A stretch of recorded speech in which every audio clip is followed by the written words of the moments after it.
Good morning, everyone. I hope everyone is well and safe. As the Mrac designated federal officer, it is my pleasure to call this meeting to order. Before we begin this morning's discussion, I would like to turn to the members of the Commission and the Mrac Chair for opening remarks.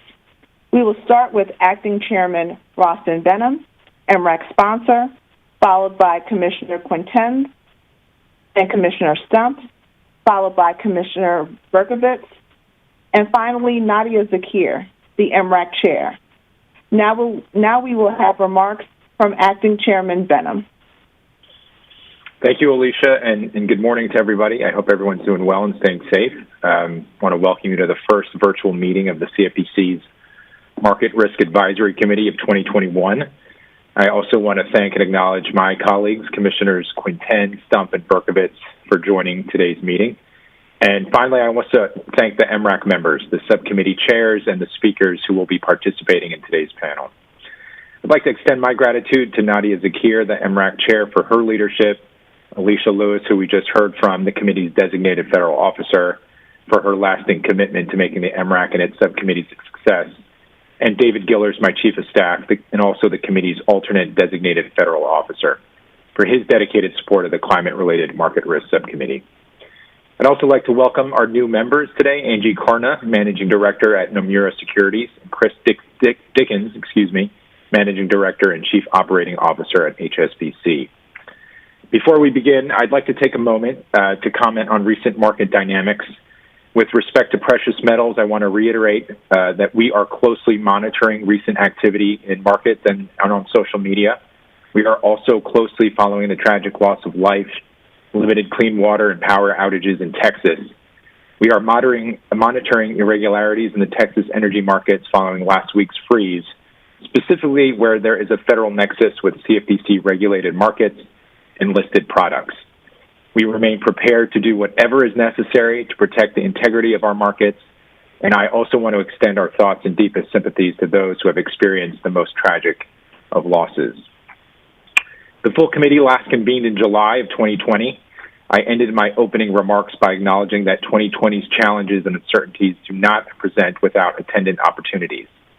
Throughout these last months, I've been inspired by the Mrac and the subcommittee's members' continuous engagement in their various work streams amid the ongoing pandemic, the trickle-down impacts of regulatory administrative change, and perhaps the most unpredictable of all, shifting policies, practices, and procedures on the individual home/work front.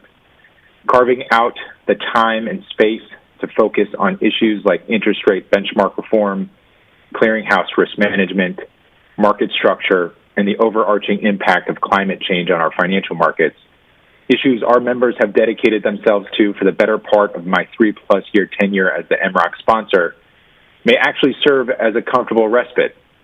However, adding on the various external stresses and the need to comprehend and incorporate new variables has certainly augmented the experience of addressing market structural concerns as we flex forward into 2021.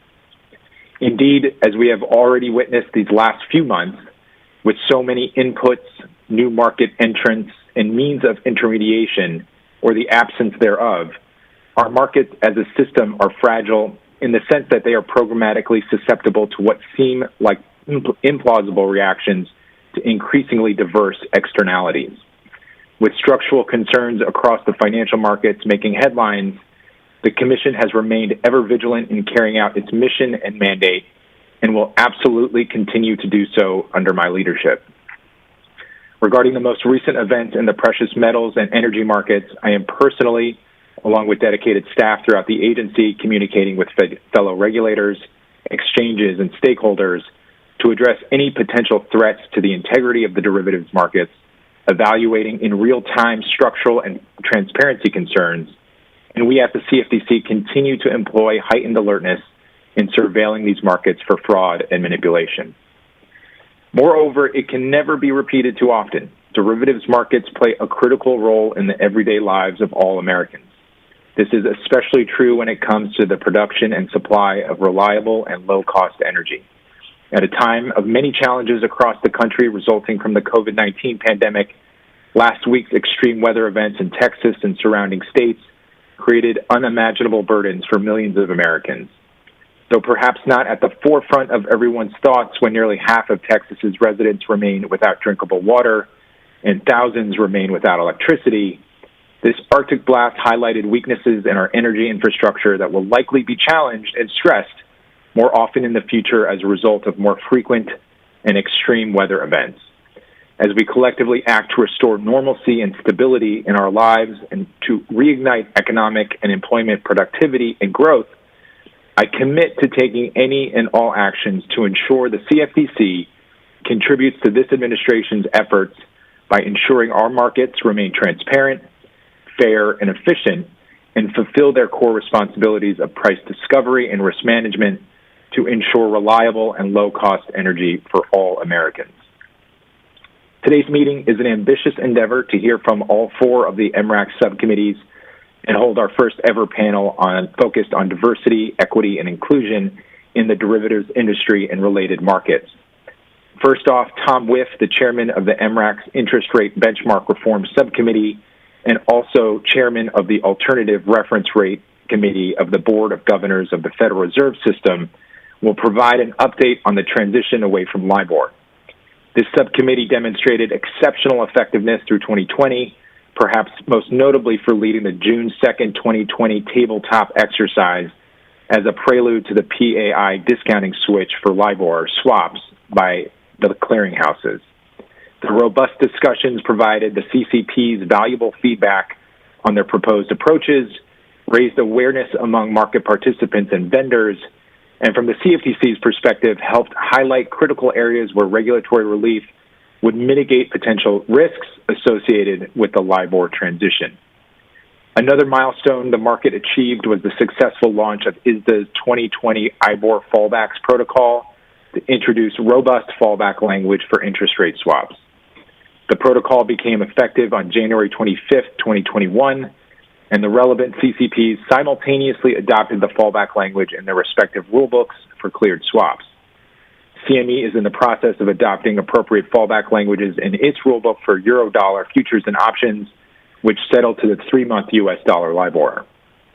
Based on CFTC staff analysis of information from ISDA and data from SDRs, legal entities that account for close to 95% of gross notional outstanding cleared and uncleared in interest rate swaps have adhered to the protocol. Digging even deeper, 69% of notional outstanding of uncleared IRS now have the updated ISDA fallback language. There's a long tail of end users with a small footprint in the swaps markets. Our expectation is that many of them will either close their swaps positions or negotiate appropriate fallback language bilaterally with their counterparties. But not having a plan just because the firm has 1 or 2 open swaps is not an option.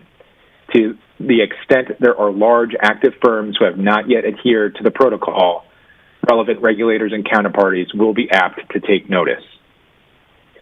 Authorities have been highlighting the lack of robust fallback language in swaps contracts as a financial stability risk factor, and for good reason. We want to make sure that robust contractual language is in place in case of a cessation of the reference rate.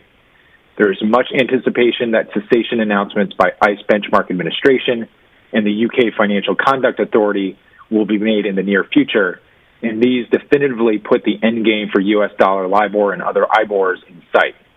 For all practical purposes, the markets will most likely be shifting from U.S. dollar LIBOR to SOFR and other alternate reference rates in the coming months. I'm looking forward to hearing from the Benchmark Subcommittee on how the markets, especially the derivatives markets, will shed the U.S. dollar LIBOR habit, and thanks to the close collaborative partnership with the ARC and the Mrac Subcommittee, the CFTC has been at the forefront in terms of providing appropriate regulatory relief to facilitate this transition. We remain committed to supporting this effort. Second, Bob Litterman, chairman of the Climate-Related Market Risk Subcommittee, will present on the subcommittee's September release of its report on managing climate risk in the U.S. financial system. The climate report is receiving widespread recognition as the first-of-its-kind effort from a U.S. government entity to examine and argue for recognition that climate change poses serious emerging risks to the soundness and stability of the U.S. financial system, and that we need to move urgently and decisively to measure, understand, and address these risks. I gave the Climate Subcommittee a broad mandate provide an analysis and recommendations regarding the existing and emerging risks and impacts of climate change on the financial markets.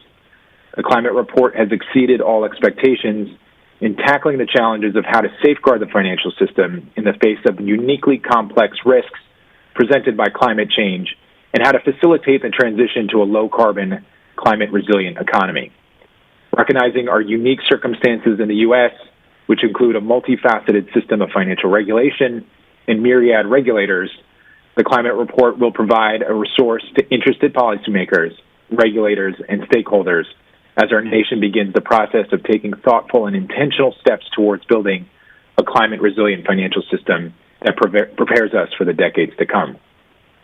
In speaking about climate change and financial market risk and what role policymakers should and could play, I have always highlighted the pioneering efforts of the Bank of England, the Network for Greening the Financial System, and the Financial Stability Board, among others. Their work towards achieving sustainable finance and resilient markets and publicizing climate-related financial market risks through dialogues among networks of their nations and members paved our way here today. And consistent with these attributes, at the heart of the climate report is the concept of partnerships. Turning back to our agenda, the Market Structure Subcommittee, led by Lisa Shemy, Associate General Counsel and Chief Legal Officer for CBOE FX Markets and CBOE CEF, and Stephen Berger, Managing Director and Global Head of Government and Regulatory Policy at Citadel, will present its final recommendations regarding the swap dealer landscape and the made available to trade, or MAT, process for further consideration by the Mrac. The Commission has focused much of its time and resources over the last decade on efforts to effectuate the congressional mandate aimed at addressing the risks the previously and largely unregulated swaps market posed to the financial system. Throughout my tenure at the CFTC, I've considered whether the swap dealer definition and associated registration regulation calculation encompass too many entities whose activities are not significant enough to warrant full regulation under Title VII of the Dodd-Frank Act, and alternatively, whether they result in an undue amount of dealing activity falling outside of the regulatory framework.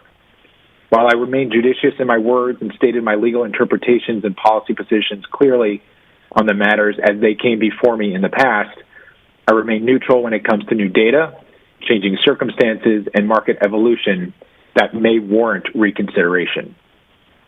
Similarly, I have had many years to explore the designing and functioning of the MAT process. As I have previously stated, addressing the MAT process could increase liquidity on CEFs and could do so in concert with increased pre-trade transparency and without dismantling aspects of the CEF rules that work well. I commend the Market Structure Subcommittee for working on key issues it believes may be impeding liquidity and diversity among liquidity providers trading on CEFs and designated contract markets, and look forward to its presentations and submissions. The CCP Risk and Governance Subcommittee will present the fourth and last briefing by the subcommittees. Much of the discussion last July focused on the impacts of COVID-19 pandemic was having on market activity, structure, and elements of central counterparty clearing. CCPs continue to demonstrate resilience through episodes of high volumes and volatility, managing market and operational risks, and mitigating credit and liquidity risks. Most recently, CCPs proved to be a crucial element in the financial market infrastructure in controlling the frenzied trading in GameStop, AMC Entertainment, and other stocks. However, despite clear evidence demonstrating the critical importance of central clearing to our financial markets, a key component of post-crisis derivatives reforms, there remain sufficient and credible concerns that extreme liquidity demands during periods of high market volatility, as we experienced 1 year ago, create additional stress to financial markets and potentially financial stability risks. These important questions and issues are being debated and discussed across the globe, and I remain committed to using the Mrac and the key stakeholders participating on the committee and its subcommittees to help inform any requisite data-driven policymaking aimed to reducing such market risk. Today, we will receive reports from CCP Risk Subcommittee co-chairs Alicia Crichton, Global Co-Head of Futures and Head of OTC and Prime Clearing Businesses at Goldman Sachs, and also representing the Futures Industry Association, and Lee Betzel, Managing Director and Chief Risk Officer of the CME Group. The first report sets forth recommendations regarding CCP margin methodologies across 6 key elements of a robust margin framework, many of which CCPs are following today. The second report makes recommendations for improving derivatives clearing organizations, governance arrangements through further enhancements to the effectiveness of CFTC governance standards by ensuring the DCO's management and their boards of directors, have a formalized process to solicit, consider, and address input from varied clearing members and end users before making decisions that could materially affect the risk profile of the DCO's activities. I'm looking forward to receiving these final reports and fully appreciate these tremendous efforts. To that end, I wish to highlight that the CCP Risk Subcommittee is continuing its work on additional work streams addressing stress testing and liquidity, transparency, capital and skin in the game, and default management. These are all tremendously difficult issues, core issues that strike at the heart of market risk, and consequently they require careful deliberation, discussion, and ultimately time. It's my expectation that as the subcommittee reaches conclusions and consensus on these issues, they will also report back to the full Mrac in future meetings. We will end today's meeting with a panel on diversity in the derivatives markets. It's time to start a more fulsome dialogue on how the failure to incorporate diversity and foster inclusion in our markets may negatively impact our economic future and the competitiveness in our domestic and global markets. As relayed by Congressman David Scott in remarks at a May 2019 hearing on the state of the CFTC in the House of Representatives, quote, "Diversity is a strength. It will make your agency stronger not only by the varied viewpoints and backgrounds that women, LGBTQ employees, and employees of color bring, but also through the credibility the agency will gain by accurately reflecting the diversity of our great country," close quote. In April 2019, I issued a letter to the Office of Minority and Women Inclusion seeking additional information as to how the underrepresentation of minorities and women, especially in management positions at the CFTC, could be addressed and remedied. I've continued to actively engage internally with our OMWI and with various affinity groups within the Commission, organized to foster and support employee engagement, inclusion, and teamwork. I've also supported legislative fixes necessary to bring our OMWI in line with our fellow federal financial regulators and to establish an internship program for students attending one of the 19 1890s land-grant institutions and others, providing students at historically black colleges and universities with the opportunity to serve a semester-long program within varied divisions of the CFTC. These issues and the necessary legislative fixes remain a top priority, and I will continue to advocate for necessary changes in my new role as acting chair. Earlier this month, the Federal Reserve Bank of San Francisco published its framework for change, outlining its commitment to taking action towards racial and ethnic equity internally and in the communities it serves. The framework recognizes that small, uncoordinated actions will not be enough. Changes require many tools and a comprehensive strategy to create a sustainable, self-reinforcing cycle. The framework for change will be supported by 4 pillars subjected to concrete and measurable actions: evidence, practice, dialogue, and advocacy. This is just one movement and one model, but it's a positive sign that strategies are being implemented at the top. Today's conversation will focus on best practices for creating a culture of diversity, equity, and inclusion in the derivatives industry through its firms. Our distinguished panel will share strategies and successes in building and working with diverse teams, share approaches to starting dialogues about race in the workplace, and discuss actual steps needed to become more inclusive and maximize a team's potential. Advisory committees like Mrac are vehicles for change, challenge, and perhaps most importantly, debate and consensus. Transitions in our markets should ideally be market-driven. However, there is a role for the regulator in ensuring that there is transparency, equity, and commitment that leads to results. Moreover, it's the province of regulators to define and support markets and market participants through comprehensive legislative and regulatory efforts and to provide a firm and decisive leadership, especially in times of economic uncertainty and stress. We as a nation have an abundance of existing law and regulation and a core of regulators, SROs, advocacy groups, think tanks, and thought leaders to ensure that we utilize our resources and capital to the fullest extent.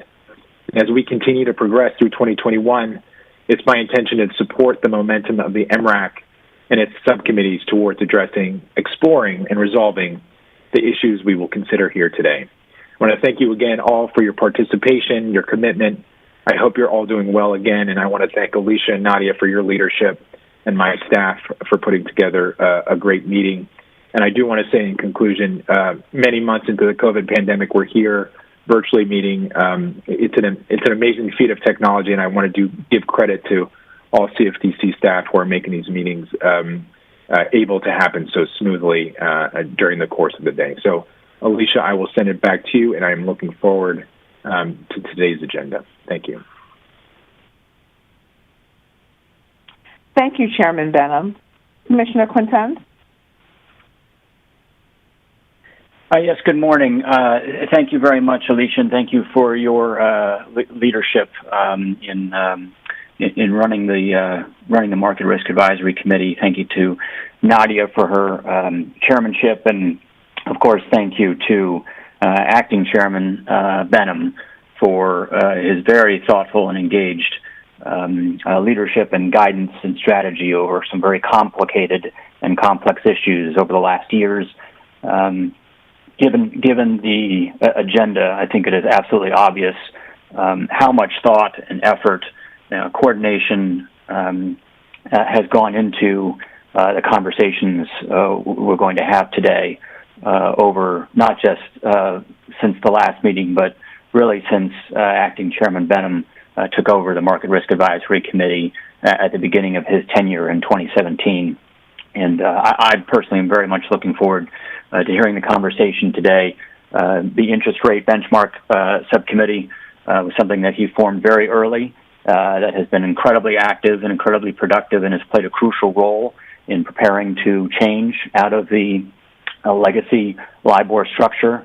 The market structure and CCP subcommittees, while a little newer, I think are also playing very productive roles, and I'm excited to hear the expertise and the engagement there.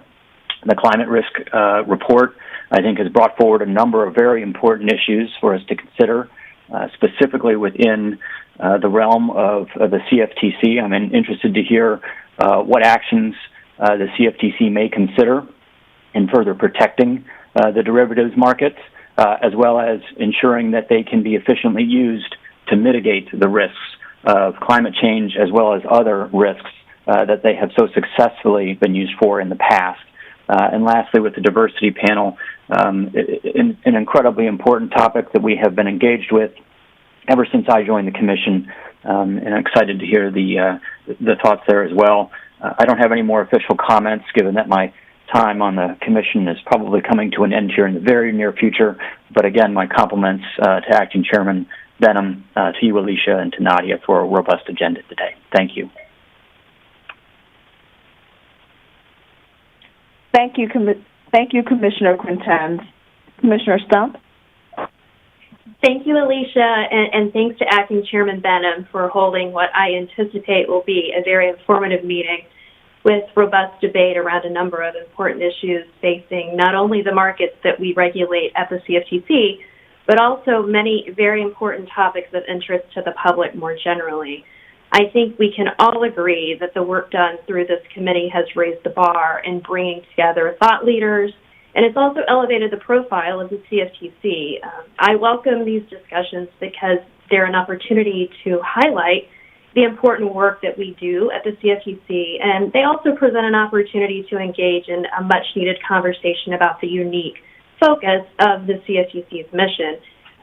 If you'll indulge me for just a minute, I wanted to note that long ago in 1974, when the Senate Agriculture Committee, where Acting Chairman Benham and I both worked at one time, in 1974, the Senate Ag Committee had a report that accompanied the Commodity Futures Trading Commission Act, and the committee made a keen observation then that still holds true today about the role of the newly independent CFTC. The report stated that the proper regulatory function of an agency which regulates futures trading is to assure that the market is free of manipulation and other practices which prevent the market from being a true reflection of supply and demand.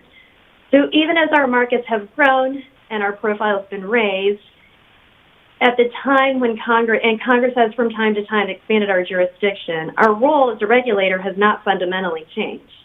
As Acting Chairman Benham already stated, we're here to ensure that the markets we oversee, the derivatives markets, function properly for the purpose of price discovery and risk management. I often worry that as the CFTC's public profile has expanded, that our role may be increasingly misunderstood.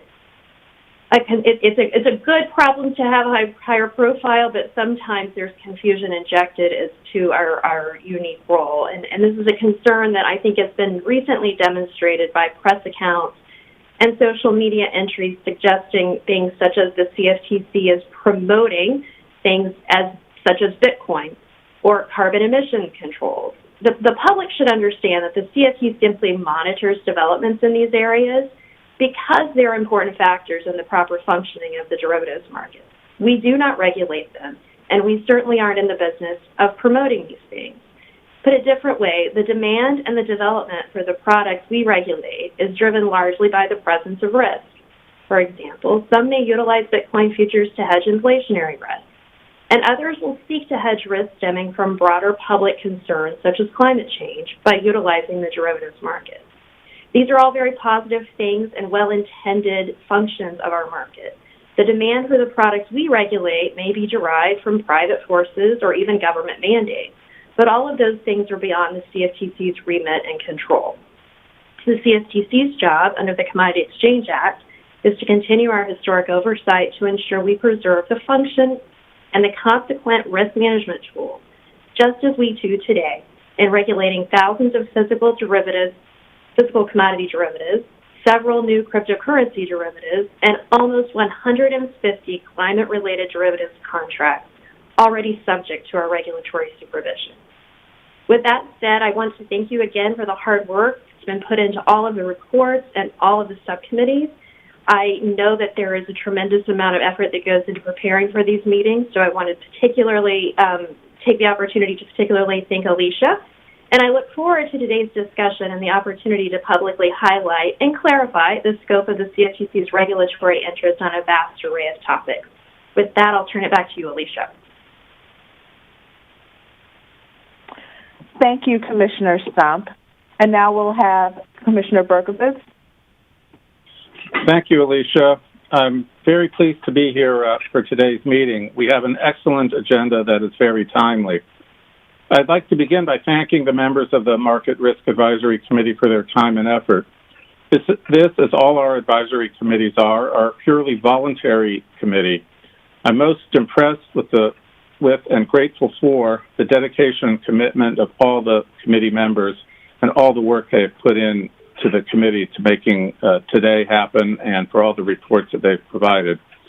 I particularly like to thank you, Alicia, Acting Chairman Benham, and Nadia Zakir for their dedication and service to the committee and leadership.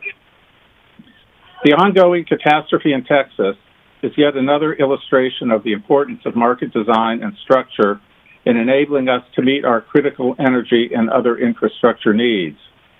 At this moment, our thoughts are foremost with our fellow citizens who do not have adequate electricity, heat, or water, and for their health and safety. We also are fully supportive of the recovery efforts. Going forward, it will be important for us to examine the causes of the current situation and incorporate any lessons learned into our financial and energy markets. We must ensure that our markets adequately incorporate both short-term and long-term risks. And we must consider what other actions may be necessary where market-based solutions may not be effective in securing the overall common good. We also have an extremely important panel today on diversity. I'm looking forward to see what best practices we may be able to incorporate here at the CFTC, but I'm not only looking for us to copy or bring into the agency the best practices. I'm looking forward to the day when the agency can be a leader in diversity. And I'm looking forward to working with my fellow commissioners and the CFTC staff to make that happen. So without further ado, I will conclude my remarks and thank you all, and I look forward to today's discussion. Thank you. Thank you, Commissioner Berkovitz.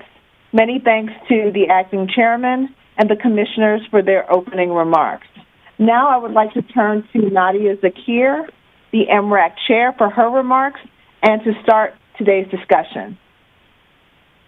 Thank you, Alicia. Let me start by thanking Acting Chairman Benham for his sponsorship of the Mrac and each of the commissioners of the CFTC for their support.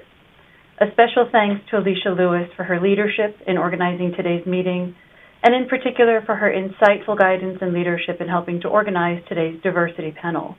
I am honored to serve as the chair of the Mrac, and I want to thank the members of the Mrac in particular, including each of the subcommittee chairs, for all of their hard work over the past several months in carefully evaluating and drafting recommendations that are intended to enhance the market structure and risk management of derivatives. As described in the agenda, we have several reports and important updates from our subcommittees, and I look forward to these presentations. Today's meeting will also include a very timely panel on diversity, equity, and inclusion in the derivatives industry. And again, I want to thank each of our guest panelists and look forward to moderating this important discussion. Before we begin, I'd like to do a roll call of the members on Webex so we have your attendance on the record. After Alicia says your name, please unmute your audio by selecting the microphone icon and indicate that you are present, and then mute your audio, please. Alicia?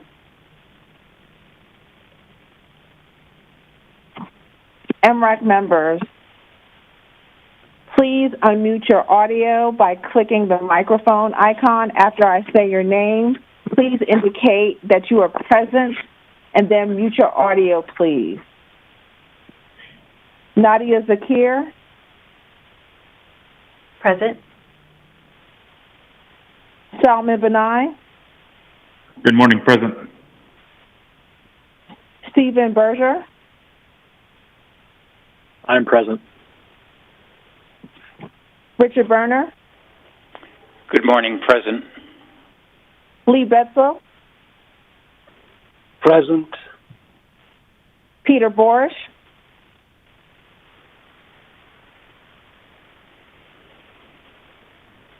Peter Borish. Present. Biz Chatterjee.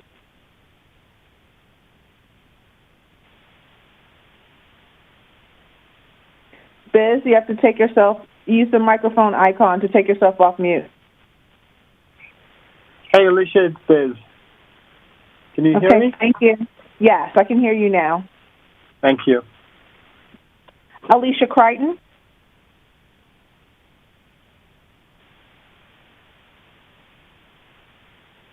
Alicia Crichton. Alicia, I see that you've taken yourself off mute, but I can't hear you. Can you hear me now? Yes, I can. Present. Thanks, Alicia. Sorry. Thank you. Chris Dickens.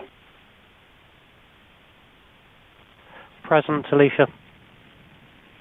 Good morning, or I think good afternoon. Yeah, that's correct. Thank you. Shelley Goodwin. Good morning, Alicia. Present. Good morning. Matthias Graulich.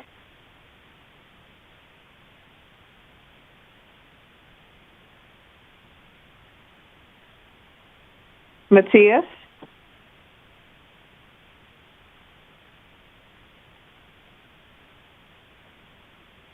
Can someone see if Matthias is on mute?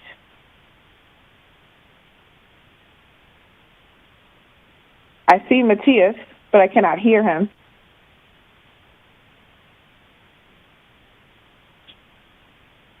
I don't see that his audio is connected. Matthias, we're going to need you to dial in to the audio. You cannot use your computer audio, so use the dial-in number, and then I'll come back to you to get you on the record. Graham Harper. Present. Frank Hayden.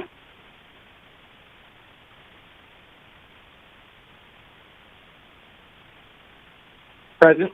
Can you hear me? Yes, I can hear you now. All right, great. Lindsay Hopkins.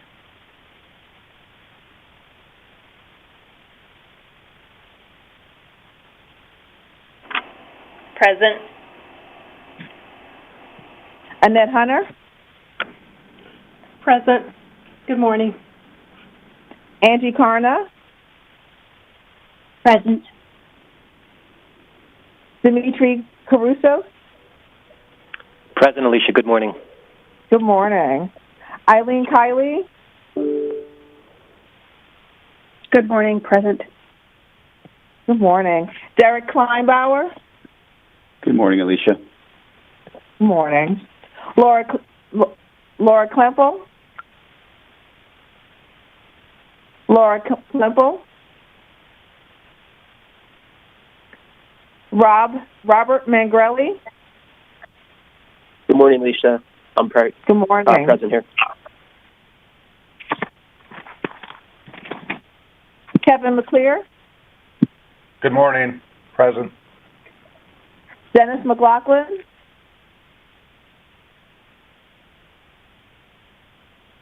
Dennis McLaughlin.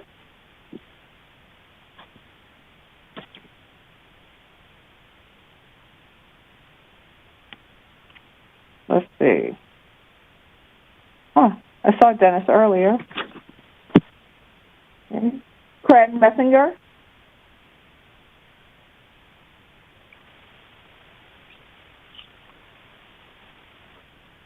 Good morning, Alicia. Good morning, Craig. Dennis McLaughlin.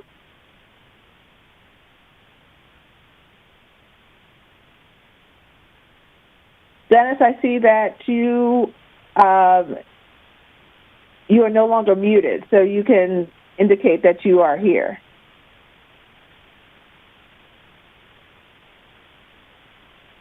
AV, is his audio not connected? Not yet. He's probably dialing in now. Okay. So we'll go on to Dale Michaels. Good morning and present. Good morning. John Murphy. Good morning, present. Good morning. Sam Priyadashi. Good morning, present. Morning, Sam. Marnie Rosenberg. Hey, I'm present. James Shanahan. Good morning and present. Lisa Shemmy. Good morning. Present. Good morning. Betty Simpkins. Good morning, Alicia. Present. Good morning. Tyson Slocum. Good morning. I'm here. Good morning, Tyson. Sujatha Srinivasan.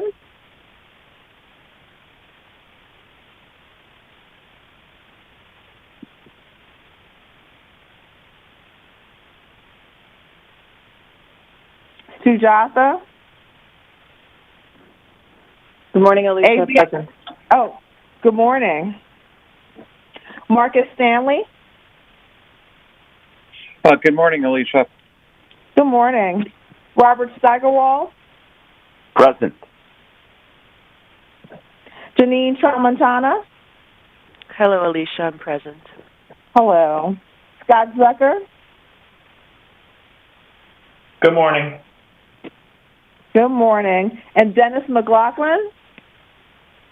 Do we have you, Dennis?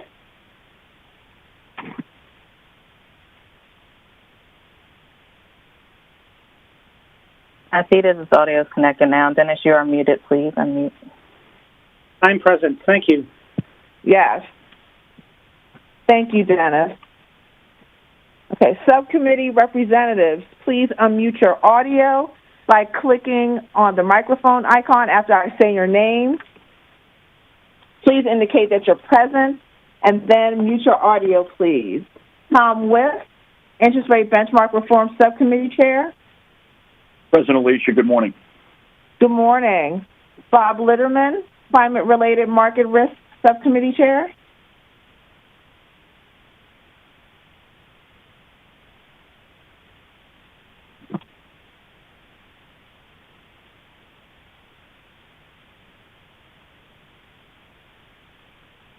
Bob, we can't hear you. I see that you're not on mute. Bob?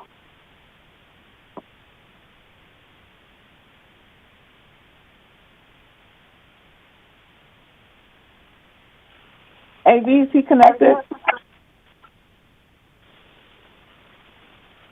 This is Rob, Miss Alicia. Bob Litterman.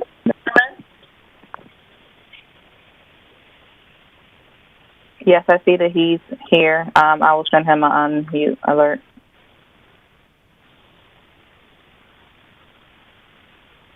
Bob, can you just state that you're here? I am here. Can you hear me? Okay, excellent. Thank you. And that concludes the roll call. Nadia?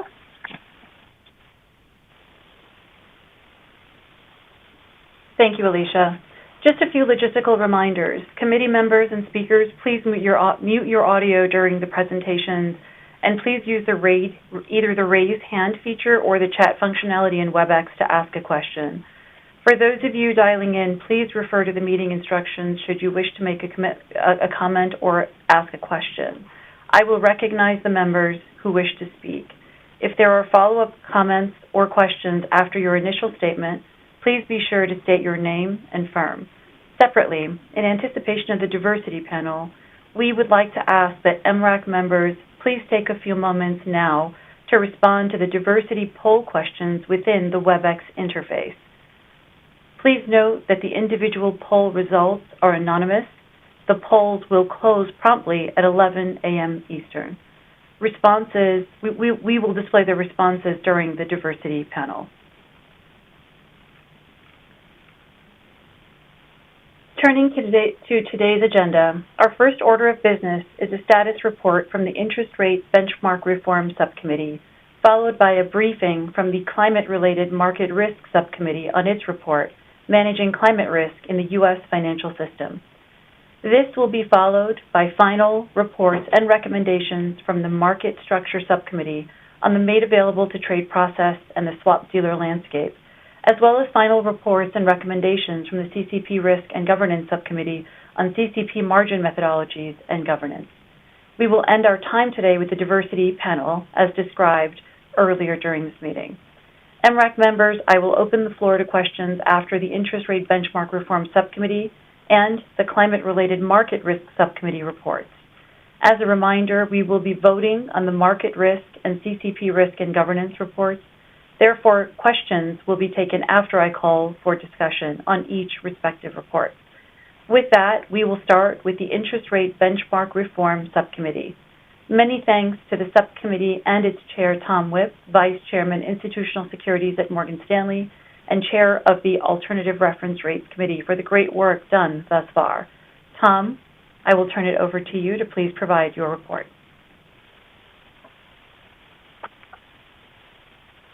Thank you, Nadia, and good morning to everyone. It's again an honor to be presenting again in front of the Market Risk Advisory Committee on behalf of the Subcommittee on Interest Rate Benchmark Reform. For those I haven't met, my name is Tom Whiff. I'm Vice Chairman of Institutional Securities at Morgan Stanley.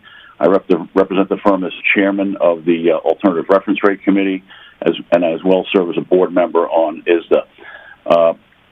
I want to take a moment to thank Acting Chairman Benham, Alicia Lewis, Nadia Zakir, this committee, the Mrac, and the rest of the commissioners and the CFTC for the continuing support of our subcommittee and for the foresight to have enabled this important work stream in the transition away from LIBOR onto SOFR.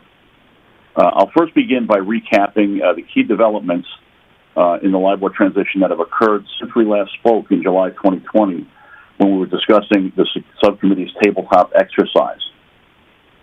Following our tabletop exercise and corresponding report that was approved by the Mrac in July, CME and LCH successfully executed their respective discounting transitions in October of 2020. From an operational perspective, both processes went quite well. And from a market risk perspective, the potential risks identified by the subcommittee, including the possibility of a failed auction, fortunately did not materialize.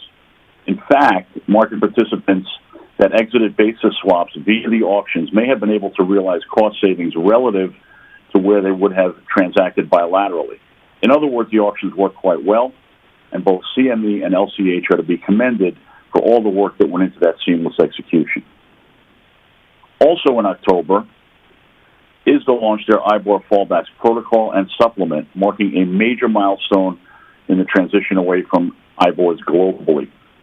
These documents provide fallback language based on a clear, consistent, and transparent methodology for derivatives transactions, thereby reducing the risk of market disruption if and when a key IBOR ceases to exist or LIBOR is deemed to be non-representative before the transition efforts are complete. These fallbacks became effective on January 25th and are therefore incorporated into any new trades executed after that date that use ISDA's standard interest rate definitions, as well as any legacy trades if both counterparties have in fact adhered to the protocol. Over 13,000 entities have adhered to this protocol, which represents broad adherence among broker-dealers, institutional investors, and other types of market participants. Additionally, both CME and LCH have incorporated these fallback terms into their rule books, meaning that at this point, the entire cleared market, plus much of the uncleared market, is operating under the terms of the ISDA fallbacks. This accomplishment is a result of years of work from ISDA, and I commend them for their efforts to provide a clear path forward for derivatives which form the significant majority of IBOR exposures globally and here in the U.S. In the loan market, which to date has struggled with adoption of SOFR compared to other markets, we received clarity from U.S. regulators towards the end of last year on outstanding questions related to credit-sensitive benchmark rates and appropriate benchmarks to be used in loans. The official sector made it clear that they support innovation in and development of suitable reference rates, including those that have credit-sensitive elements. However, that innovation is best left to the private sector. The official sector noted that they are not well positioned to adjudicate the selection of a reference rate between banks and their commercial customers, and thus they have not convened a group to recommend a specific credit-sensitive supplement or a rate for use in commercial lending products. Further, the Federal Reserve Board of Governors, Federal Deposit Insurance Corporation, and the Office of the Control of the Currency published a statement regarding reference rates in loans, noting that banks should select suitable replacement rates for LIBOR that are most appropriate given their specific circumstances, giving due consideration to their funding and costs and customer needs. They also confirmed that examiners will not criticize banks solely for using a reference rate, including a credit-sensitive rate, other than SOFR for loans. With these two items combined, the message to the private sector is clear. Begin engaging in non-LIBOR lending businesses. This is quite important as we know the derivatives market serves as a key hedge to the lending products, so these are very much connected and we'll be following this very closely. The most fundamentally important developments occurred in late November when IBA, the administrator of LIBOR, released a consultation proposing cessation dates for the 35 LIBOR settings that they publish. They proposed to cease publications of all tenors of /sterling, euro, Swiss franc, and Japanese yen LIBOR, as well as 1 week and 2 month U.S. dollar LIBOR at the end of this year, 12/31/21. And to cease publication of the remaining tenors of USD LIBOR of the overnight 1, 3, 6, and 12 months on June 30th, 2023. This consultation concluded in January, and we await the final results. Notification by IBA of the exact timeline for LIBOR cessation would serve to freeze the spread adjustments to be utilized in derivatives that use ISDA's fallbacks, as well as cash products that use ARC-approved fallbacks. On the same day that IBA published this consultation, the Federal Reserve Board of Governors, Federal Deposit Insurance Corporation, and the Office of the Control of the Currency published clear supervisory guidance on LIBOR going forward. They stated that failure to prepare for the disruptions to U.S. dollar LIBOR, including operating with insufficiently robust fallback language, could undermine financial stability and bank safety and soundness. The agencies believe entering into new contracts that use USD LIBOR as a reference rate after December 31st, 2021 would create safety and soundness risks, and they will examine bank practices accordingly.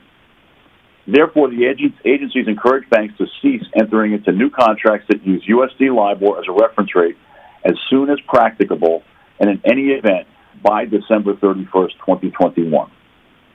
New contracts entered into before December 31st, 2021 should either utilize a reference rate other than LIBOR or have robust fallback language that includes a clearly defined alternative reference rate after LIBOR's discontinuation. The supervisory intentions are clear. and every firm needs to accelerate their LIBOR transition plans in order to comply with this guidance. Finally, towards the end of 2020 and earlier this year, LCH and CME provided indications on how they would approach a LIBOR cessation event from an operational and risk management perspective.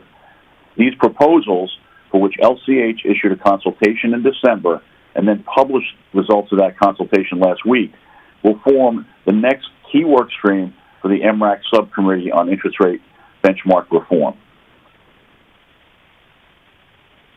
I don't plan to go into depth on the current plans for each CCP as they are still in draft form, but I will share some of the guiding principles discussed in the public documents and how they have been deliberated within the subcommittee. So due to the way fallbacks in the ISDA protocol and the supplement are constructed, an IBOR swap under these fallback terms will fall back to a risk-free reference rate swap that has slightly different conventions than what might consider a standard RFR swap. For instance, ISDA's fallback terms contemplate a spread adjustment on the floating leg where typically one would not exist, and also create an observation shift for interest accruals that would not typically exist in a newly executed RFR swap. The overarching goal from the clearinghouse is to standardize these fallen back IBOR swaps as much as practicable. Many market participants agree that creating two distinct classes of RFR swaps, one for new activity and one for fallen back IBOR swaps, may be a suboptimal outcome for the market.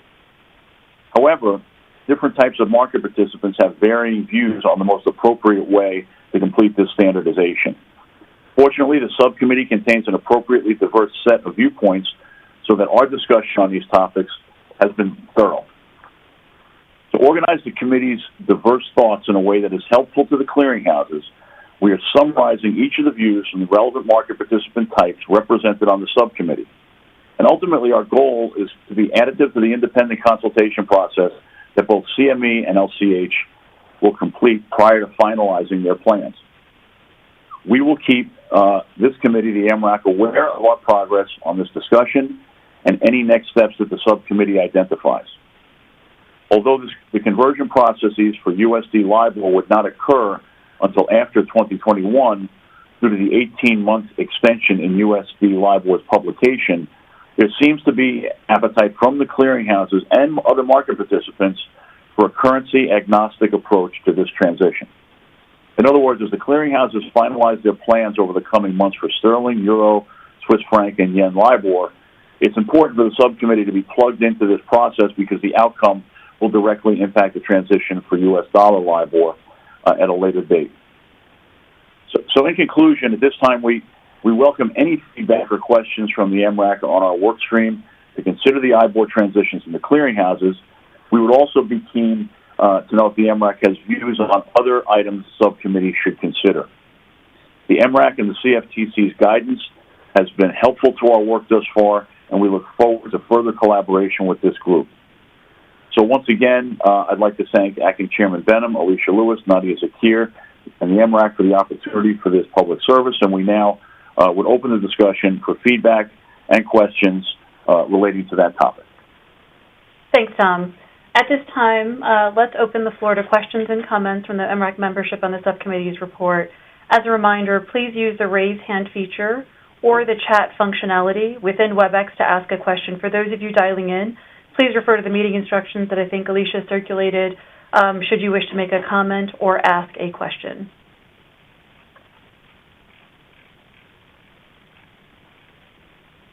We'll give the members a few minutes to respond in case they have any questions.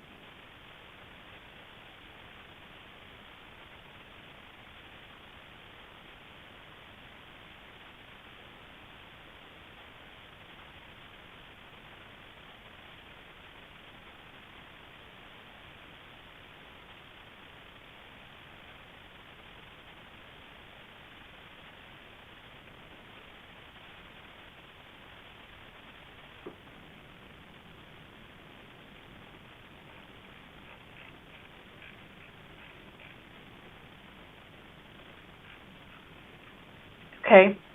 If there are no questions or comments on the Interest Rate Benchmark Subcommittee report, we will move on to the briefing by the Climate-Related Market Risk Subcommittee. Thanks again, Tom, for your report. As a reminder, we will be taking questions and comments at the end of the briefing. Bob Litterman is chair of this subcommittee. Bob, let me turn it over to you. All right. Thank you, Nadia. Can you hear me now? I trust that you can. Yes, we can.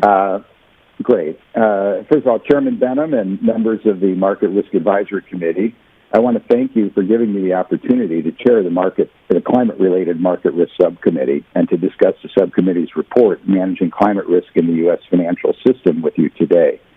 The report itself was made public last fall on September 9th, almost 6 months ago. As you recognized in asking for the report, the financial sector has an important role to play in addressing the risks that climate change creates, which threaten our economy and the well-being of future generations. The central message of this report is that U.S. financial regulators must recognize that climate change poses serious risks to the U.S. financial system, and they should move urgently and decisively to measure, understand, and address these risks, as well as to help increase the flow of capital toward building the net zero economy of the future. The key recommendations of our report include the following. U.S. regulators already have wide-ranging and flexible authorities to start addressing climate-related risks.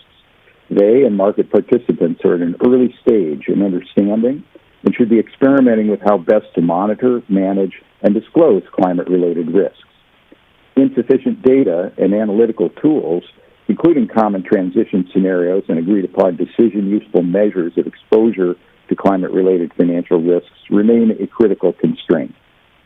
The lack of common definitions and meaningful standards for climate-related data and financial products is hindering the ability of market participants and the regulators to manage climate risk. International engagements by the U.S. could be significantly more robust. And financial markets will be able to channel resources efficiently and at the scale needed to activities that reduce greenhouse gas emissions if, and only if, an economy-wide price on carbon is in place that reflects the true social cost of such emissions. I hope you are as pleased with this report as the subcommittee is. The quality of the content, the recommendations, the editing, and the production all certainly exceeded my expectations and reflected the extremely high caliber of the members of our subcommittee, as well as our ability to reach into the expertise of all of the institutions represented. The fact that the subcommittee members unanimously endorsed the report in a vote on September 8th gave the recommendations additional significance. You know, it is one thing if all of us agree on something, but neither we nor anyone else knows that we all agree. But it is a different state of the world if we all know that we agree on something, particularly if it's something important and we say so publicly. And that's what this report has done. It has indicated clearly that this is not a controversial or partisan issue. We all agree on the fundamental nature of the problem and the path forward. Credit for this report goes to you, the Mrac, and Chairman Benham for giving us the assignment and structuring our mandate in a manner that sets us up for success. You began this process to address climate risk management almost 2 years ago.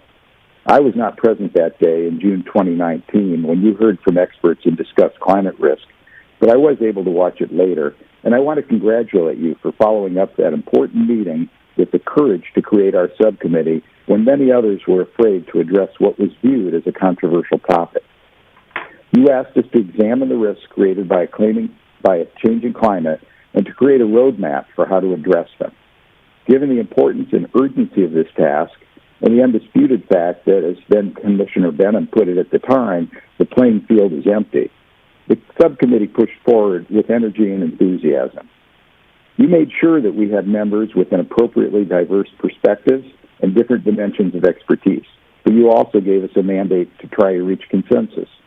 And armed with our diverse members, each of whom no doubt would have written a very different report if on their own, we were charged with moving as far as we could together in an effort to reach common agreement.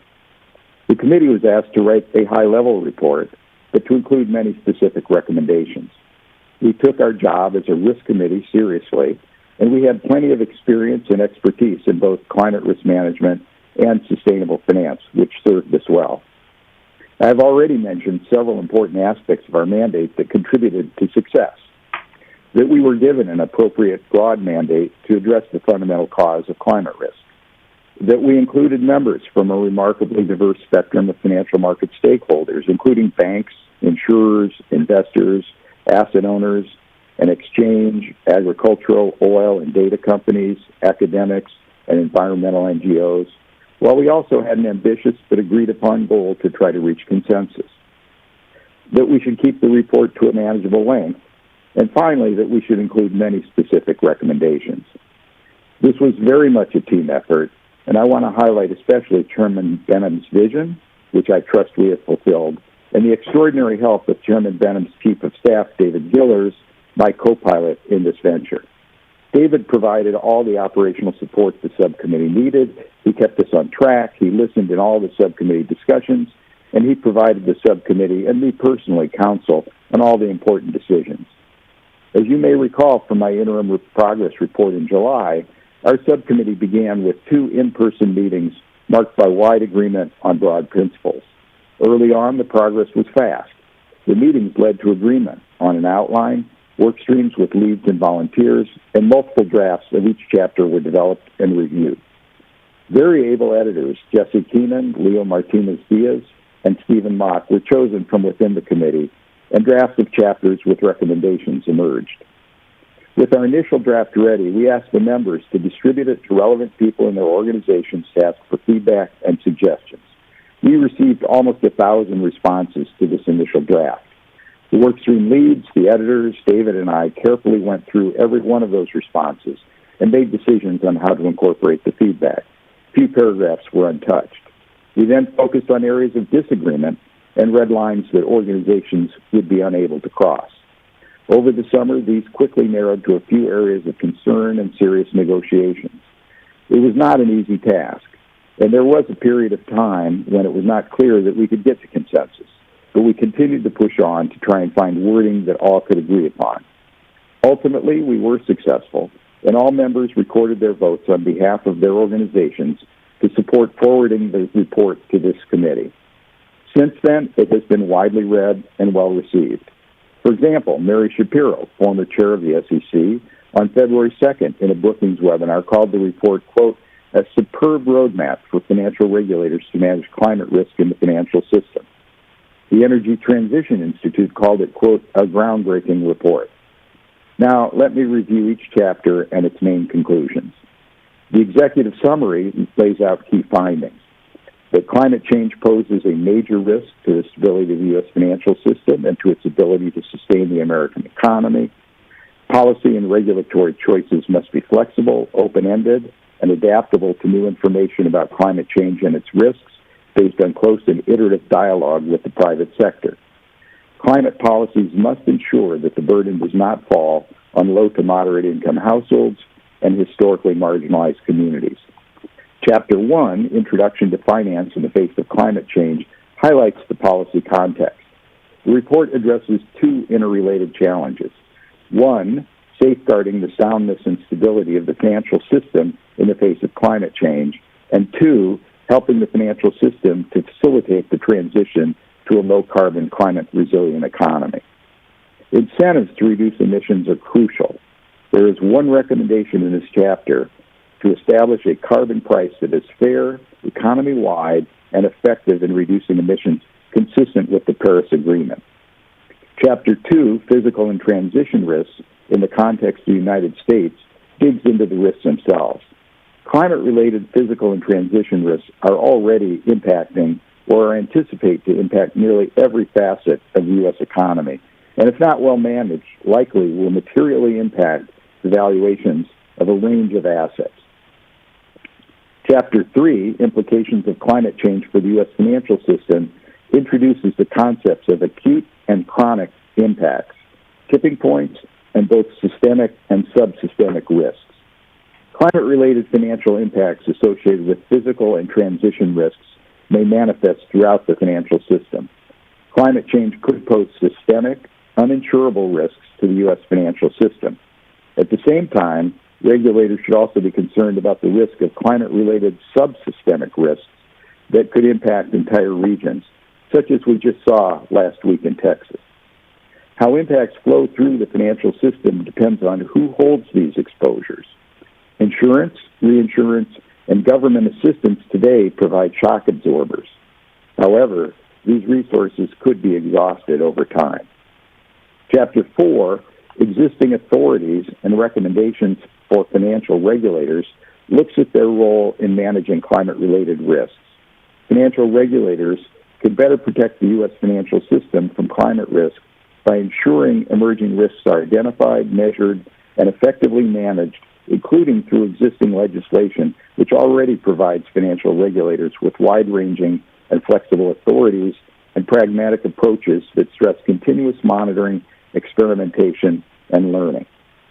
Recommendations in this chapter span systemic risk oversight, 4.1 through 4.4, international coordination, 4.6, risk management and stress testing, recommendations 4.7 through 4.9, asset purchases, recommendation 4.10, insurance, 4.5 and 4.12 and 4.13, credit rating agencies, 4.14, and derivative risk management, 4.11, 4.15, and 16. Chapter 5, Climate Risk Management and Data, examines why climate risk analysis is at an early stage and needs to be further developed. Financial institutions can undertake climate-related risk management that need reliable, consistent, and comparable data and methodologies. Regulators should support new and existing pre-competitive open-source platforms, as well as proprietary efforts to develop new climate risk data sets and tools. Recommendations are made to support availability of climate risk data and analysis. That's recommendation 5.1, to standardize definitions for U.S. appropriate taxonomies, 5.2, and to build capacity, 5.3. Chapter 6, Climate Scenarios, focuses on how scenario analysis is used to analyze alternative climate-related future outcomes. Climate-related scenario analysis can be a useful tool to understand and manage climate-related risks. Made on scenario structure, 6.1 through 6.5, regulators' role in prescribing scenarios, 6.6 through 6.10, capabilities and applications, 6.11 through 6.13, and risk manager usage, 6.14 through 6.16. Chapter 7, Climate Risk Disclosure, states that current climate-related risk disclosure is inadequate, approved.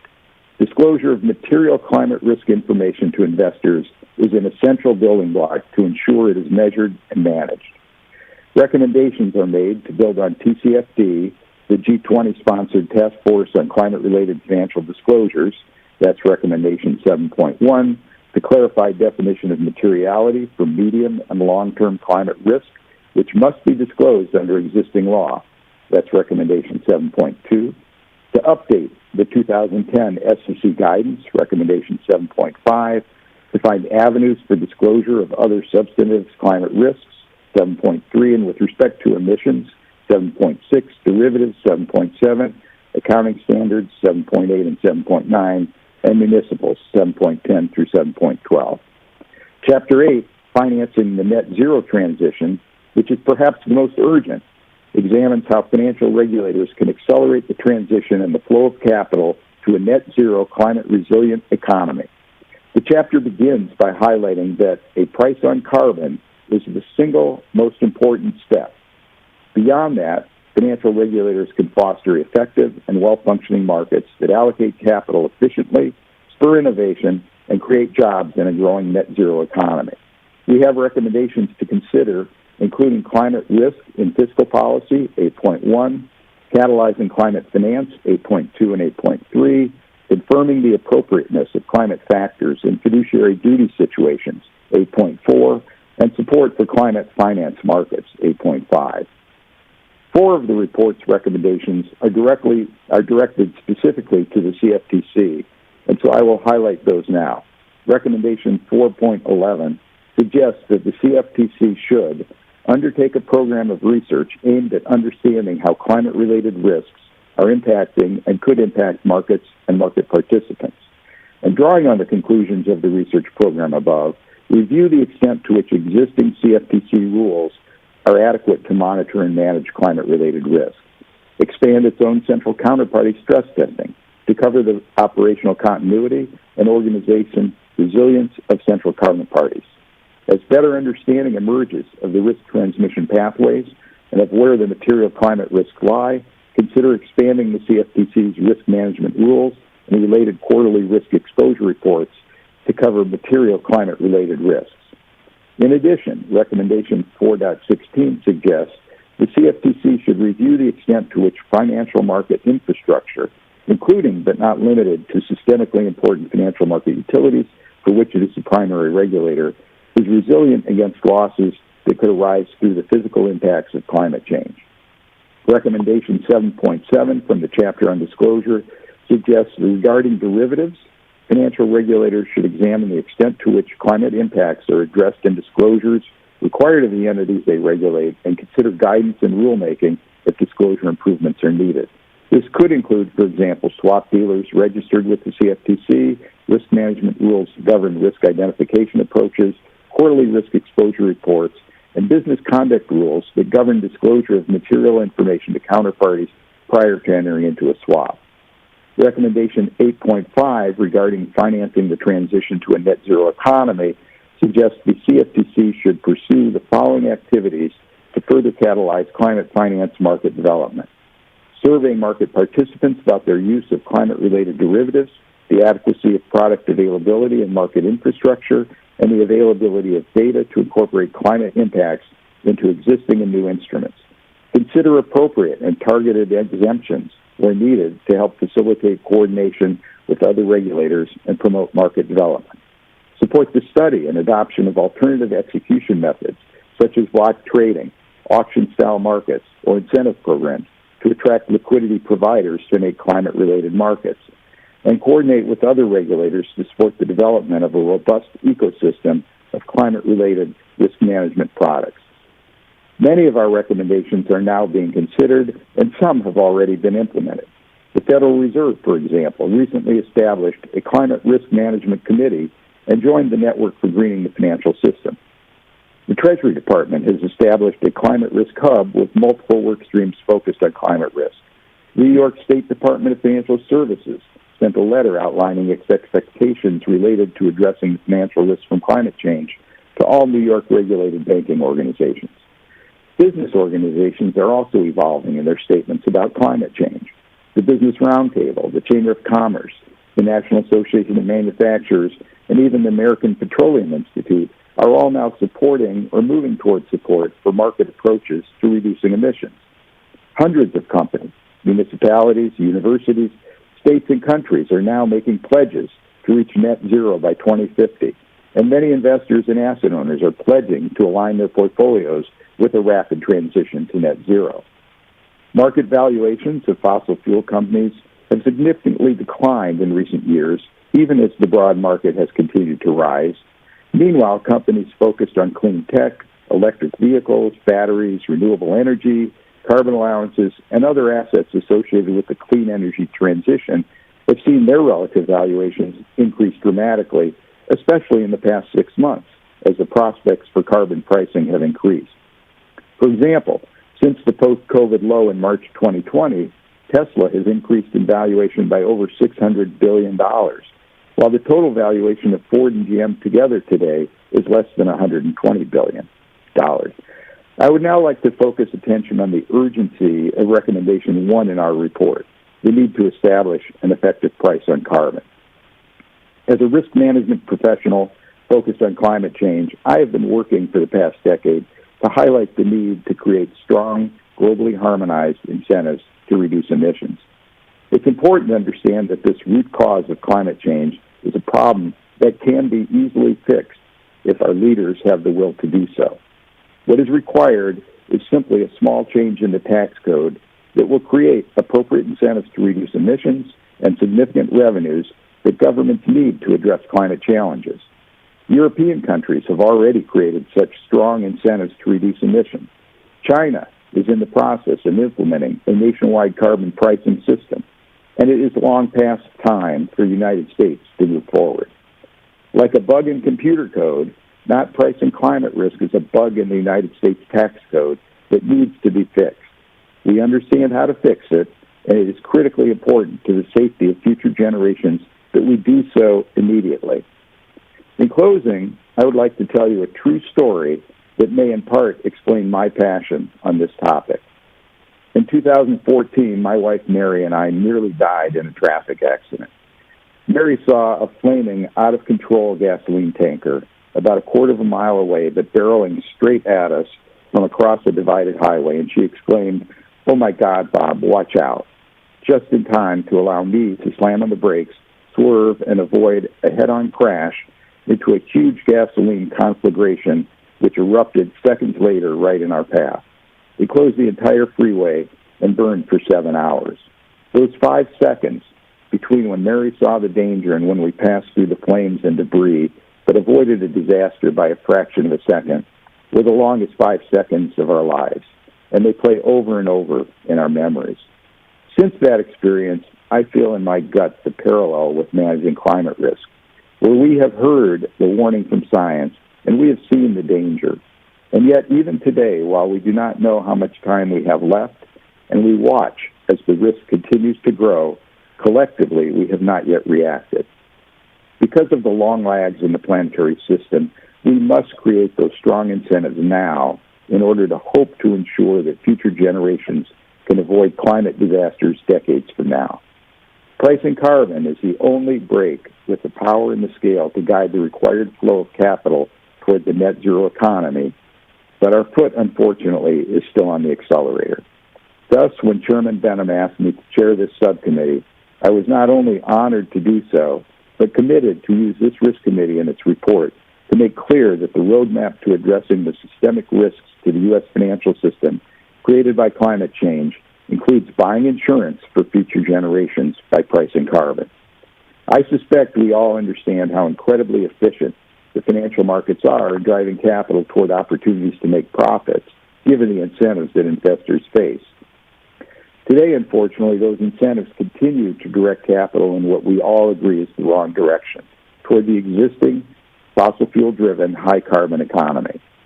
When those incentives change, there will be a rapid phase change in the flow of economic capital toward opportunities to make profits given the incentives that we have.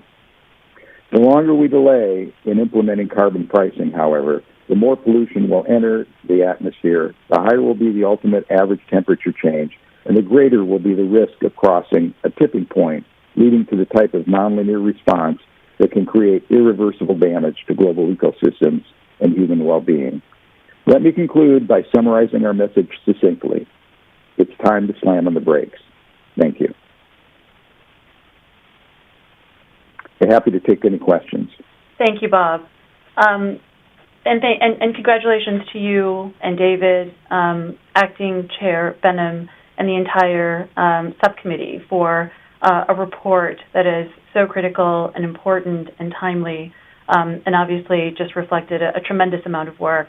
We're now going to open the floor to questions. Nadia, we can't hear you. So make sure your phone is not muted and only use the microphone icon to mute and unmute. Can you hear me now? I'm able to. Yes. Okay. Let me repeat myself then there. So thank you, Bob, and thank you for all of the work that went into this report. Obviously, this has been a very critical and important and timely report. And it's also very insightful, and congratulations to you and the subcommittee for putting this out. We're now going to open the floor to questions and comments from the membership on the briefing. As a reminder, please use the raise hand feature or the chat functionality if you'd like to speak.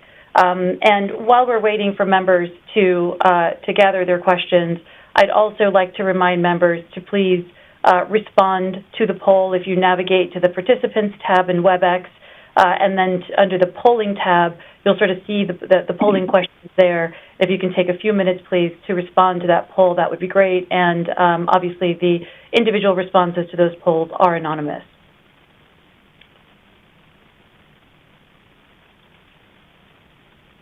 So we'll turn now to see if we've got some questions from our Mrac members. Let me turn first to Salman Benai. Salman joins us from IHS Markit, where he is Executive Director, Global Head of Clearance and Settlement. Salman, you have the floor.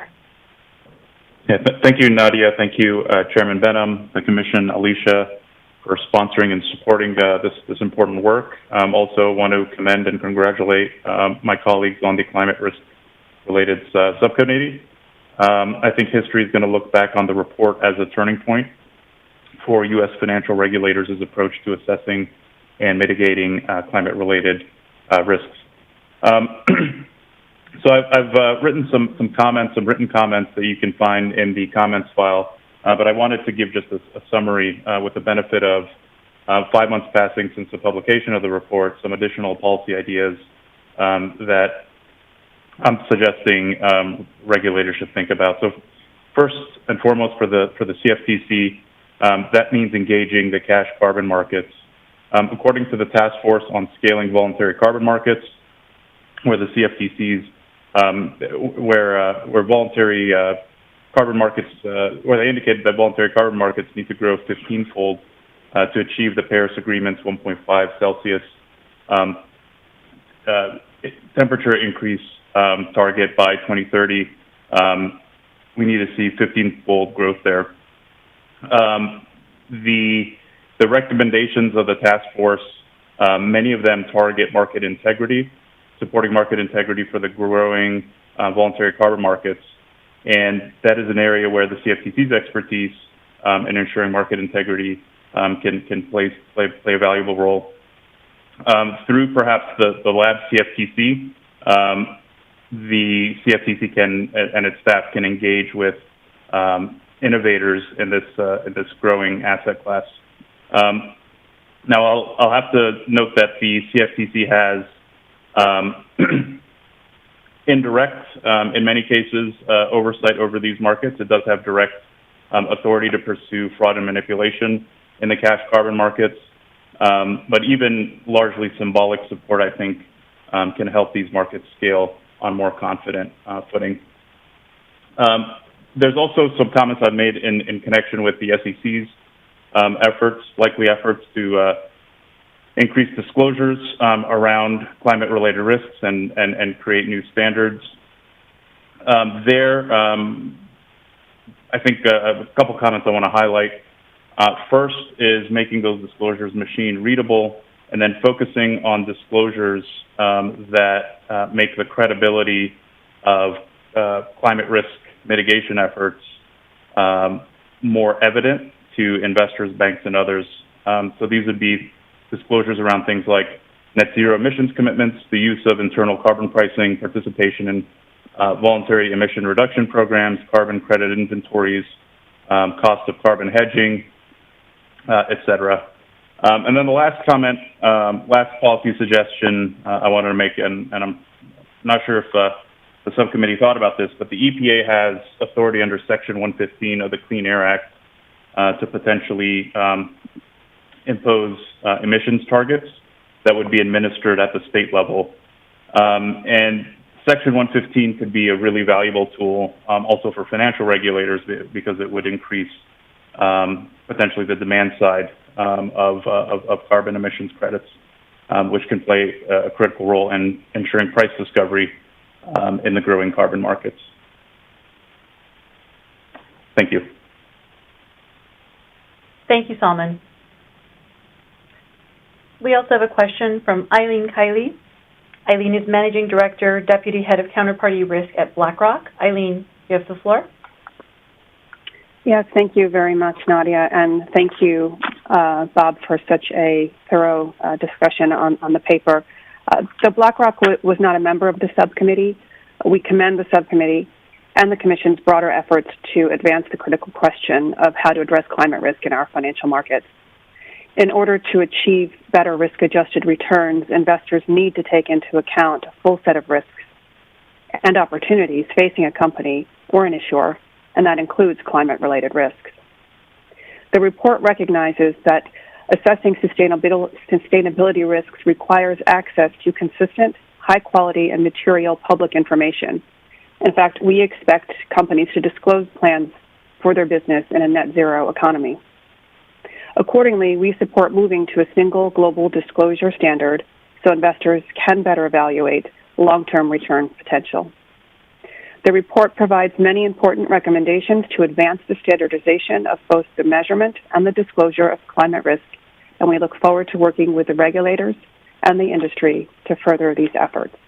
Thank you very much for the time for those comments. Thank you, Eileen. We'll now turn to Marnie Rosenberg. Marnie is Managing Director and Global Head of Clearinghouse Risk and Strategy at J.P. Morgan. Marnie, you have the floor.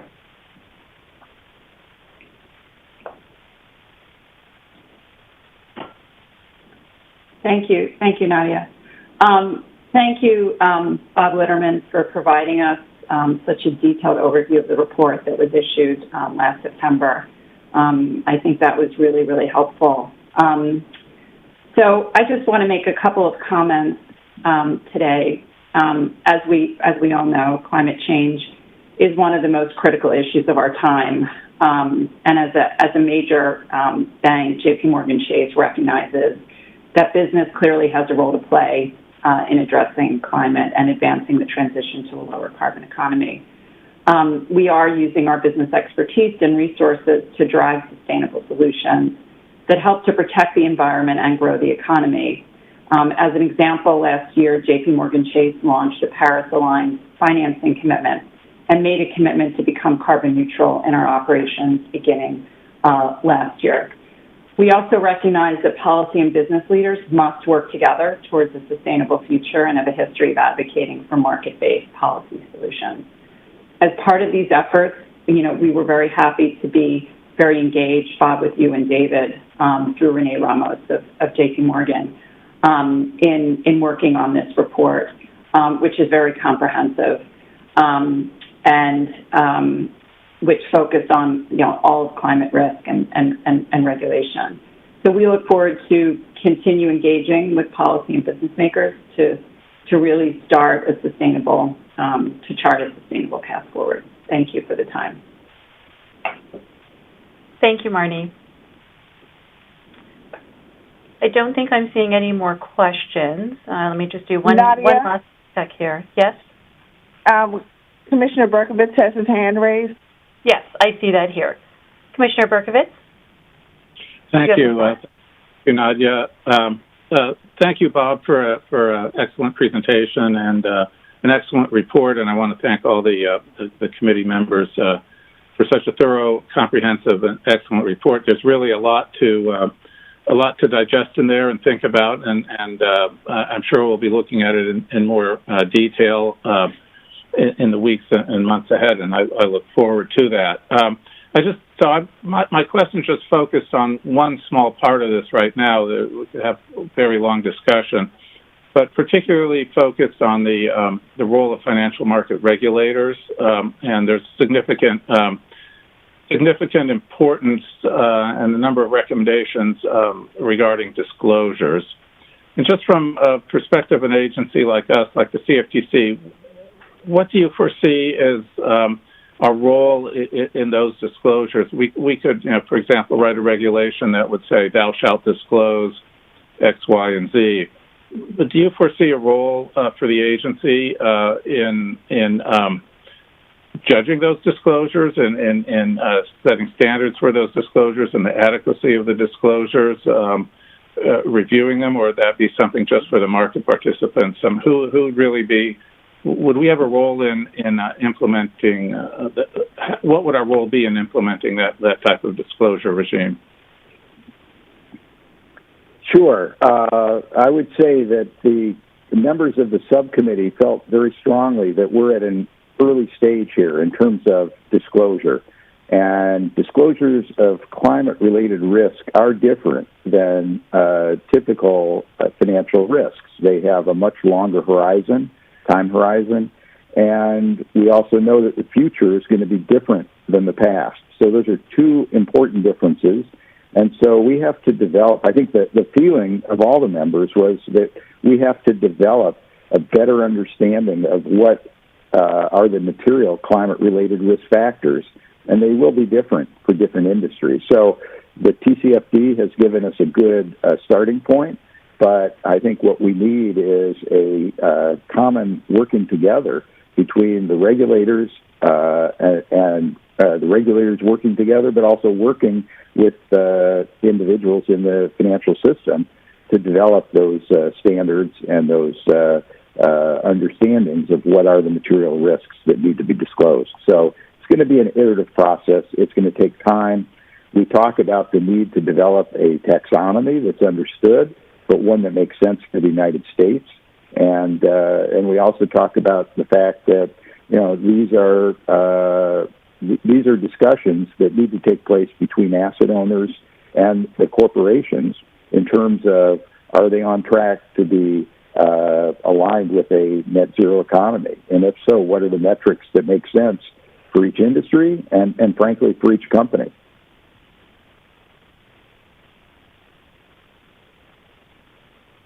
Thank you. I look forward to working with you, with the other committee members on these issues going forward. Thank you. Thank you.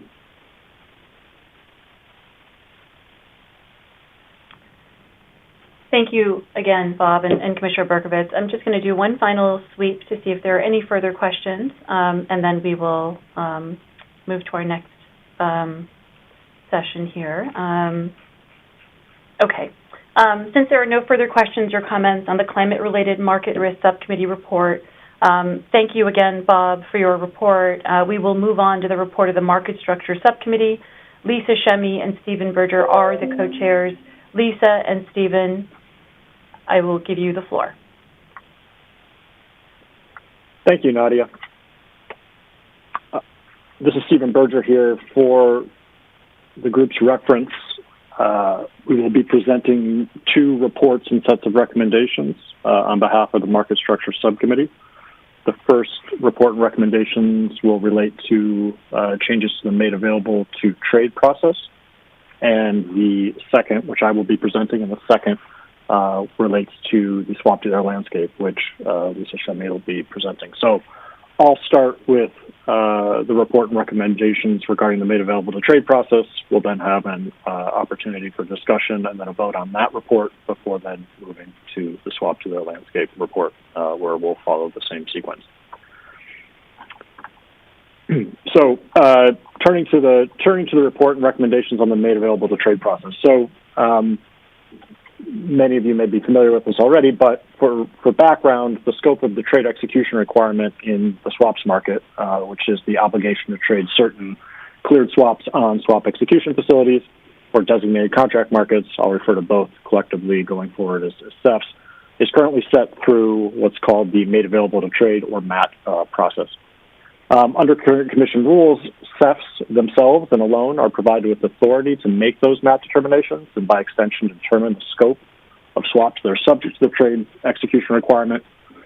And the overall appropriateness, efficacy, and sustainability of the current MAT process has been examined at length since its initial adoption. And so to sort of kind of level set, we provided in our report an overview of all the sort of prior fora in which revisions of the MAP process have been reviewed. So there was a CFTC roundtable, staff roundtable back in 2015. We provided some details about that in Appendix C of our report. In the Treasury's Capital Markets report in October of 2017, they made some recommendations in this regard following a pretty significant round of industry outreach. So we've highlighted those in Appendix D. And then when the CFTC proposed revisions to its CEF rules back in November of 2018, though they were subsequently withdrawn in December of 2020, there were some proposed changes to how the MAP process worked, which met with a number of comments from industry. By our count, there were 25 comment letters at the time that weighed in on revisions to the MAP process. And so we've cited who commented at the time and the details of that proposal in Appendix E. So we've tried to provide a historical context for all the discussions that have happened up until now. But, we concluded as a subcommittee that despite all these past in-depth discussions, there hasn't been a consensus blueprint among market participants put forward on what changes are warranted. So the goal of the subcommittee was to come up with that consensus blueprint and recommend it for consideration by the full Market Risk Advisory Committee. So we arrived at 4 principal recommendations. The first is to provide the Commission with the authority through its rulemaking process to determine that a swap is, quote, made available to trade. So this would complement the authority that currently resides exclusively with CEFs. The second recommendation would be to enhance the criteria that are used when either the Commission or SEFs make a MAT determination. We'll go into this in a little bit more detail, but this refers to the 6 factors that are evaluated when making a MAT determination.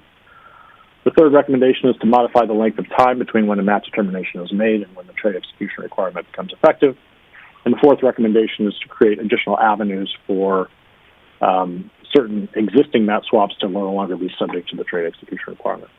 I'll discuss each of those in slightly more detail, but I just wanted to emphasize first that the subcommittee believes that these proposed recommendations will help address a range of concerns that have been expressed since the current MAT framework was adopted, including the following.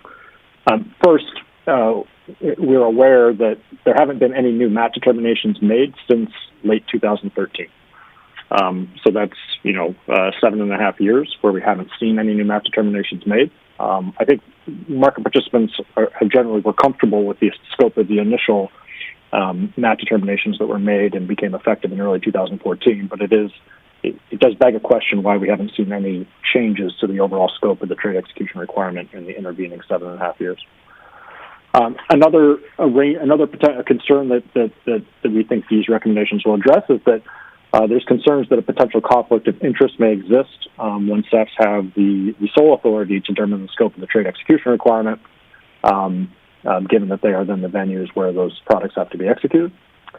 The next concern we think these recommendations will address is an inconsistency between the U.S. approach to setting the scope of the trading obligation for swaps and how that process works in foreign jurisdictions, and particularly challenges that may emerge going forward when we want to ensure continued alignment of the scope of the trading obligation across borders. I think we exist at present. We have a fortunately good alignment, for example, between the U.S. and the EU in terms of the scope of the trading obligation.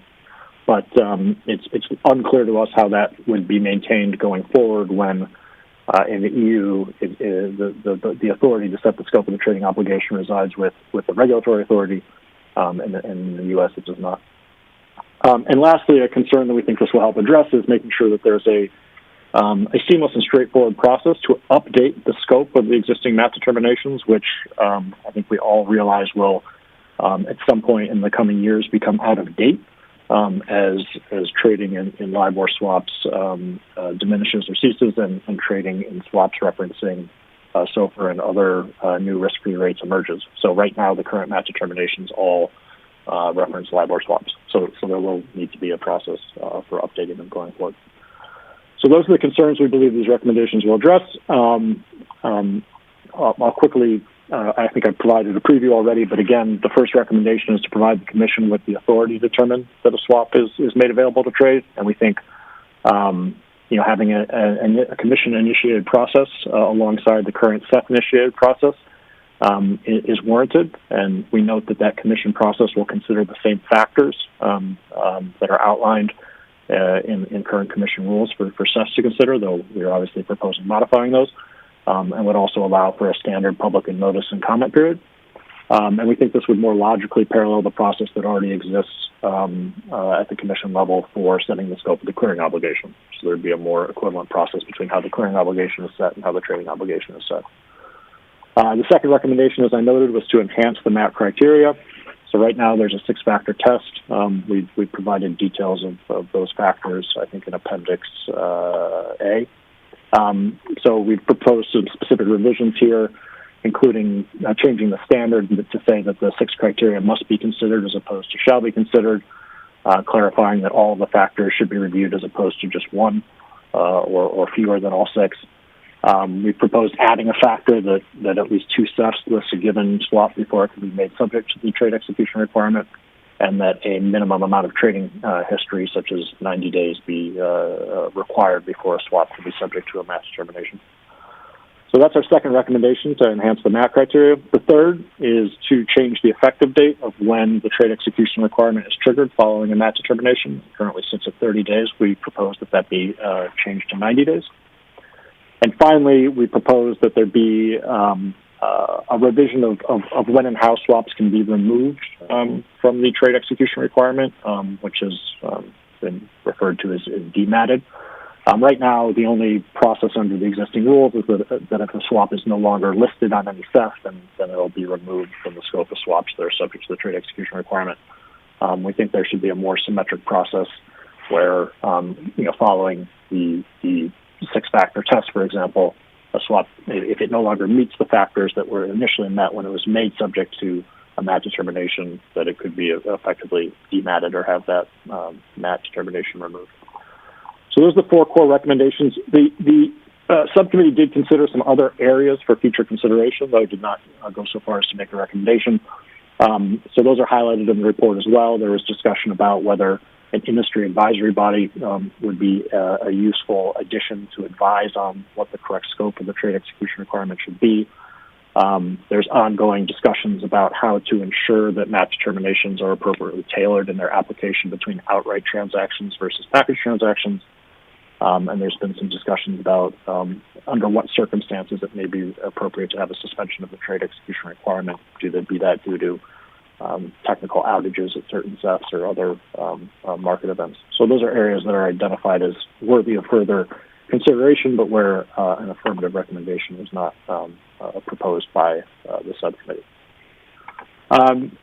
So with that, I would note that the subcommittee, when we voted on this, we had of the 18 members who were present for the vote, 16 in support and 2 abstained. So there was pretty strong unanimous support for the recommendations that are contained in this report.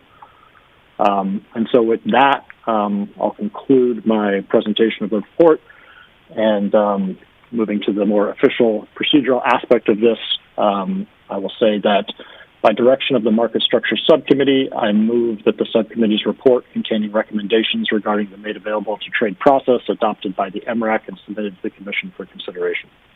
Be adopted by the Mrac and submitted to the Commission for consideration. Thanks, Stephen. Since the motion is coming from the subcommittee, a second is not required. Are there any questions or comments on the report? I'm going to wait just a few seconds to see if any members have any questions through the Webex.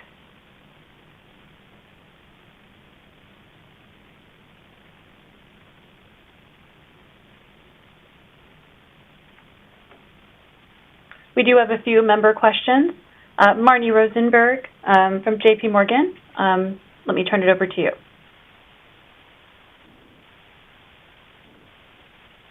Thank you, Nadia, and thank you, Stephen, and for Lisa for leading the subcommittee and having such comprehensive reports coming out of it. We weren't on the subcommittee, but I know that there was a lot of time and investment made in looking at this process. So I just wanted to make a couple of comments regarding the report and the recommendations. So first of all, we support many of the subcommittee's recommendations on enhancing the made available to trade process. Above all, we believe it's critical for market efficiency and resilience that the trade execution requirement is only applied to suitable products. And for that reason, we support the recommendations for a notice and comment period as part of the MAT process and enhancement of the MAT criteria. We do believe that if the Commission chooses to move forward with an enhanced CFTC-initiated MAT process, that it should actually replace the current CEF-initiated process. Should the CEF-initiated process be retained, at a minimum, it should be subject to the same enhancements being recommended for the CFTC-initiated process, such as the notice and comment requirement. And then finally, many of the recommendations in the subcommittee report are drawn from the proposals raised in the CFTC's 2018 proposed rule on CEFs and trade execution. We do believe that other aspects of the 2018 proposed rule are also worthy of being revisited. For example, the proposal to make the methods of execution more flexible. This would also be consistent with the approach to the trade execution requirement in non-U.S. swaps markets. Thank you. Thank you, Marnie. I will now turn over to Eileen Kiley, who also has a question or a comment. Eileen joins us from BlackRock. Thank you very much, Nadia, and thank you very much for providing BlackRock the opportunity to provide additional thoughts from the perspective of the end user, whose ultimate investment positions are obtained through the execution of financial contracts, whether on an exchange or SEP or otherwise. So there are two considerations we would like to raise for the Commission when reviewing the made available to trade process more broadly. The first is to consider the interplay between the MAT determination and regulatory established block size limits. And the second and more pressing is the interplay between the MAT determination and the imminent cessation of LIBOR. With respect to block sizes are established to enable the efficient execution of large risk transfers. Non-MAT trades are subject to post-trade reporting requirements. But once a contract is subject to MAT, it becomes subject to pre-trade price transparency. And this pre-trade price transparency makes efficient execution of large risk transfers more complex. And the Commission should consider calibrating block sizes to account for this complexity, especially during stressed markets like we saw last year this time. Finally, with respect to LIBOR cessation, the imminent cessation of LIBOR will create a real-world test for how the MAT determination adjusts to market liquidity. Currently, LIBOR swaps are subject to MAT, while the alternative reference rate swaps are not. So as the market transitions away from LIBOR, the Commission should actively prepare for how to MAT and demat the relevant contracts. And that's all we had to say. Thank you.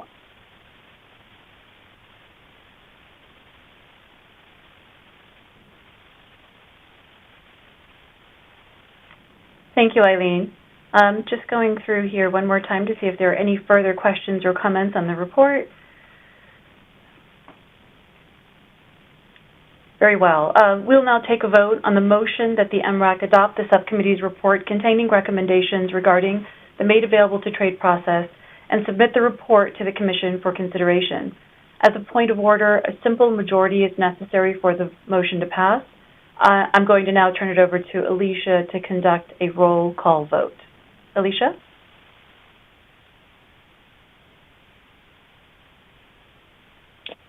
Committee members, when I call your name, please indicate your agreement with aye, disagreement with nay, or indicate abstain if you are abstaining from the vote.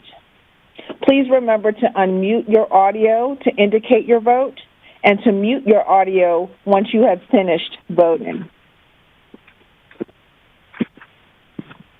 Okay. Salman Benai, IHS Markit.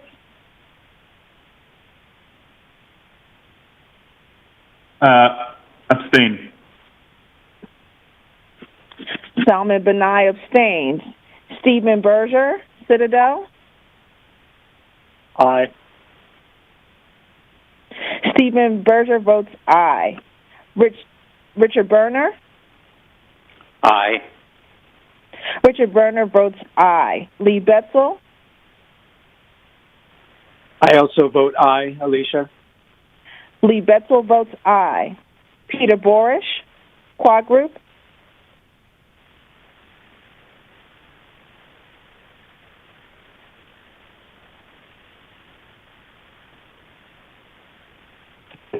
In favor.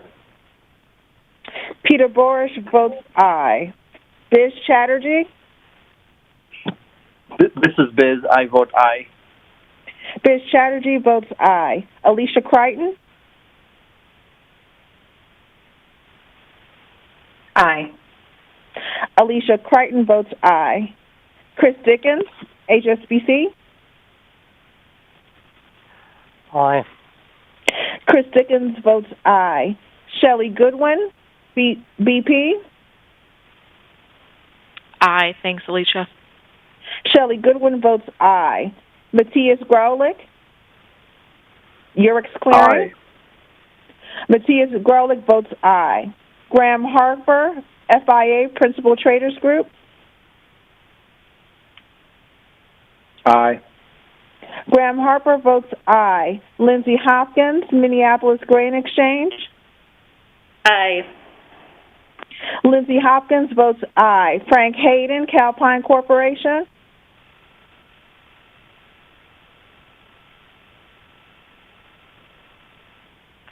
I vote aye. Frank Hayden votes aye. Annette Hunter, Federal Home Loan Bank of Atlanta. Aye. Annette Hunter votes aye. Angie Karna, Nomura Global Financial Products, Inc. Aye, Alicia. Angie Karna votes aye. Dimitri Caruso, Nodal Exchange. Aye. Dimitri Caruso votes aye. Eileen Kiley, BlackRock. Eileen Kiley votes aye. Derek Kleinbauer, Bloomberg South. Aye. Derek Kleinbauer votes aye. Robert Mangrelli, Chatham Financial. Aye. Robert Mangrelli votes aye. Kevin McClear, Intercontinental Exchange. Aye. Kevin McClear votes aye. Dennis McLaughlin, LCH. Aye. Dennis McLaughlin votes aye. Craig Messinger, Virtu Financial. Aye. Craig Messinger votes aye. Get to the next page. Bill Michaels, the Options Clearing Corporation. Aye. Bill Michaels votes aye. John Murphy, Commodity Markets Council. Aye. John Murphy votes aye. Sam Priyadarshy, Vanguard. Aye. Sam Priyadarshy votes aye. Marnie Rosenberg, J.P. Morgan. Aye. Marnie Rosenberg votes aye. James Shanahan, CoBank. Aye. James Shanahan votes aye. Lisa Shemy, SIBO Global Markets. Aye. Lisa Shemy votes aye. Betty Simpkins.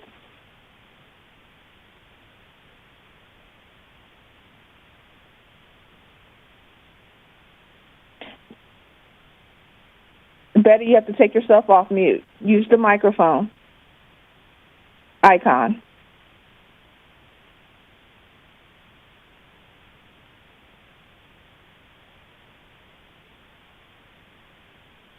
AV, can you take Betty Simpkins off? Okay. Oh, she did. Go ahead, okay. Betty. Aye. Betty Simpkins votes aye. Tyson Slocum, Public Citizen. Abstain. Tyson Slocum abstains. Sujatha Srinivasan, Goldman Sachs.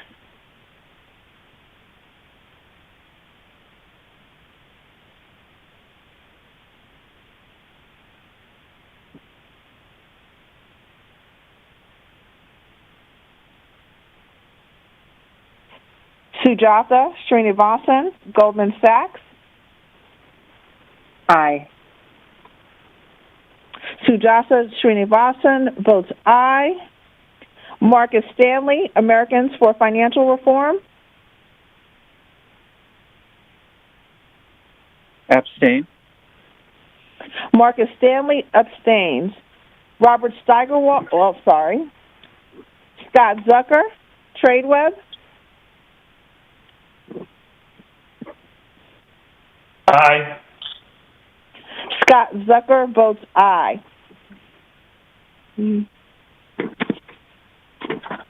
me one moment.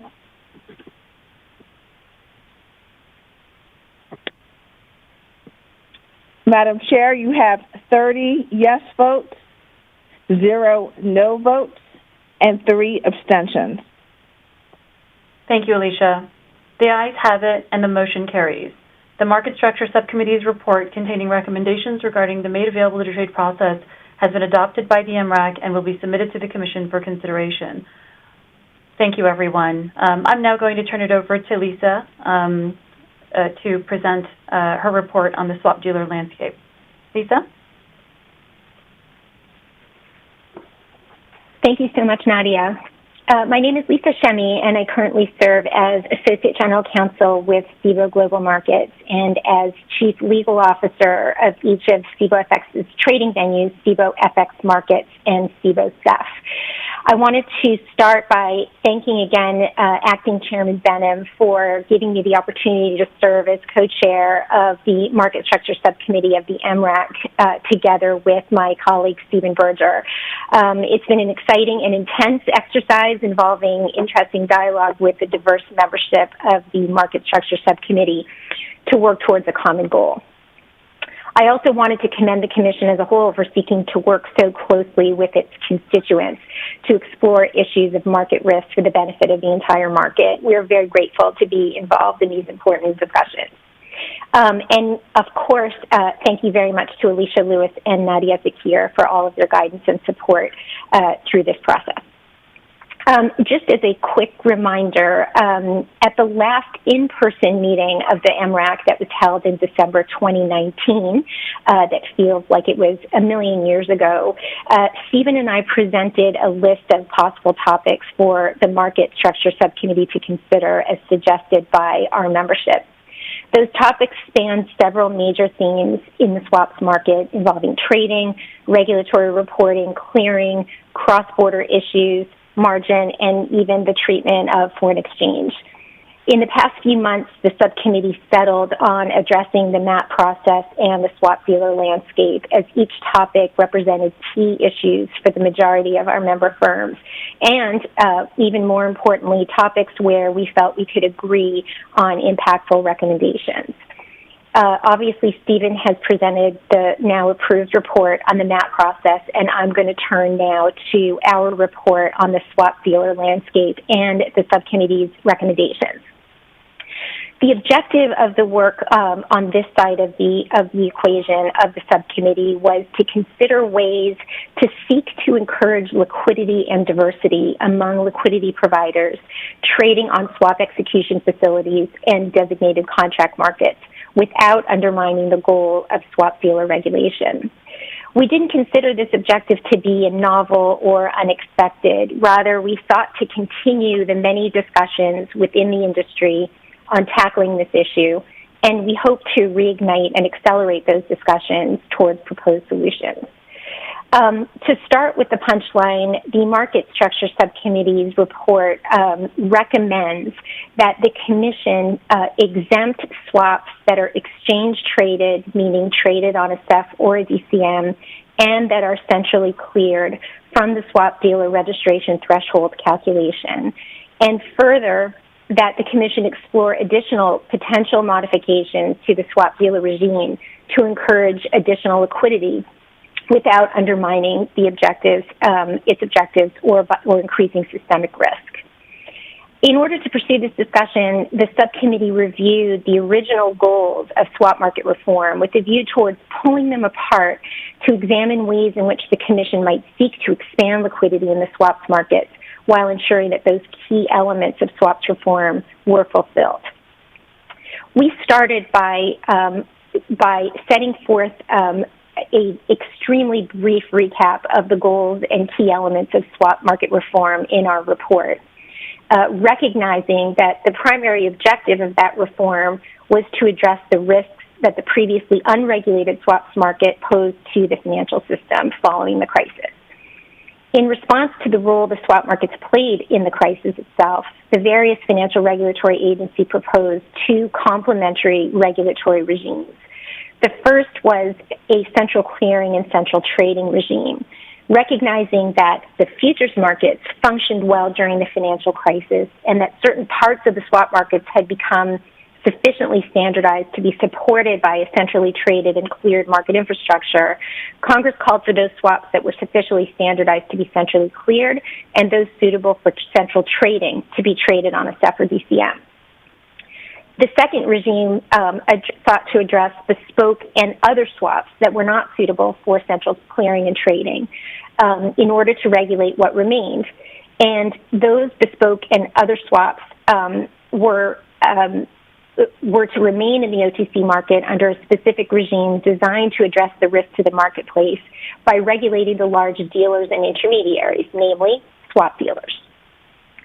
The policy considerations and key elements of each of the central clearing trading regime on the one hand and the swap dealer regime on the other are essentially the same. Those key elements include capital, margin, reporting, and business conduct standards. Alongside the implementation of the central clearing and trading mandates, Congress included registration and regulation of large dealers as part of its swap markets reform. Later in this report, what we try to do is seek to demonstrate that exempting certain swaps from the de minimis threshold for swap dealer registration won't meaningfully undermine the pillars of swaps regulation. To start just with a brief recent history of the fact that the Commission has recognized this lack of difficulty in attracting certain firms to the swaps market, to the regulated swaps market, the Commission has sought to address that lack of new entrants as liquidity providers in various ways. One of the principal ways that they sought to do so was through an alternative regulatory regime, the floor trader exemption. The floor trader exemption to the swap dealer definition was intended to allow firms that registered as floor traders but not as swap dealers to access the swaps markets on DCMs and stuff. Following its enactment in 2013, the Commission received input from market participants over several years, and the Commission has sought to address those concerns of market participants by issuing a series of no-action relief, as the last of which was issued as recently as July 2019. Unfortunately, even following the issuance of that no-action relief, it appears that firms have not sought to register as floor traders and to avail themselves of this exemption. Although it's difficult to understand exactly why that is, it is very clear that they have not done so. A couple comments have been made over the years, in particular by some of the commissioners, as to why that might be, and a couple quotes as interesting anecdotal evidence. Commissioner Berkovitz, upon the issuance of the 2019 no action, commented that a rulemaking to amend the swap dealer definition is the best way to fix the issues with the current rule. Further, Commissioner Quintens, in actually objecting to the issuance of that relief, stated that the floor trader exception from swap dealer registration only applies to proprietary trading firms that have historically never been required to register with the Commission. These firms, which risk their own capital and do not have customers or investors, can participate freely in the futures markets without registering with the CFTC. And he went on to say that any proprietary trading firm that takes advantage of this revised floor trader exception should remember that no action relief can be withdrawn at any time and with little notice. Moving on from the floor trader exception, the Commission also sought to further explore the de minimis exception to the swap dealer definition itself, and issued various reports over the years seeking to determine whether the threshold was appropriate. As part of the work culminating in the final rule on the de minimis exception, the Commission sought comment on the idea of exempting exchange-traded and or cleared swaps from the de minimis threshold, as well as exempting non-deliverable forward exchange forwards, NDFs, from the de minimis. In receipt of, the Commission received a very large number of comments in response to that final rule and request for comment, and most commenters supported including an exception for exchange-traded and or cleared swaps. Only 2 of the comments that were submitted opposed that idea.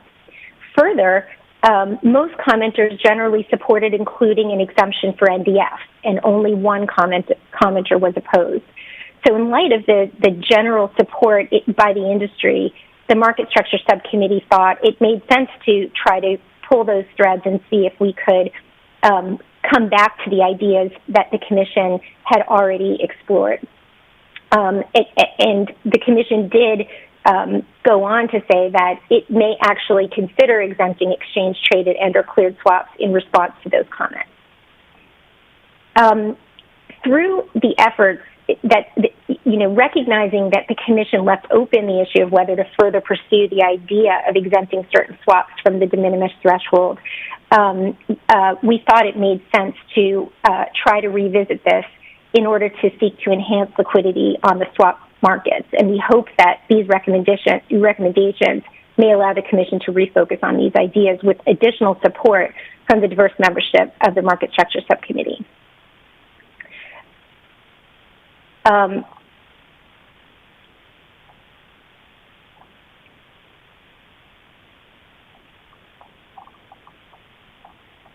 Apologies, as my computer is frozen. A great COVID moment. Well, I'll continue to move on. The next part of our report continued to discuss the various elements of swap market reform and made the argument that all four of the key elements of swap market regulation were actually fulfilled, even if firms that were seeking to trade on contract markets were not registered swap dealers. Namely, if you take the idea that a swap that is centrally cleared and traded on a SEF, for example, you actually fulfill, or we make the argument that you fulfill those goals in various ways. First, the clearing members of a CCP will facilitate swap clearing, are already subject to regulatory capital requirements. Further, the approved margin requirements are met by both counterparties that are clearing through a CCP. In addition, the reporting requirements are met by the SEF or the DCM, and business conduct standard regulations are met by the policies of the SEF or DCMs that are governing trading behavior. Given that each of the key elements of swap dealer regulation is met under this scenario, coupled with the recognition that parallel futures trading activity does not carry an analogous entity-level registration regime, the subcommittee urges the Commission to follow through with the long-standing suggestion of exempting swaps that are exchange-traded and centrally cleared from the swap dealer registration threshold calculation. In conclusion, to reiterate, the recommendation of the Market Structure Subcommittee's report is that the Commission consider exempting swaps that are exchange-traded and cleared from the swap dealer registration threshold calculation.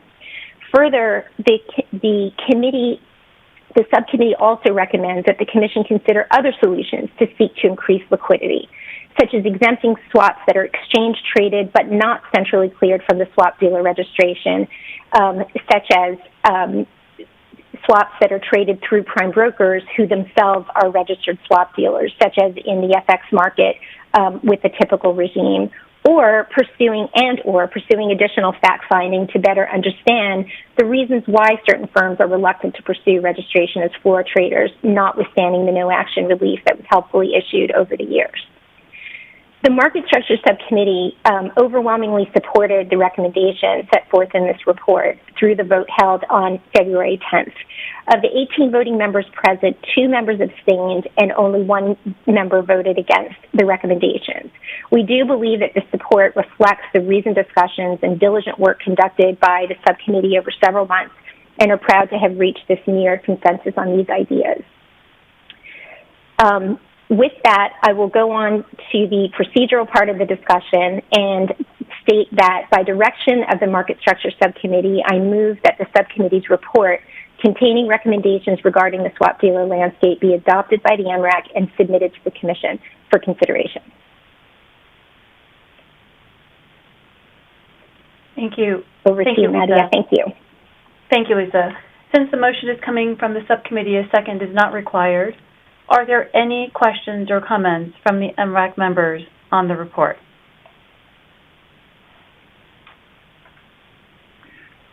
I see a few comments and questions here. Let me turn it over to Marcus Stanley. Marcus is Policy Director at Americans for Financial Reform. Thank you. AFR strongly opposes the recommendation. We were not on the subcommittee, but we strongly oppose this recommendation to exempt cleared and or exchange-traded swaps from being counted toward the de minimis for swap dealer designation. And we made our opposition clear in our 2018 comment on this proposal, and we're very pleased that the Commission reconsidered and dropped that idea from the final rule. I will send to the commissioners our comment where we lay out in detail our reasons for opposing this idea, including the great significance of dealers, even in cleared swaps, to the derivatives ecosystem as CCP members, and the very important risk management role that they continue to play, even as they interact with CEFs and CCPs. We really feel it would be an abrogation of the Commission's responsibilities to exempt the volume, which is, the majority of volume in a lot of very systemically important derivatives markets is exchange traded and or cleared. It would be an abrogation of the Commission's regulatory responsibilities to exempt this from swap dealer designation. And as we also pointed out in our comment, we believe that Congress would have made that exemption in a clear way in Dodd-Frank had such an exemption been intended. Thank you. Thank you, Marcus. Biz Chatterjee from Citigroup.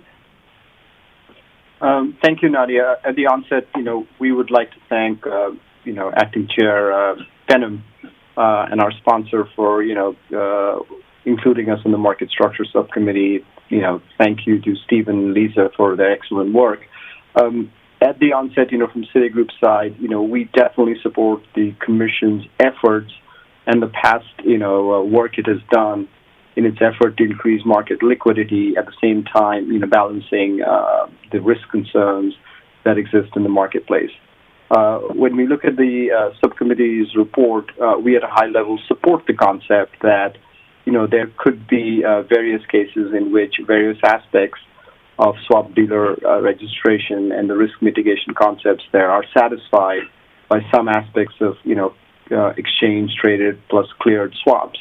However, I will not read out our concurring statement that we've put, but we definitely like to think that since a lot of the focus of the subcommittee and the recommendations were based on just reviewing past literature, we certainly support the recommendation that a study be conducted either by the CFTC or by a third party that it may kind of empower to conduct a study to really identify what kind of firms would take advantage of this exemption and how much liquidity they would add to the market. And then once we've been able to identify, then we should be able to understand what are the kind of risks that these firms would bring to the market, and therefore examine whether these risks are truly being monitored and covered by the roles and responsibilities of the trading platforms and the clearinghouses. So that's kind of where we stand. Like I said, we are supportive of the concept at a high level, but we think a careful study and an analysis has to be done before any recommendations are taken up for consideration. Thank you, Biz. Marnie Rosenberg, J.P. Morgan.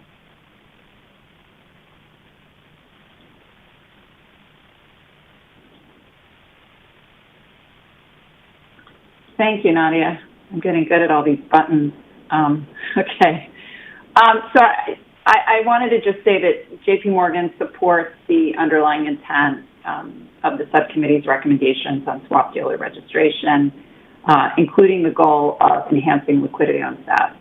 However, we believe further analysis is needed to evidence that these recommendations will be effective in delivering on that goal.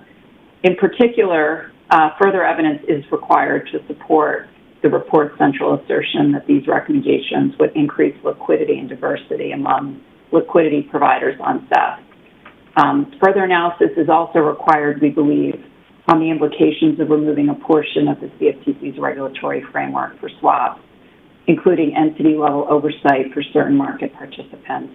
This should be considered in the context of the market's resiliency and integrity. Notwithstanding the aforementioned, J.P. Morgan is ready to work with the CFTC and the broader industry to explore other avenues to increasing liquidity without impinging on regulatory objectives or increasing systemic risk. Thank you.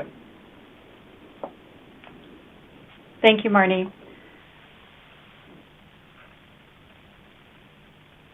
I'm not seeing any further questions or comments. So we will now take a vote on the motion that the MRAC adopt the subcommittee's report containing recommendations regarding the swap dealer landscape in order to submit the report to the Commission for consideration. As a point of order, a simple majority vote is necessary for the motion to pass. I'm going to turn it over to Alicia to conduct the roll call vote. Thank you, Nadia. Committee members, again, when I call your name, please indicate your agreement with aye, disagreement with nay, or indicate abstain if you're abstaining from the vote.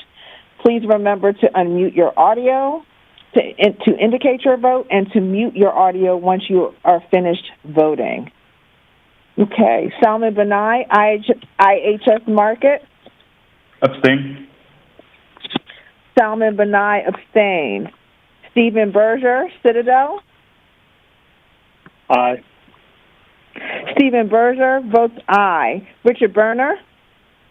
Aye. Richard Berner votes aye. Lee Betzel, CME. Aye. Lee Betzel votes aye. Peter Borish, Quad Group.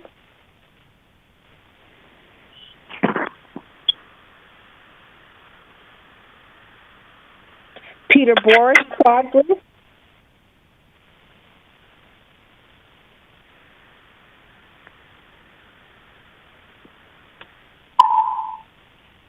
Peter Borish, Quad Group. In favor.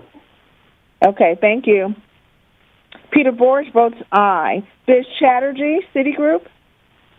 Aye. Biz Chatterjee votes aye. Alicia Crichton, FIA. Abstain. Alicia Crichton abstains. Chris Dickens, HSBC. Aye. Chris Dickens votes aye. Shelley Goodwin, BP. Aye. Shelley Goodwin votes aye. Matthias Graulich, Eurex Clearing. Aye. Matthias Graulich votes aye. Graham Harper, FIA, Principal Traders Group. Aye. Graham Harper votes aye. Frank Hayden, Calpine Corporation. Aye. Frank Hayden votes aye. Lindsay Hopkins, Minneapolis Grain Exchange. Aye. Lindsay Hopkins votes aye. Annette Hunter, Federal Home Loan Bank of Atlanta. Aye. Annette Hunter votes aye. Angie Karna, Nomura Global Financial Products. Aye. Angie Karna votes aye. Dimitri Carusos, Nodal Exchange. Aye. Dimitri Carusos votes aye. Eileen Kiley, BlackRock. Aye. Eileen Kiley votes aye. Derek Kleinbauer, Bloomberg Seth. Aye. Derek Kleinbauer votes aye. Robert Mangrelli, Chatham Financial. Aye. Robert Mangrelli votes aye. Kevin McClear, ICE. Aye. Kevin McClear votes aye. Dennis McLaughlin, LCH. Aye. Dennis McLaughlin votes aye. Craig Messinger, Virtu Financial.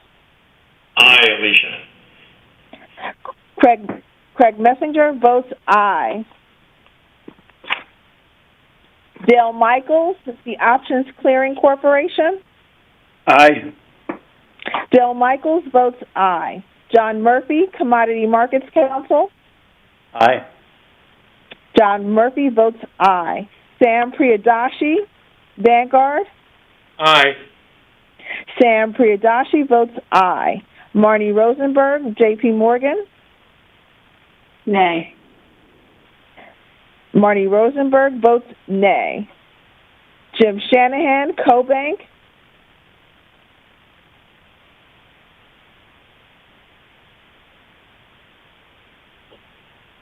Jim Shanahan, CoBank.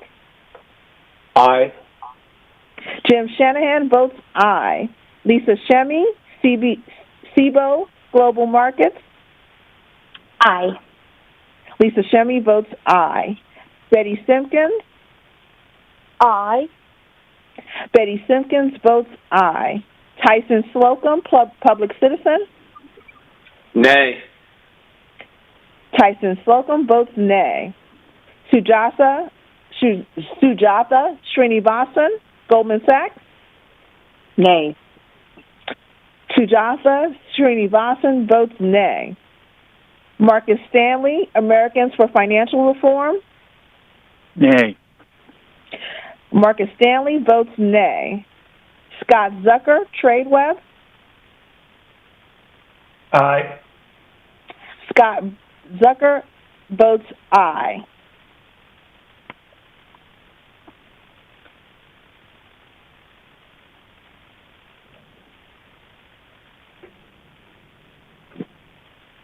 Madam Chair, you have 28 yes votes. One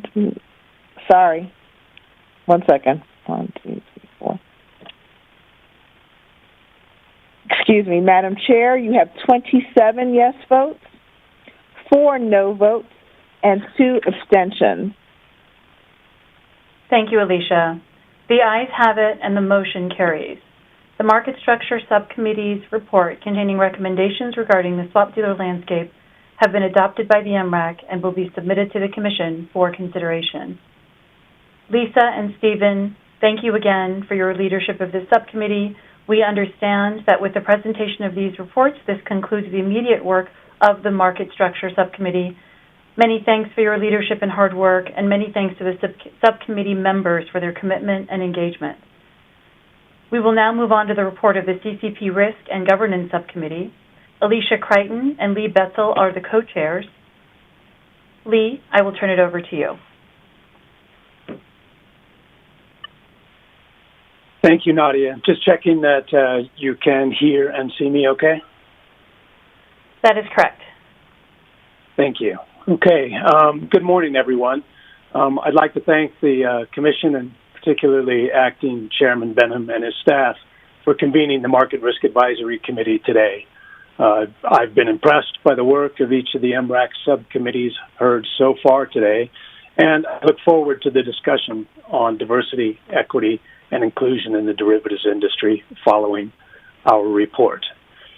As co-chair of the Mrac Subcommittee on Central Counterparty Risk and Governance, along with my fellow co-chair, Alicia Crichton, I look forward to sharing the output of the subcommittee's work.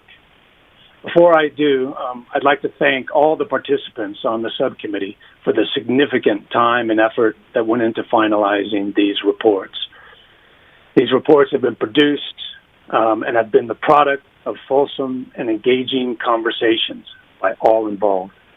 I would also like to thank Acting Chair Benham, Alicia Lewis, and Nadia Zakir for their many insights and guidance. On behalf of the subcommittee, we are pleased to share with the broader committee the reports covering CCP governance and CCP margin methodologies. By way of introduction, I would like to remind the committee that the primary focus of derivative clearing organizations, or DCOs, is on the safety and soundness of the markets they clear and the stability of the broader financial system. DCOs and more broadly cleared derivatives markets have a long history of successfully navigating market stress events, not least in this past year of economic uncertainty. DCO successes stem in a large part from a culture of strong risk management, along with a structure that incentivizes its participant community to effectively manage their risks, which are fundamental to a DCO's design. The reports presented on both CCP governance and on margin methodologies reflect the commitment to preserve these risk management incentives while ensuring that the best practices in risk management evolve to match an ever-changing market dynamic. Many of the governance and margining practices and related recommendations noted in these reports reflect practices already employed by a number of DCOs. However, identifying and codifying these practices was a valuable exercise that we hope will assist the Mrac and the Commission in formalizing additional standards that are best practices for DCOs. With that said, I would like to update the committee briefly on the work carried out by the subcommittee. Following that, I will present the report covering CCP governance for the committee's consideration for adoption. And co-chair Alicia Crichton will then present the best practices in margin methodology. So the subcommittee, during its work, identified 6 work streams to focus on. We identified then 2 or more subcommittee members to lead the discussions and work output on each of these 6 work streams. In addition to the topics on governance and margining, which we will present today, the identified work streams focused on 4 other areas of consideration. Those 4 were default management, seeking to identify progress made since the adoption of the 2016 Mrac paper on this topic, and whether further work in this area was needed. We also focused on CCP capital and skin in the game with consideration on whether appropriate minimum standards could be recommended. Stress testing and liquidity, focusing on recommendations for best practices for CCPs in this area. And finally, CCP transparency, where we're seeking to build on the enhanced standardization and further improvements made in this area with the adoption of the CPMI IOSCO public quantitative disclosures in 2015, and identifying whether there are further areas of consideration which could be of benefit. Latterly, the subcommittee made the decision to focus its efforts on finalizing the 2 papers put forward for your consideration today. However, much progress was made on the aforementioned 4 areas of consideration, and with that in mind, I look forward to continuing to work with the participants of the subcommittee on CCP risk and governance to promote best practices in risk management and support financial stability going forward. I will now turn to the paper provided in your meeting materials. This paper is titled Recommendations on CCP Governance and Summary of Subcommittee Constituent Perspectives. The recommendations regarding best practices in CCP governance reflect the collective work of the subcommittee, and the report provides recommendations in 2 key areas for the committee's consideration. The subcommittee's discussions focused on the CFTC's DCO rule filing process under its Part 40 rules, DCO forums and processes to solicit participant feedback, and standards governing DCO's risk committees. Perspectives for improving DCO's governance arrangements were initially drafted by a subset of subcommittee members representing clearing members and end users of the subcommittee, with subcommittee members representing CCPs responding and providing their own perspectives on each of the areas of consideration. In addition, I would like to point out that independent voting members of the subcommittee tended to agree with the perspectives of the clearing members and end-user representatives, as set out in the paper. A summary of the subcommittee perspectives, noting whether agreement was reached or not, is provided in the body of the report. So, the first key area of agreement by the subcommittee includes a recommendation that all CCPs establish risk forums to obtain input from its market participants by requiring establishment and regular scheduling of 1 or more market participant risk advisory working groups as a forum to seek risk-based views from a broad array of market participants. And that for these purposes, to define market participants to include at least representatives from clearing members and end users. These risk advisory working groups should be used to solicit and obtain risk-based views of market participants in the early stages of proposing changes that could materially affect the risk profile of a DCO's activities. The second area of agreement for recommendation today is that the standards be established for the roles and obligations of members of a CCP's risk management committees. The recommendation states that in establishing these roles and responsibilities, a DCO should have governance arrangements that establish 1 or more risk management committees and require that the board of directors consult with and consider feedback from these committees on all matters and propose changes to the DCO's rules, procedures, or operations that could materially affect the risk profile of the DCO. This should include any material changes to the derivatives clearing organization's risk model, default procedures, participant requirements, and risk monitoring practices, as well as the clearing of new products that could significantly impact the derivatives clearing organization's risk profile. The recommendation also states that a DCO should establish and enforce appropriate fitness standards for members of each of its risk management committees. And further, that a DCO shall maintain policies to make certain that members of each risk management committee are able to provide a risk-based, independent, informed opinion on all matters presented to the risk management committee for consideration and perform their duties in a manner that supports the safety and efficiency of the DCO and the stability of the broader financial system. And that risk committees include representatives from market participants, as mentioned before. The final recommendation in this key area is that DCO should maintain policies to make certain that membership of each risk management committee is reconstituted on a regular basis. During its February 12th, 2021 meeting, the 17 voting members of the Subcommittee on CCP Risk and Governance voted unanimously to approve the report submitted for your consideration today.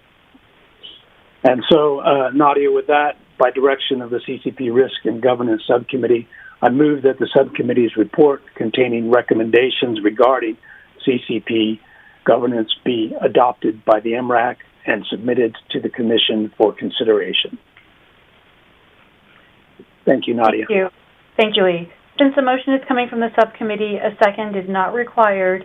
Are there any questions or comments on the report? Maybe we'll pause for a few seconds while MRAC members gather questions, if any.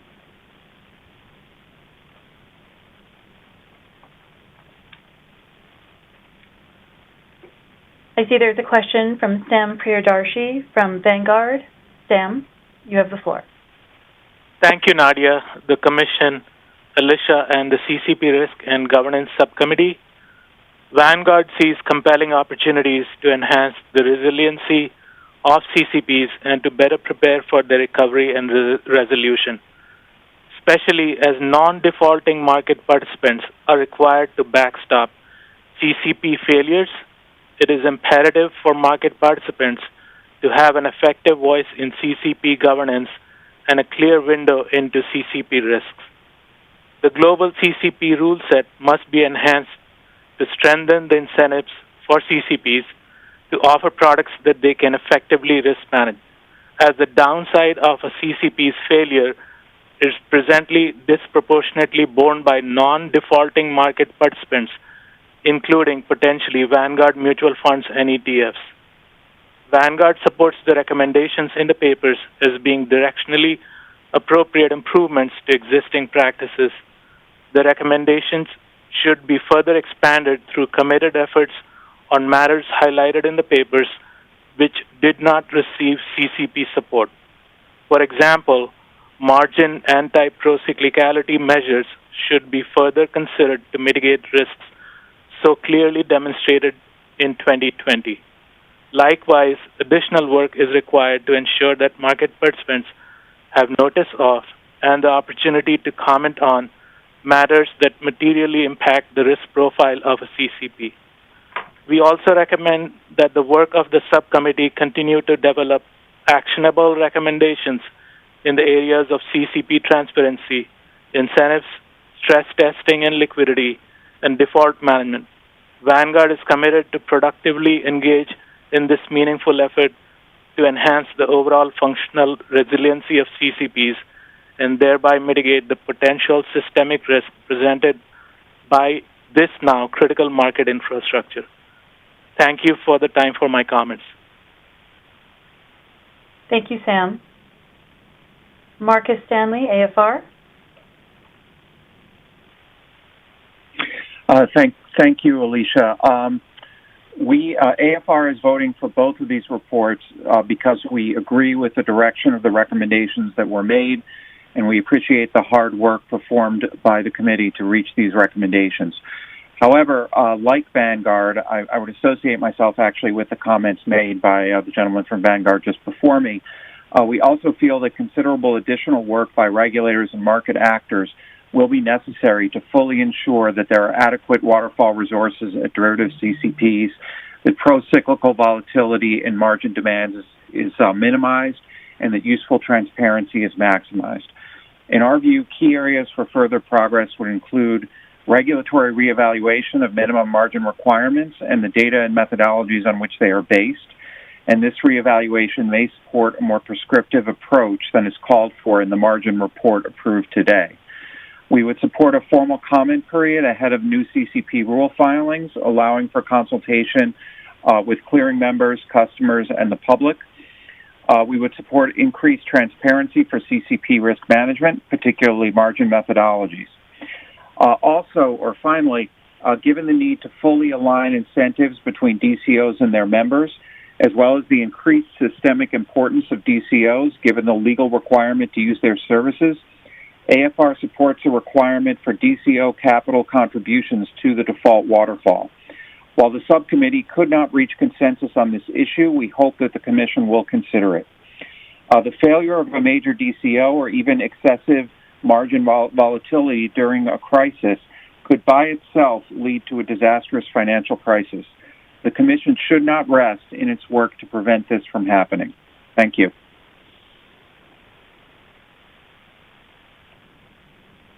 Thank you.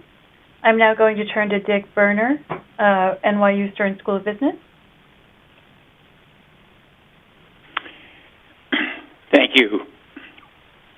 I want to start just by congratulating my fellow subcommittee members for producing the reports on marching and governance and the hard work and leadership of our co-chairs, Lee and Alicia. Like Marcus and the gentleman from Vanguard, I do want to raise 4 points related to our work.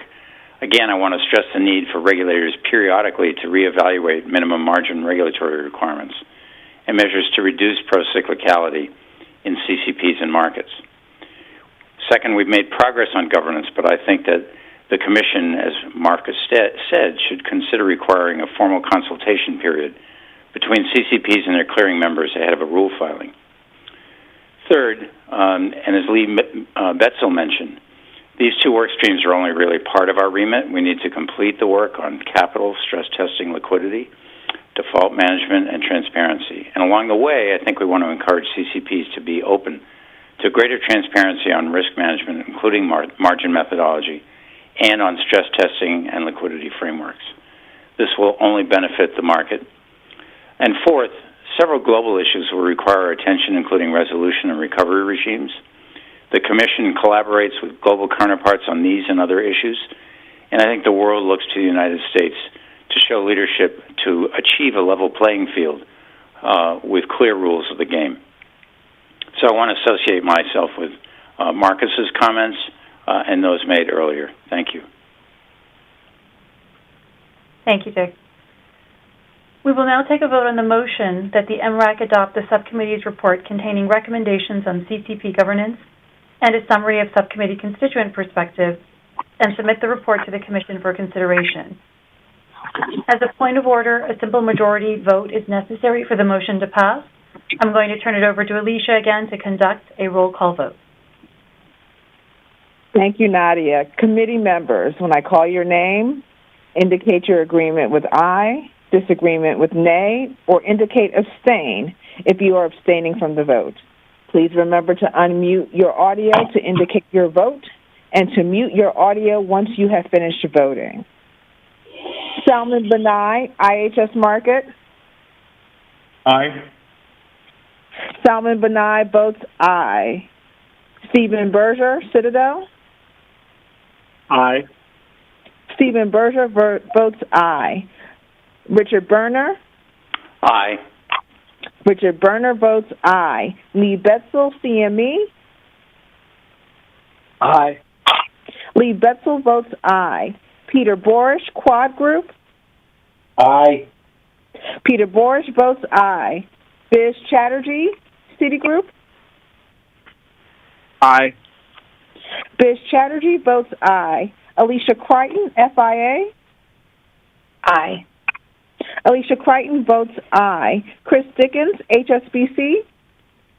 Aye. Chris Dickens votes aye. Shelley Goodwin, BP.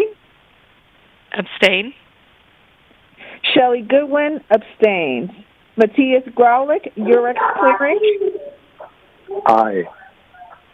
Eurex Clearing, Matthias Graulich votes aye. Graham Harper, FIA, PTG.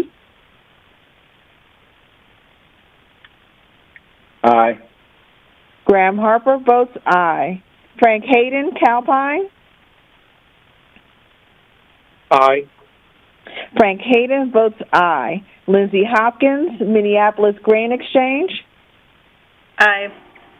Lindsay Hopkins votes aye. Annette Hunter, Federal Home Loan Bank of Atlanta. Aye.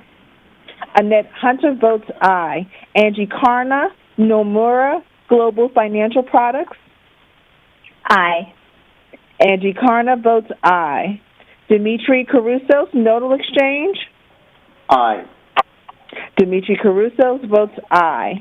Eileen Kiley, BlackRock. Aye. Eileen Kiley votes aye. Derek Kleinbauer, Bloomberg Sub. Aye. Derek Kleinbauer votes aye. Robert Mangrelli, Chatham Financial. Aye. Robert Mangrelli votes aye. Kevin McClear, ICE. Aye. Kevin McClear votes aye. Dennis McLaughlin, LCH. Aye. Dennis McLaughlin votes aye. Craig Messinger, Virtu. Aye, Alicia. Craig Messinger votes aye. Dale Michaels, the Options Clearing Corporation. Aye. Dale Michaels votes aye. John Murphy, Commodity Markets Council. Aye. John Murphy votes aye. Sam Priyadashi, Vanguard. Aye. Sam Priyadashi votes aye. Marnie Rosenberg, J.P. Morgan. Aye. Marnie Rosenberg votes aye. Jim Shanahan, CoBank. Aye. Jim Shanahan votes aye. Lisa Shemy, SIBO Global Markets. Aye. Lisa Shemy votes aye. Betty Simpkins. Aye. Betty Simpkins votes aye. Tyson Slocum, Public Citizen. Aye. Tyson Slocum votes aye. Sujatha Srinivasan, Goldman Sachs.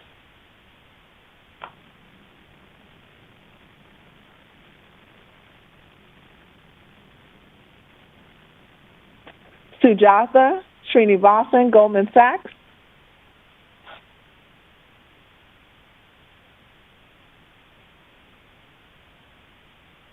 Okay, Sujatha is no longer on the call with us.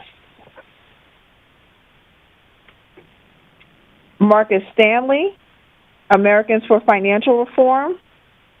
Aye. Marcus Stanley votes aye. Scott Zucker, TradeWeb. Aye. Scott Zucker votes aye. Okay. Madam Chair, you have 31 yes votes, 0 no votes, and 1 abstention. Thank you, Alicia. The ayes have it, and the motion carries. The CCP Risk and Governance Subcommittee's report containing recommendations on CCP governance and a summary of subcommittee constituent perspectives has been adopted by the Mrac and will be submitted to the Commission for consideration. Alicia Crichton, I'm now going to turn it over to you to discuss the recommendations regarding CCP margin methodologies.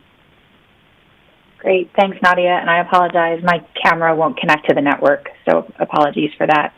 But good afternoon, and thank you to Acting Chair Benham, the Commissioners Alicia Lewis, Nadia Zakir, as well as the subcommittee chairs for today's discussion. and I look forward to the upcoming discussion on diversity, equity, and inclusion. It's been an honor to co-chair on behalf of FIA, the CCP Risk and Governance Subcommittee with Lee Betzel. Members of this subcommittee from different sectors of the industry collaborated to produce two important reports on CCP margin methodologies and CCP risk governance. With a lot of hard work from subcommittee members, we found common ground, and where we didn't, we've laid the groundwork for further discussions, and many of those areas are included in the report. Before I walk through the recommendations, I'd also like to thank Dale Michaels from the OCC, who as co-lead in the margin workstream was instrumental in driving this report to conclusion. I'll preface the walkthrough of the report with some additional information that during our February 12th, 2021 meeting, the 17 voting members of the Subcommittee on CCP Risk and Governance voted unanimously to approve the paper submitted for your consideration today, and we look forward to continuing to work with the Mrac and the CFTC on these recommendations. I'll now turn to providing a brief summary of the 6 key elements and associated recommendations discussed in the paper included in your materials. I'll start with recommendations regarding anti-procyclicality and provide a brief summary of some of the recommendations we've included. The CFTC should enhance its flexible approach to supervising how CCPs manage procyclical margin requirements that prioritizes the desired outcome of reducing procyclicality and not the specific means of reducing it. Supervisory expectations should recognize that CCPs may employ a range of tools to measure and manage procyclicality that are uniquely tailored to the products and markets that they clear. Tools that CCPs may include to assist with this effort are standard sets of metrics to measure procyclicality, portfolio or product level margin floors, and certain seasonality measures for a subset of products. Importantly, the tools in the framework should be transparent to market participants.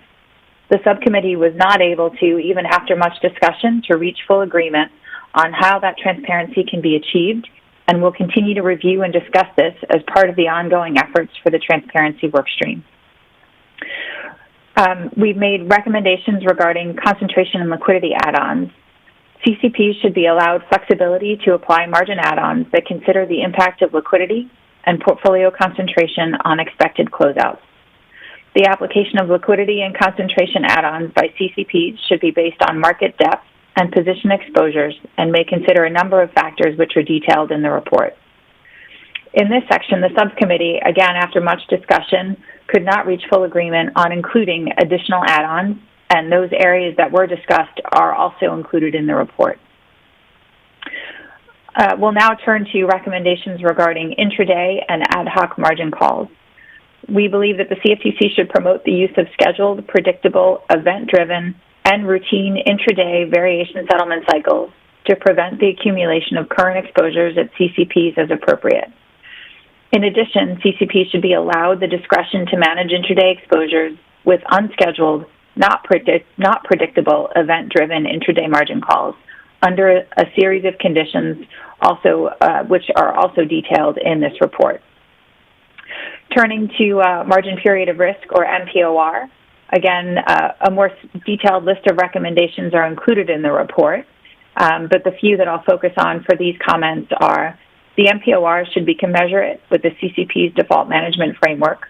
It should be aligned with the time needed to delta hedge, port client positions to a new clearing member, or otherwise liquidate and or auction the portfolio to return the CCP to a matched book as appropriate to the account type. CCPs should disclose their general framework for making MPOR decisions and demonstrate to market participants that the CCP's overall MPOR is appropriate. The MPOR should consider longer time periods for less liquid products, and it should be based on the liquidity attributes of the product, irrespective of where or how it is traded, comparing, for example, OTC or on exchange.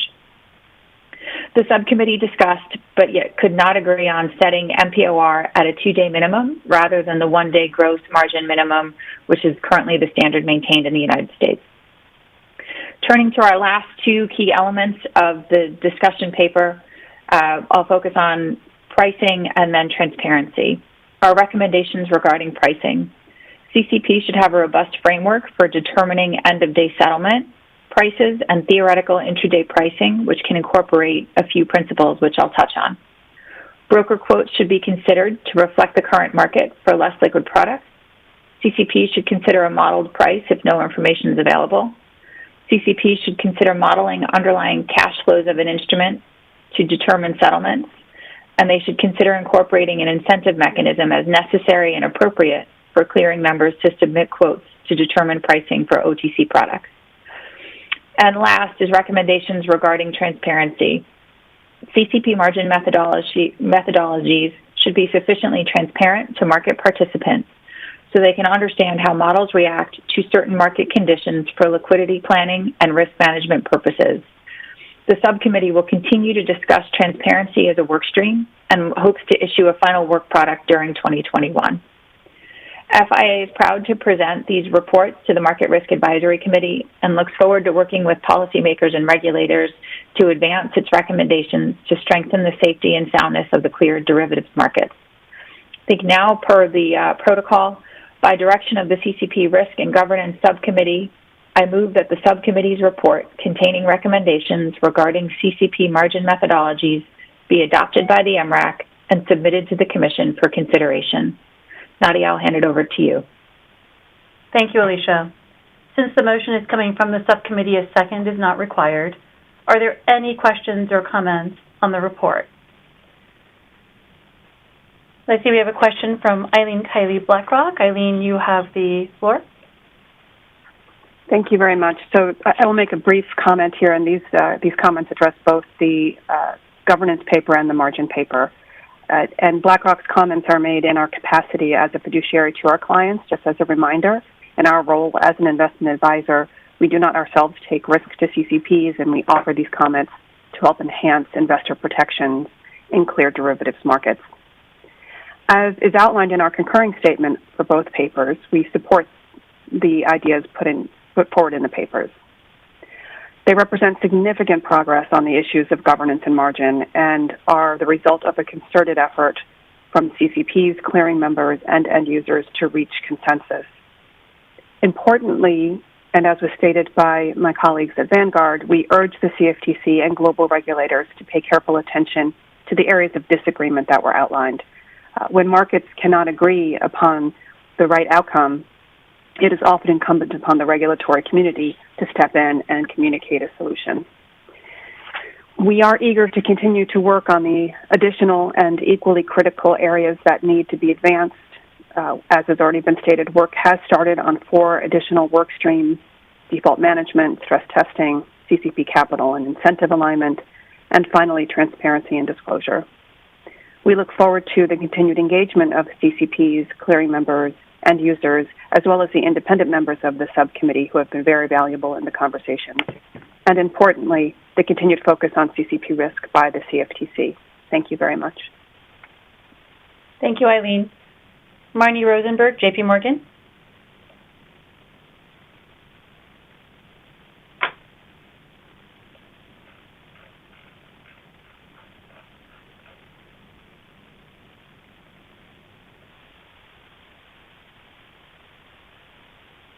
Marnie, I don't think we can hear you. Or you might maybe unmute.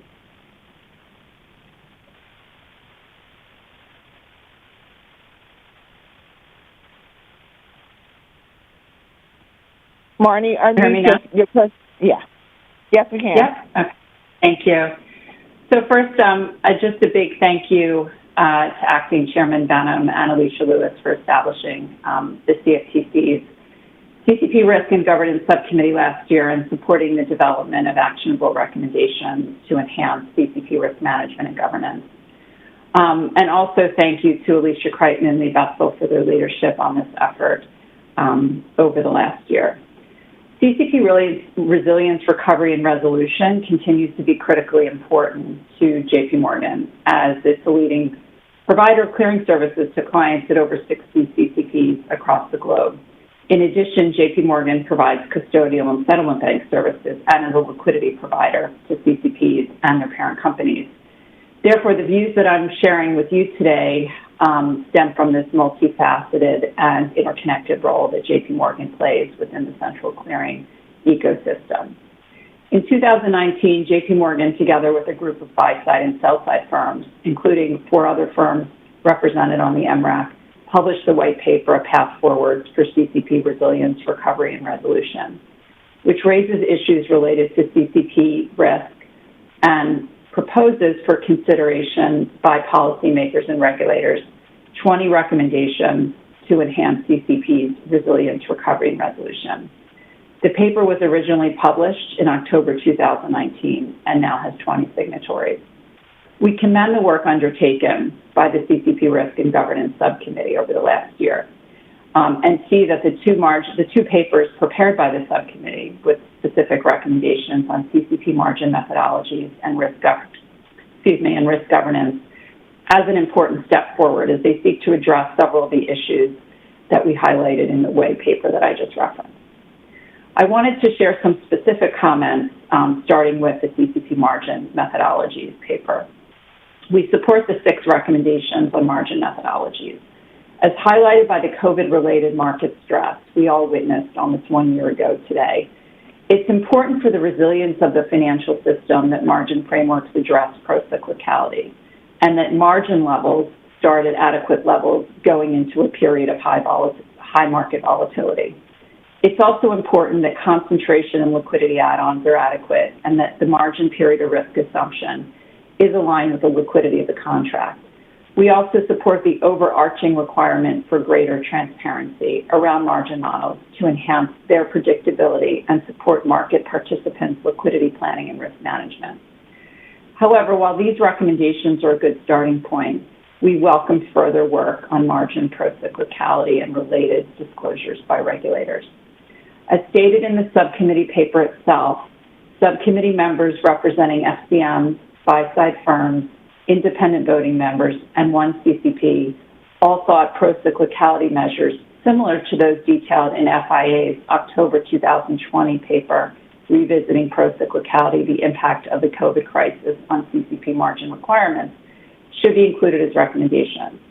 This subgroup of subcommittee members also supports the need to expand CCP disclosure requirements to include product-level breach disclosures for significant products and set the minimum margin period of risk assumption at 2 days to align with the time needed to hedge, port, or liquidate a defaulted portfolio.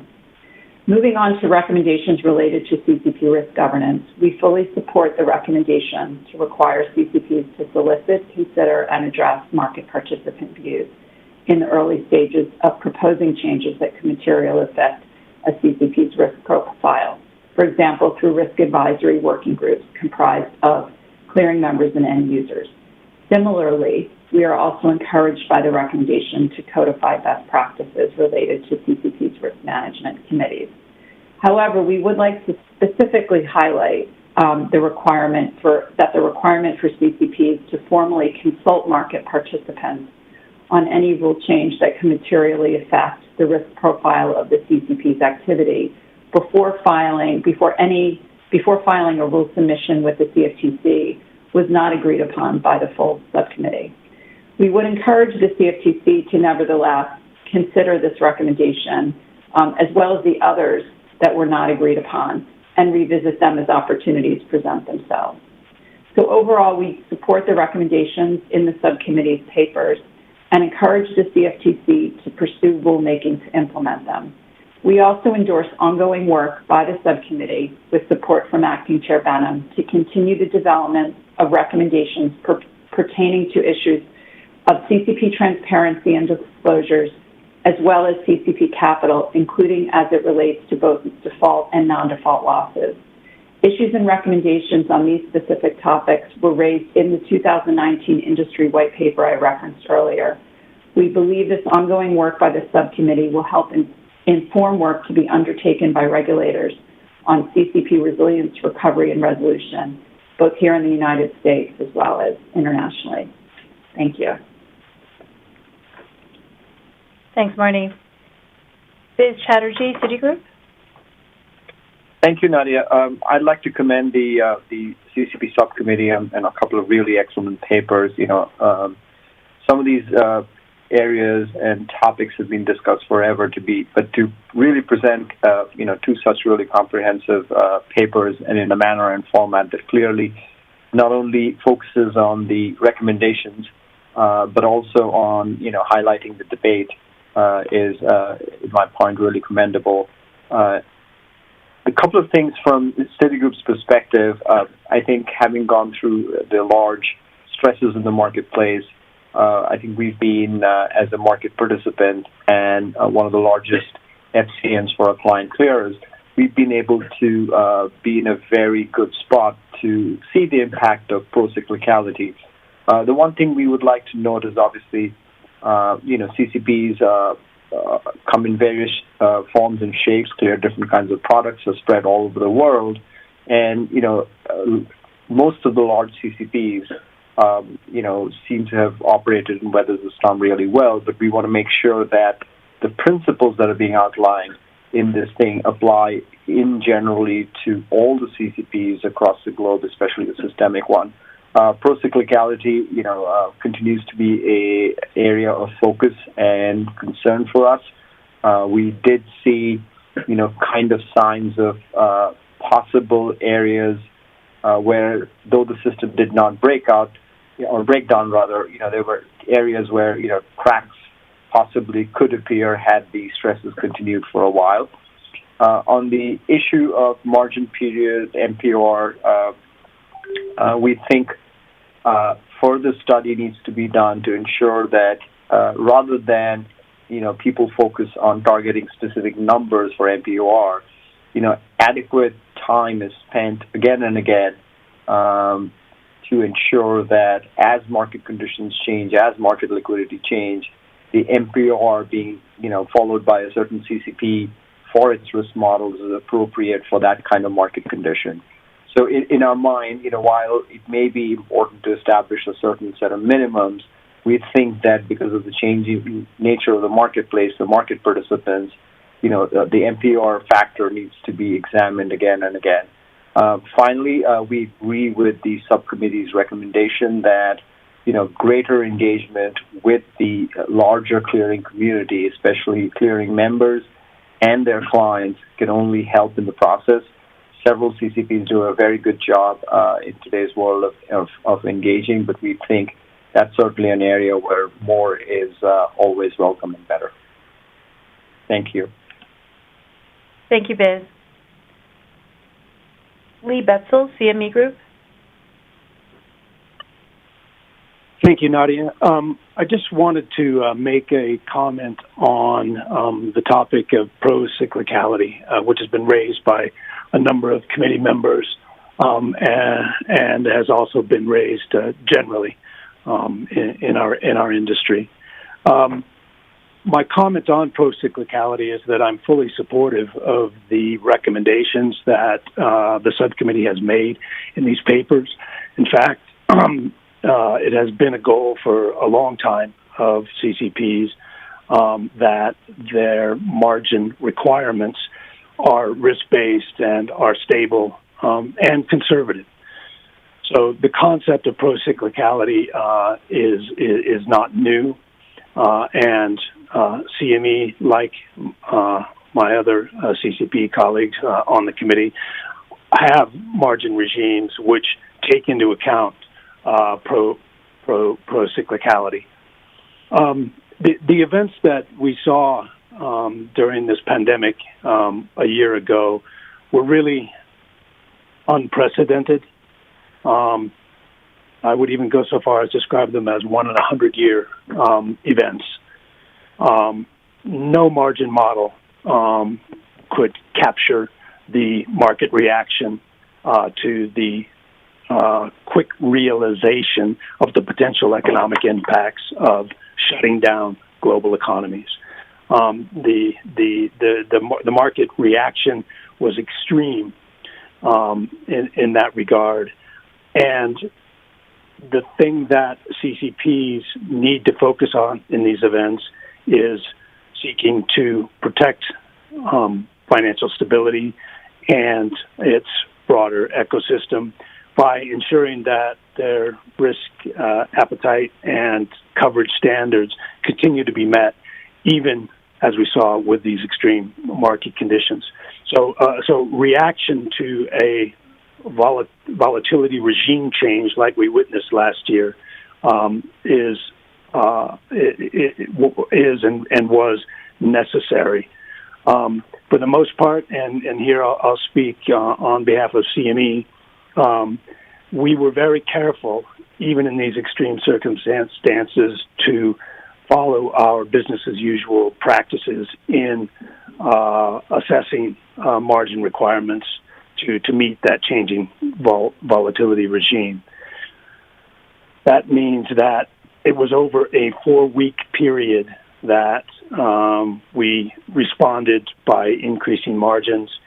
We were careful to ensure that we did not assess large margin increases all at once, and that we gave the market the opportunity to adjust positions or exposures they had within the clearinghouse before the margin increases took effect. That is that by way of 24-hour notice of margin changes. We also stepped in those changes incrementally so that they weren't hit all at once, causing a liquidity issue for clearing members or their clients. In fact, despite all of the volatility, our largest one-day margin increase, again with notice, was only on the order of 6.5% of our initial margin base. I'll also say that many of the numbers that have been quoted as evidence of CCP margin regime being pro-cyclical were taken as total margin increases that they saw over this period. However, it should be noted that in the time of this extreme shift in the volatility regime, that our market participants use the markets to manage their risks. And in many cases, the margin increases were not due to margin parameter changes or margin model reactions to market changes, but were in fact due to increases in exposures that were brought into the clearinghouse. Just by way of example, in CME's S&P 500 complex, we saw during the first quarter of last year more than 26% increase in open interest. So I'll close there, but I did want to comment that pro-cyclicality and providing measures to ensure that margins are stable and conservative are in place, have been in place, and CCPs do need to react where there is sudden shifts in the volatility regime of the products which they clear. Thank you. Thank you, Lee. Dennis McLaughlin, LCH. Thank you. I just want to just clarify. LCH just released a white paper on the topic of pro-cyclicality because we found there was a lot of confusion as to exactly what was being talked about. During March of last year, we did not change our risk parameters at all, nor did we change the risk process that we dealt with. So in other words, everything stayed exactly the same as normal.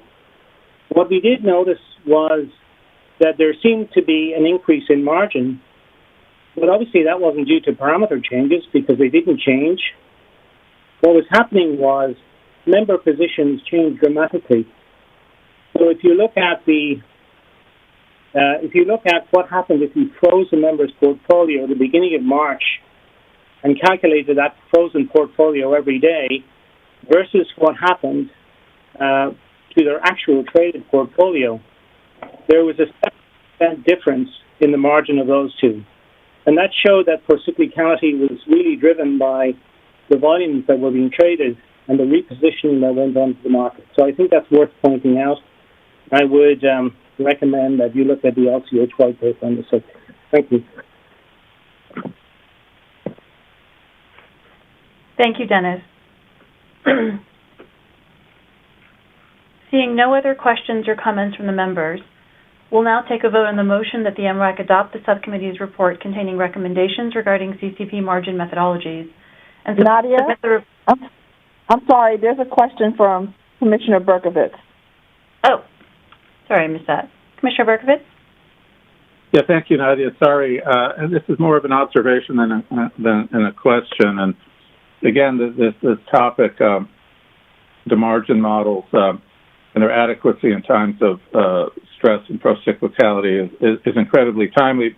But it was something that Lee said that struck me because in terms of how whether this is an issue that we that arose in the events of last March and how unusual those may have been, but in terms of 100-year events, certainly the pandemic was a 100-year event going back to the pandemic of 1918. But then just last summer, we had the California fires. The California fires were a 100-year event. The cold coming through the Midwest and into Texas was a 100-year event. The pandemic being a 100-year event, when we had the WTI price issue last April, that was a 100-year event. We seem to be having 100-year events with considerable increasing frequency. So these procyclicality issues don't appear to be the tail, the black swan anymore. They appear to be almost occurring with regularity. It's absolutely critical that our markets be able to handle these, and unfortunately, not the time and the place, but with the climate change, some of this may be related, and we may be seeing some of these with increasing frequency due to that. So this is very timely, and I unfortunately I don't believe it may be as rare as we would like it that we're going to have these extreme stressor events. So that's just more of an observation. So thank you. Thank you, Commissioner Berkovitz.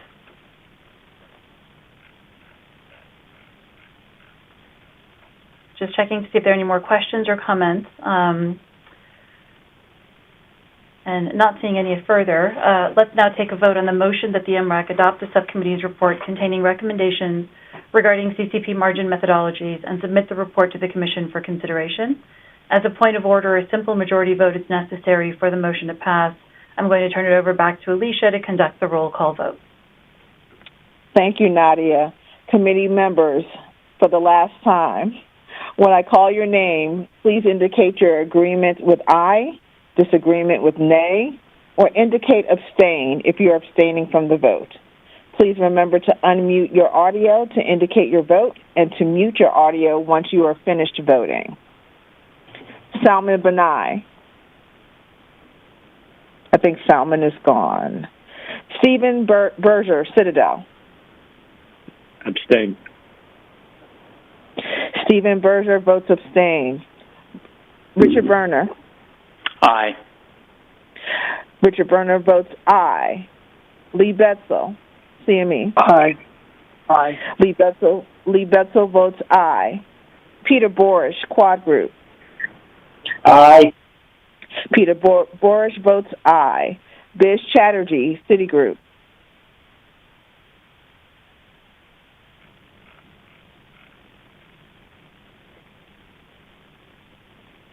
Biz Chatterjee, Citigroup.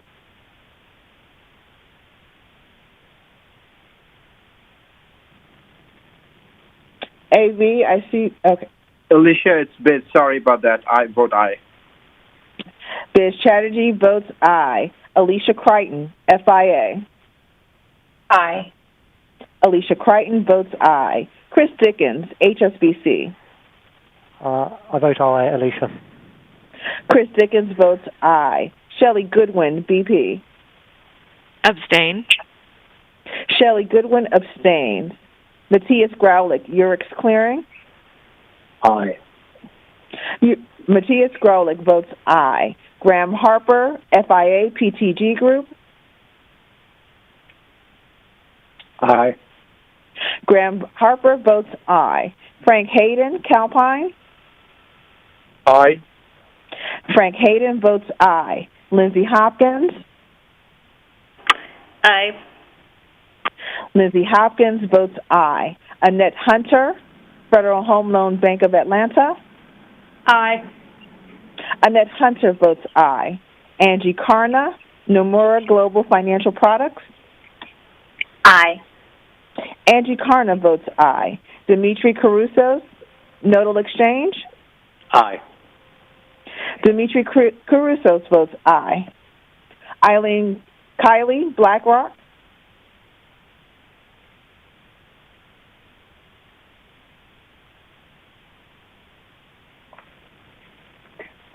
I vote aye, Alicia. Eileen Kiley votes aye. Derek Kleinbauer, Bloomberg Stuff. Aye. Derek Kleinbauer votes aye. Robert Mangrelli, Chatham Financial. Aye. Robert Mangrelli votes aye.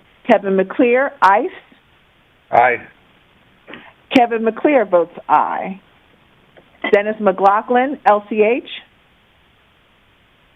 Aye. Dennis McLaughlin votes aye. Craig Messinger, Virtu. Aye, Alicia. Craig Messinger votes aye. Dale Michaels, Options Clearing Corporation. Aye. Dale Michaels votes aye. John Murphy, Commodity Markets Council. Aye. John Murphy votes aye. Sam Priyadashi, Vanguard. Aye. Sam Priyadashi votes aye. Marnie Rosenberg, J.P. Morgan. Aye. Marnie Rosenberg votes aye. Jim Shanahan, CoBank. Aye. Jim Shanahan votes aye. Lisa Shemy, SIBO Global Markets. Aye. Lisa Shemy votes aye. Betty Simpkins. I think Betty has left us. Tyson Slocum, Public Citizen. Aye. Tyson Slocum votes aye. Sujatha Srinivasan, Goldman Sachs. I think Sujatha has left us as well. Marcus Stanley, Americans for Financial Reform. Aye. Marcus Stanley votes aye. Scott Zucker, TradeWeb. Aye. Scott Zucker votes aye.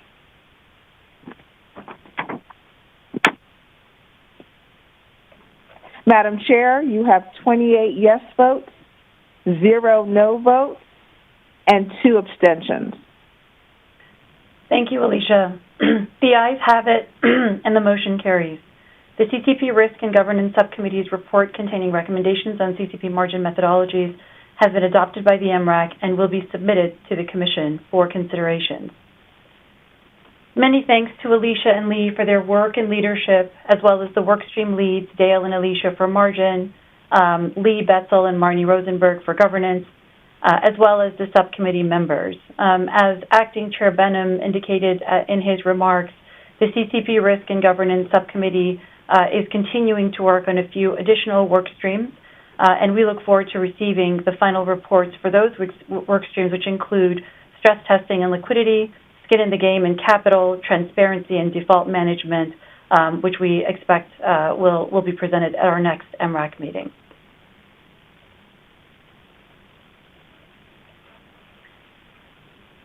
I am very pleased now to turn to our next panel, which will explore and discuss the important topic of inclusion, diversity, and equity in the derivatives industry and related financial markets.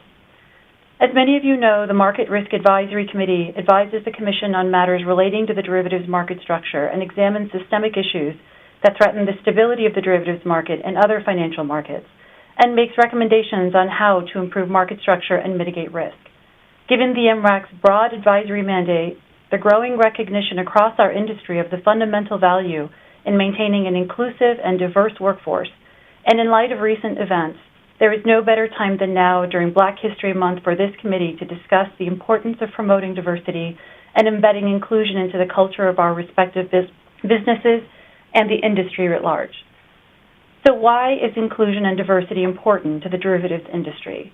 While I can't speak for my fellow MRAC members but invite them to share their views today, I can share that at PIMCO we have built our 50-year investment process around the strength of cognitive diversity and engaging multiple different perspectives before making decisions in portfolios. And we believe this is a critical competitive advantage. We recognize that our different perspectives come from the multiple identities and experiences of our employees. Therefore, attracting, developing, retaining, and engaging a diverse workforce across a broad range of identity and experience dimensions is critical to delivering the best business outcomes and ensuring our ongoing competitiveness. In fact, a March 2019 McKinsey report titled Diversity Wins, How Inclusion Matters found that the most diverse companies are now more likely than ever to outperform less diverse peers on profitability, and that the likelihood of outperformance continues to be higher for diversity and ethnicity than for gender. Unfortunately, but not surprising, the report concludes that progress overall has been slow. More than a third of the companies in the report's data set still have no women at all on their executive teams, and the representation of ethnic minorities on UK and US executive teams stood at only 13% in 2019. Thus, while the industry has made some strides when it comes to gender diversity, racial diversity has generally lagged, and there is much more work to do with respect to both. Importantly, while most firms have recognized the strategic importance of fostering an inclusive and diverse organization, the question remains, how can we make better progress, and how do we measure change? These are some of the questions that our esteemed panelists will discuss today. With that, I am pleased to welcome our panelists, all of whom, as well as their firms, are leaders in the DE&I realm. On our panel today, I'd like to welcome Keisha Bell, Managing Director and Head of Diverse Talent Management and Advancement at DTCC, where she is responsible for recruiting and retaining best diverse talent and developing DTCC's next generation of leaders through focused sponsorship and talent advancement strategies. Keisha also leads corporate philanthropy and social responsibility for DTCC. Welcome, Keisha. Also like to welcome Leslie Schreiner, First Vice President and Director of Diversity and Inclusion for Federal Home Loan Bank of Atlanta. Leslie is responsible for the development, oversight, and implementation of the bank's strategic diversity and inclusion goals, and is a certified diversity professional as well as certified diversity, equity, and inclusion coach, and was a founding member of the bank's Diversity and Inclusion Council. Welcome, Leslie. Also joining us is Sasha Thompson, founder of the Equity Equation, a diversity coaching and consulting firm based in Washington, D.C. Sasha has nearly 20 years of experience within the education, nonprofit, and tech industries, and helps coach executives and leaders with making long-term changes that develop institutional cultures of diversity, equity, and inclusion. Welcome, Sasha. And we also like to welcome Yemi Yakisanya, Director and Head of Diversity and Inclusion at OCC. In his role, Yemi focuses on creating short and long-term plans to help build a more diverse and inclusive workplace and positive corporate culture. Yemi led the creation of the OCC's Diversity and Inclusion Dashboard, which is used to identify areas of opportunity and measure the impact of initiatives across the company. He also helped to launch the company's first employee resource group, designed to increase employee engagement and align overall objectives with an enterprise-wide diversity and inclusion strategy. Welcome, Yemi. And last but not least, we'd like to welcome Erica Irish-Brown, Chief Diversity Officer at Goldman Sachs.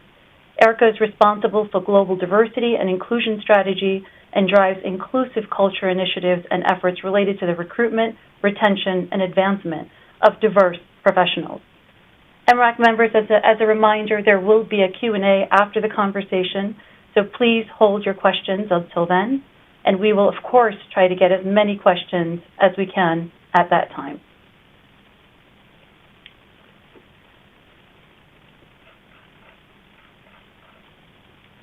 So I thought we could start our panel, and again, thanks again to our panelists for your time today. I thought we could first start with the results of our first poll question, which asks the question, who is responsible for DE&I? AV, please display the results to poll question number 1.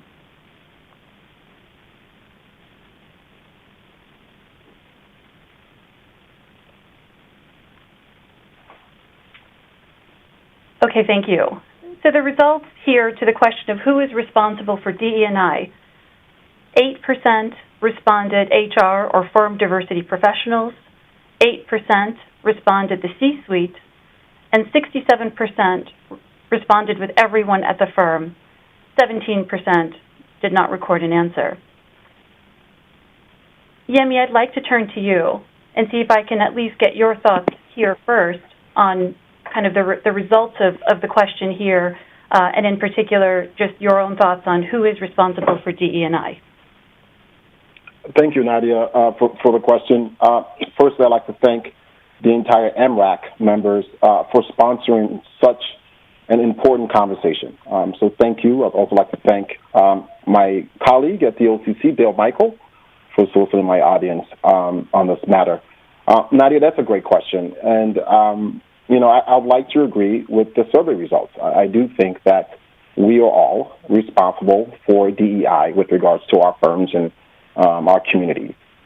However, if there were a playbook for implementing an effective diversity and inclusion strategy, the first rule would be to obtain leadership buy-in. But the term buy-in can be misleading. Right? I think it suggests that leadership merely must be in agreement, when in fact, to obtain meaningful progress in diversity, equity, and inclusion, leadership approval is not enough. Leaders will play the most important role in shaping a company's success in diversity, equity, and inclusion, and most importantly, their culture. And as we all know, DEI is a culture initiative, and we as leaders have to own the effort, we have to drive the strategy, and most importantly, we have to model the action. So in other words, we must be inclusive leaders. So as much as I agree that we are all responsible for DE&I, I feel like I need to call out that as leaders, we must hold ourselves accountable to the outcomes of DE&I. Thank you, Yemi. And Sasha, let me turn to you. Can you talk a little bit about what role individual employees can play in driving success within their organizations, going back to Yemi's point about the drivers of DE&I? Yeah, I think it's what's important, and again, I want to support what Yemi was saying in that, thank you for having us here today. I think what's important in this is there's a lot of internal work that needs to be done, right? And so when we start doing diversity, equity, and inclusion work, we often look at, okay, this is something for the organization. But organizations are made of people. And so none of this work can be done until some of this internal work has to be done. And many times that's, unconscious bias training. I would say I'm not the biggest fan of unconscious bias training because I always feel that, okay, now what is the next step after that, right? Yes, we know we all have biases. Now what? What do we do with this information? And so how do you continue to do that internal work of really understanding why these things are important, or what barriers you're hitting internally, right? Why are you cringing at certain things or questioning certain things? And so as leaders, I think it's important that once we do that work, we challenge each other. We push each other to move forward, right? When you hear something or when you're looking at a particular data point, why are we seeing this the way that we're seeing it? Or is there another story to this? Is there another angle?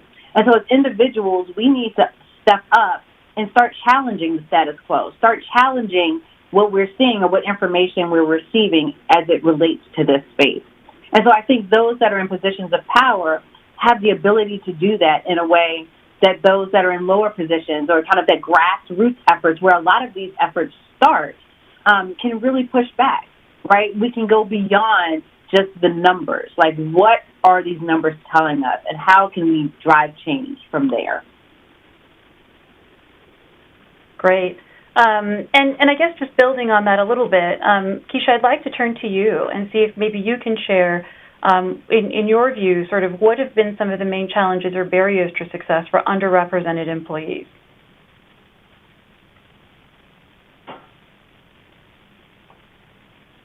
Oh, Keisha, I think you might be on mute. Can you hear me now? Yes, we can hear you now. Thanks. Perfect. All right. I was rambling on and saying thank you for having me here today.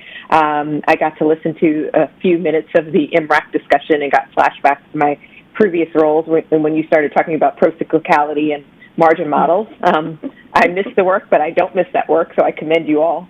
I think some of the barriers for underrepresented employees, there are a number of things, but I would hone in on sponsorship.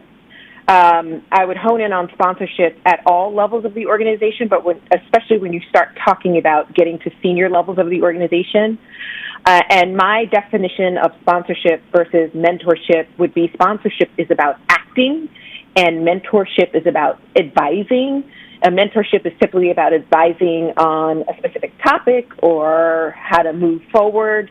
Sponsorship is really about career advocacy and standing up for someone and giving that person access to your network, giving that person access to senior individuals in the organization, advocating for that person to get that stretch assignment or get that additional assignment. And I found in my own career and in other underrepresented folks that I've seen in organization, and women as well, that we've lacked sponsorship. We get a lot of training, a lot of mentorship, but we do not get that someone pounding the table for us to get those nice, juicy assignments. That's very helpful. And so would you generally agree, Keisha, that sponsorship sounds like is more of a sort of individual initiative, if you will? So rather than waiting, for example, for a firm to roll out a more formal sponsorship program or even a mentorship program, that individuals, particularly those that are managers or are in positions of power, as Sasha indicated, really can take those initiatives themselves, at any point in time and should do so where at all possible. Absolutely. I completely agree. I think it can be both. I think I asked my C-suite and my senior leaders and my MD community, who are you sponsoring? And if you're sponsoring 1, 2, 3 people, do those people look like you? Because if they do, then you need to switch it up. That's a great point.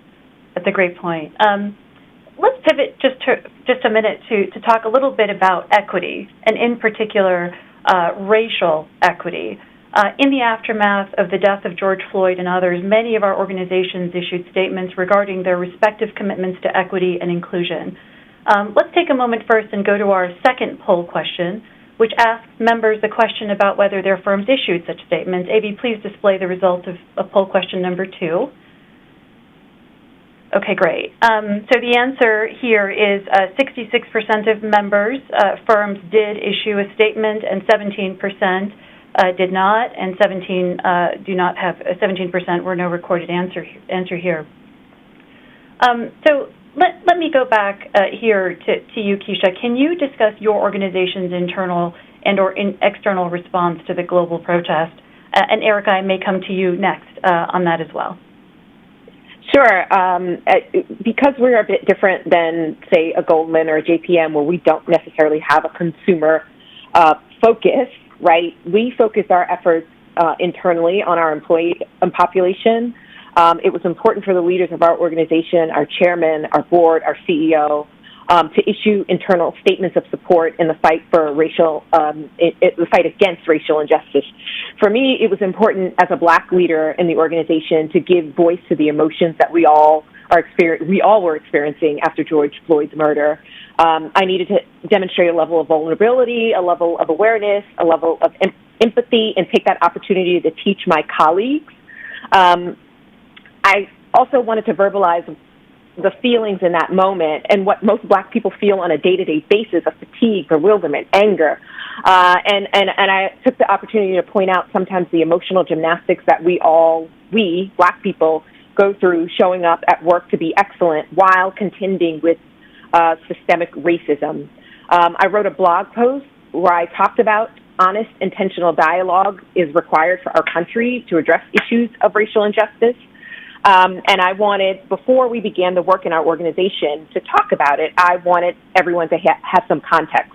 So we began a series of discussions called Perspectives, facilitated discussions, and it was conversations with Black and Brown employees, one set male, one set female, around their experience with policing, their experience with having the talk with their children, their experience around educating their children around systemic racism. And it was not open for questioning or interjection. It was really about people sharing their experience and giving perspectives, again, before we started the work around racial injustice. We also did a perspectives discussion where we brought in Black and Brown police officers, 2 police officers, one from Tampa Bay who'd been on the force 20 years, a Latino man, and another, an African-American detective from Westchester. And both of them talked about how they are trying to personally bridge the disparity in policing and bridge the disparity of policing in poor and ethnic communities. And our next topic of discussion that we are having this year is around the very polarizing topic of defunding the police. Again, honest, intentional dialogue about these issues because they do impact all of us in the workplace. And then we also, to take care of the Black and Brown employees in our organization, we started small group conversations where folks can kind of come and decompress, again, in a facilitated way. Those are just some of the things that we did in our organization. Fantastic. Erica, let me turn it over to you. Can you talk a little bit about your firm's message as well as sort of touch on why it was important to respond in such a way? Yeah, absolutely. So our CEO came out with a really strong message in sharing that racism and discrimination had no place at Goldman Sachs. And using the word racism, talking about senseless acts and murder, and that was atypical from, I think, any other time before when you think about CEOs, and not just my own, speaking out against racism and discrimination. One of the things that we thought was important was to start the dialogue, not unlike what Tisha was saying. And one of the things that our CEO did was host a global firm-wide town hall with 3 of our senior-most Black partners and had the dialogue with them directly. It was raw. It was emotional. It was meant for the entire firm globally. We did not just treat this like an American thing or a U.S.-based issue, but rather a global issue, an issue about our people. Our Black network did host town halls in regions, but our CEO kicked it off up front. Of course, we felt the need to demonstrate financial commitment, and we set up a fund for racial equity, and that was on top of all of the investment in communities and organizations that Goldman Sachs already had in place. And we created different levels of forums and through different mediums so that people could connect and share how they were feeling with different groups of people in different forums. We created a space on the intranet, on GS Web, where people could share their emotions through written word. We actually had one of our managing directors whose written word was shared more broadly and ended up being shared on Bloomberg and everything else in terms of how he was feeling. And we felt that creating a greater understanding of the lived experiences of Black people was important, and frankly, a competency gap for many of our colleagues. We also have a platform, Talks at GS, which we developed a very specific racial equity speaker series to make sure that we were getting multiple perspectives on racial equity from thought leaders around the globe. And we also developed a training on starting the dialogue on race in the workplace. That's something that most people are not comfortable with and don't always feel they have the tools. And anything we do in the diversity inclusion space at Goldman Sachs, not only are we going to set the policy or set the standards, but we're going to make sure we arm our leaders, our colleagues, with the tools in order to execute against that remit. The last few things I'll say is that I do think as an industry, the responses were strong. There were a lot of goals set, and I feel like that was important because that meant not only were leaders talking the talk, but they planned to walk the walk. Change is not something that happens in an instant, but rather over time and through intentional, systemic, and systematic approaches. So we were not the only firm that put goals out. We already had a goals-based approach to entry-level hiring, which was public way prior to Memorial Day weekend. We were on a path to set public goals around vice president representation, which did come out post-Memorial Day weekend. But I think those pledges are important, and it's not just important to make those pledges, to make the statements, but now we all, as an industry, have to execute against those public goals and continue to provide the tools and build the competencies in order to do so. And remember, it's not just about diversity, it's about inclusion. So it's not just getting the numbers in. If our leaders are not inclusive leaders and managers, and if that's not part of how they are evaluated, then that's, shame on us. We also created a guide for Allies for Racial Equity so that we built the competency, the language, the comfort, what do you do, what is an upstander, all of that information is available to our colleagues, and we're also making it available to our clients. So I'll stop there. Actually, I'll mention one other thing. In terms of building competency on the lived experiences of our Black employees, while we were very intentional not to make it the Black employees' job to educate all employees on what it was like to be Black in the world, we did feel as senior leaders, our Black MDs could participate in a reverse mentoring program with our management committee, not just our global management committee, but our European management committee and certain partners that are division heads. And through that reverse mentoring program, our management committee has committed to a 9-month curriculum in being reverse mentored by Black MDs, going through topics and discussing at length different topics and the different perspectives that we have on systemic racism, microaggressions, mentorship and sponsorship in the workplace, et cetera. It's a guided journey over 9 months, but a tremendous commitment on the part of our senior leaders. Thank you. Thank you, Erica. No, that actually leads very nicely into our next question. I mean, it sounds like you've, obviously the pledge itself, as you've indicated, is a great first step. But following up that pledge with a lot of support in the context of trainings and engaging in dialogues and mentorship, obviously all of those other tools in the toolkit also become very relevant as sort of follow-ups to those pledges, right? And so I guess maybe I'll turn to Leslie real quick and see if I can, Leslie, get your thoughts on what are some effective measures that you think organizations can put in place to address racial inclusion and equity. Well, great. Well, thank you. Thank you for having me on here. I will just follow up on what Erica said. I thought it was really important that it's not about our Black and brown colleagues to educate us. And, one of the things that we did is we're a much smaller organization, but we created a racial awareness page to help people educate themselves on the issues at hand and what they need to know. So that was one step. I think another that I think is really important to start with, too, for our organization at least, was defining what equity means and what inclusion means, because that can be different for every organization. And if you ask, 10 different people, you're going to get 10 different answers. So we had to start with, defining what that means and how we're going to work together, and then how we're going to demonstrate that.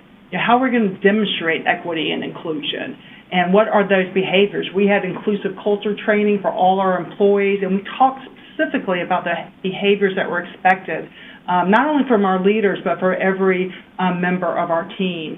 And then having those conversations, again, at that team level. You talk about understanding perspectives. We talk about having cultural competency, increasing that in our colleagues, and having events that help us get to know our colleagues in a different way and really appreciating the different perspectives they're bringing to that table.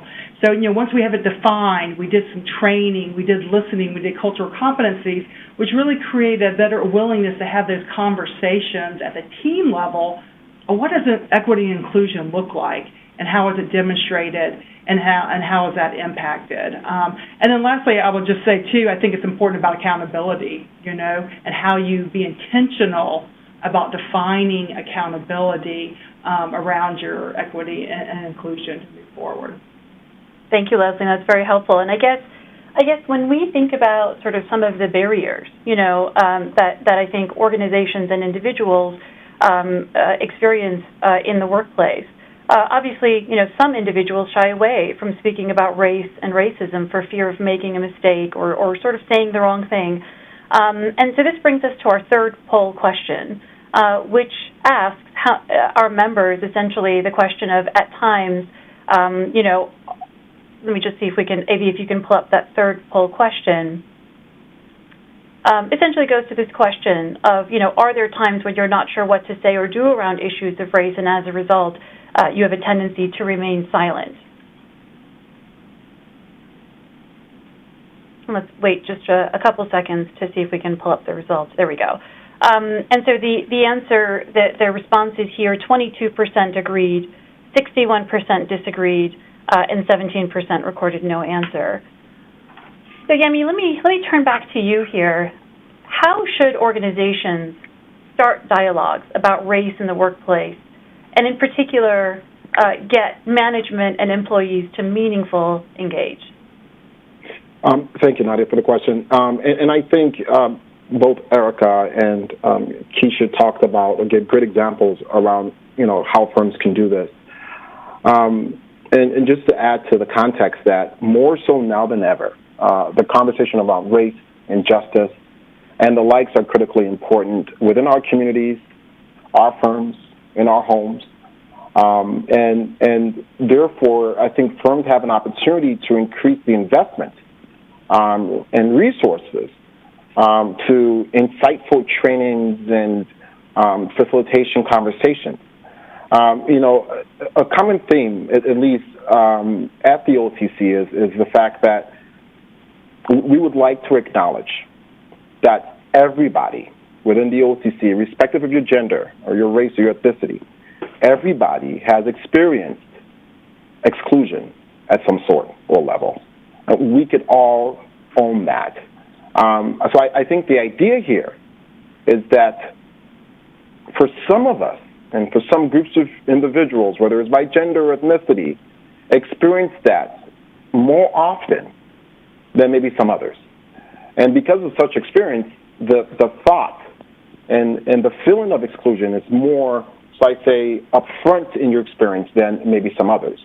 So I think the idea here is not necessarily what are the ways or the avenues to have such conversations. I think it's how can we begin to inspire our colleagues to seek, to want to have these conversations, right? It's not a situation where we're making a mandatory training or mandatory workshop. Is exactly what Erica said. How can we have more inclusive leadership? How can we have more inclusive people leaders?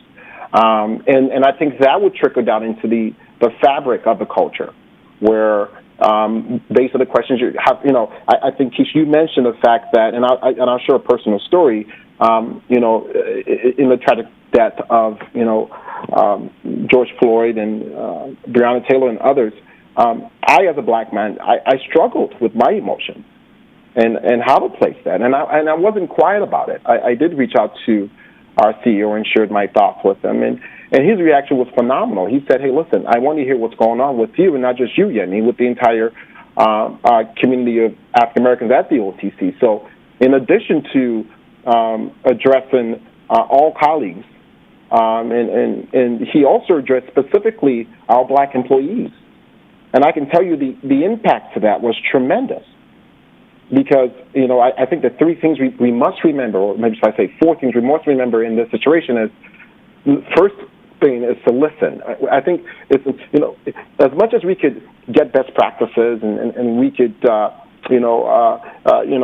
out there and see what's working for company A versus company B, I think we truly have to respect the notion, and something that Peter Drucker said that I really appreciate is that culture eats strategy for breakfast.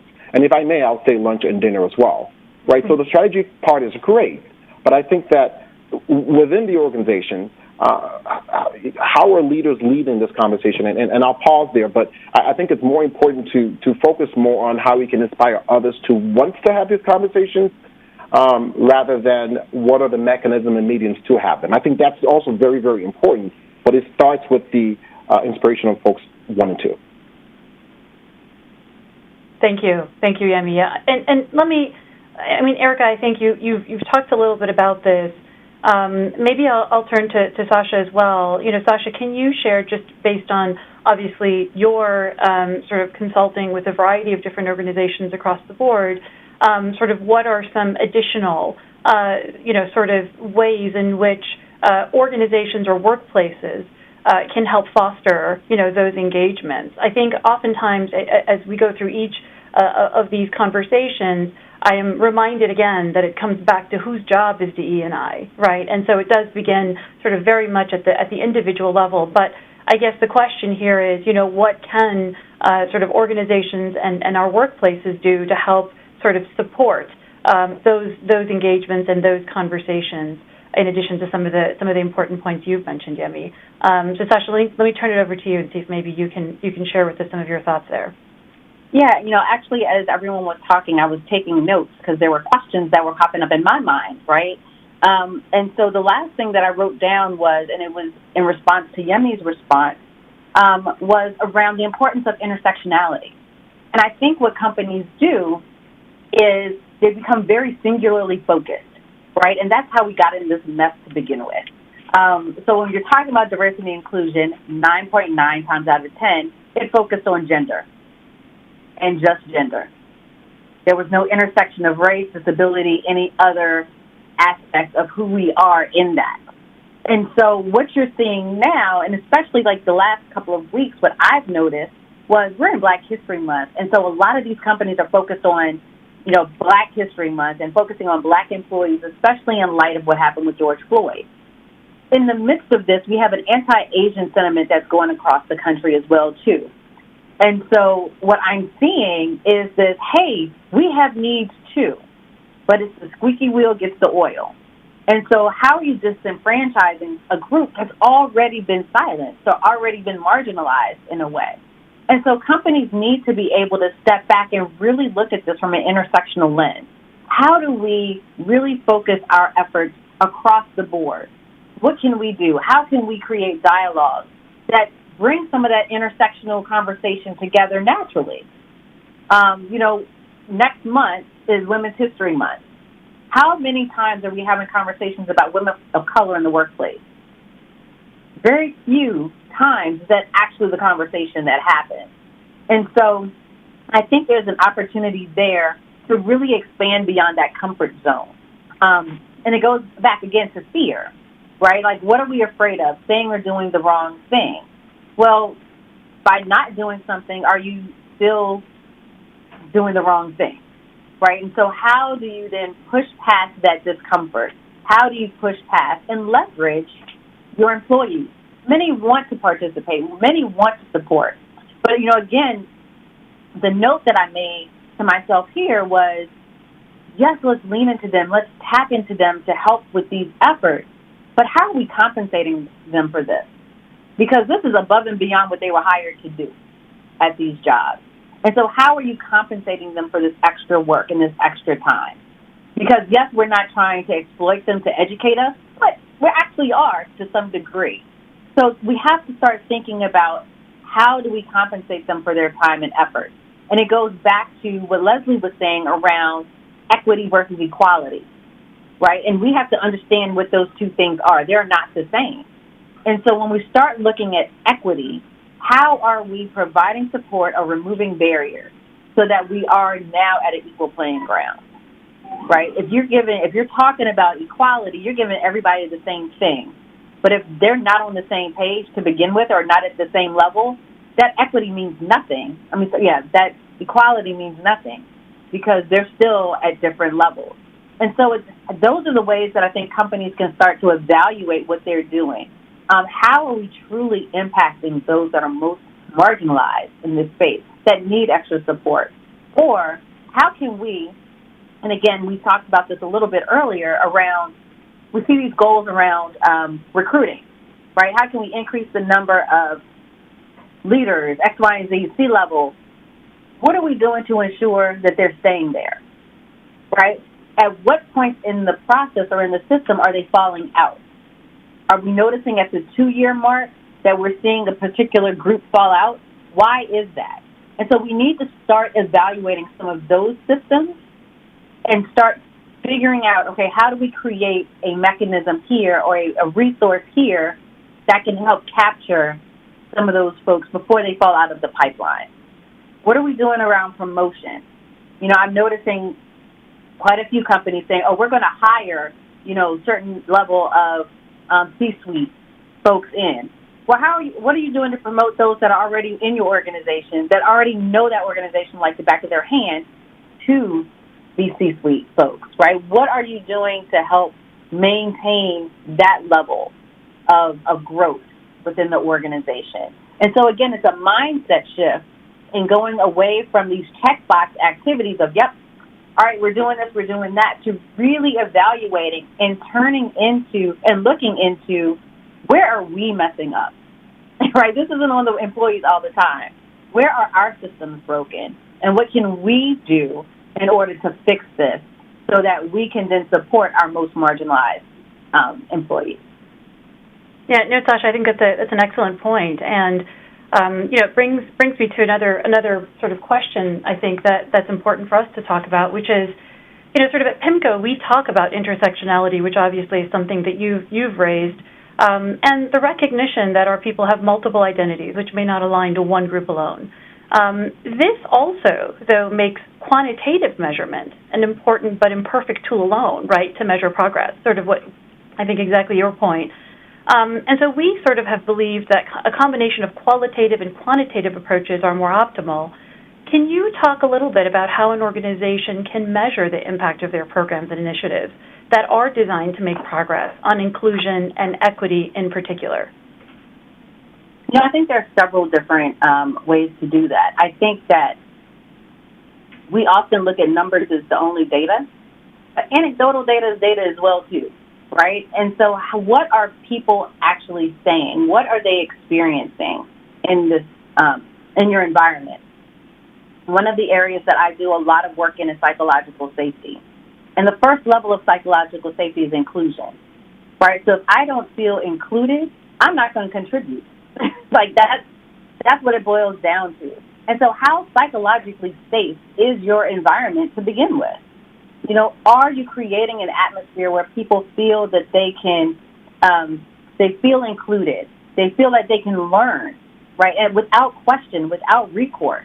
And so I think some of the feedback from that is helpful in this process. And of course the numbers help, but again, are we looking at the right numbers? And are we looking at the numbers the right way as well? Again, it goes back to the system.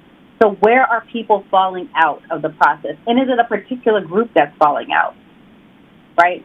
Are we noticing that, you know, when it comes time for performance evaluation, is there a particular group that's being dinged more than others? And what is that, right? And so really diving deep into that information, I think, is important as we look at this data holistically. Great. And Erica, let me come back to you as well, because obviously you've described some very important, you know, sort of practices that I think organizations and measures that organizations can think about taking in this space. What does success look like, you know, when we think about the impact of those initiatives and or programs? Sure. Thanks for that question. I do think that which gets measured gets done, right? So you are tracking success both on the quantitative and the qualitative. So certain, you know, hiring stats, promotion stats, attrition stats, all of that, I think, speaks to the diversity part of the equation. But I think you can also measure inclusion through survey work, through voice of, you know, your colleagues, the people that are leading your employee resource groups and things of that nature. So one of the things that we've shifted in our employee listening strategy is not just to do that standard one employee survey every other year and measure the data and work on it for another year and then measure it again. That was sort of the typical approach back in the day, so to speak. But now employee listening has to be much more fluid, ongoing pulse surveys, representative samples, and then looking at that data sliced and diced by race, gender, tenure, seniority, et cetera, to really understand what our people are experiencing. So absolutely you can use numbers to look at disproportionate impact, and all of that should be in place and just part of the system at this point. Diversity and inclusion should be embedded as business as usual in any human capital process, just from upfront. But in terms of really measuring inclusion and having those dialogues and having senior leaders that can be the voice of those individuals, in the C-suite around leadership tables to, really share sentiment on how people are feeling is really important. And what's most important is that if you are going to solicit the views and experiences of people and how included they're feeling or not, you have to be prepared to respond to the answer. And that's another thing. A lot of times organizations get a lot of input on sentiment, but there's really no addressing of that sentiment. And at a certain point, people will just stop giving the input. So it's very important to say, you said this, we heard this, so we did this, and these are the results, and make sure that you're both taking it in and reporting it out. So, and looking at the data across dimensions, which can capture the different sentiment and people who identify in more than one way. Intersectionality is such an important concept, and I think, depending on where your organizations are in the journey, may depend on what you are or aren't addressing. To Sasha's point, a lot of organizations start with gender, but hopefully for a lot of the organizations that are represented here, there's been an evolution and an acknowledgement of intersectionality. And if leaders want to understand more about that, Kimberly Crenshaw is the perfect person to Google and watch her TED Talk and read, her work to understand intersectionality. The last thing I'll say about intersectionality, because I do think it's germane to the conversation, is that you can also encourage that through, the activities of your employee resource groups. So even during my tenure at Bloomberg, we had this, informal rule, right, that no one network could do things in their own silo, right? It's like preaching to the choir in a lot of ways. So there had to be a level of partnership, whether or not it was with an external partner, an internal partner, another network, even a business, a division, a line of business where you're creating partnership, creating two-way dialogue, and education across dimensions and with different groups, so that you're not just in an echo chamber. So that's where greater understanding and that comfort level of having these discussions that often can be uncomfortable. That's where you build that capacity and make it okay to say the wrong things, because there's relationship and trust that has been built over time and through different forums that are meant to be safe spaces. Right. No, that's all great points, Erica. Let me, Yemi, before we move to this topic, I'd like to give you and Keisha both an opportunity to talk about this as well, just given obviously how important both this topic of intersectionality itself, but also sort of how organizations can measure, progress, and sort of how do they take that internal temperature to see if they're doing a good job or if they need to be, sort of switching things up, looking at different types of initiatives or programs. So Yemi, why don't I come to you, and then Keisha, I'll come to you next.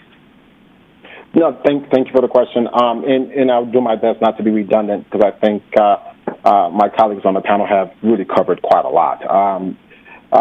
So with regards to intersectionality, I think it's really an important point, because when we think about how we collect data, right? So typically when you build a diversity dashboard of sorts, you're looking at demographics that are pretty straightforward, right? We're looking at, ethnicity, you look at African Americans, Latinos, X, Y, and Z, you look at gender, And that's really what we look at, right? And you get the report. And I think something that's interesting, I'll share a story with you all, is, sometimes looking at the data, you see, from a diversity of ethnic group, or so I say, people of color, that kind of combines people of color. And it might come off that, oh my God, it's, 35% people of color, and you're thinking, oh, we're doing a phenomenal job, we're ethnically diverse. And it's not wrong to make that statement, right, because the data does tell you that.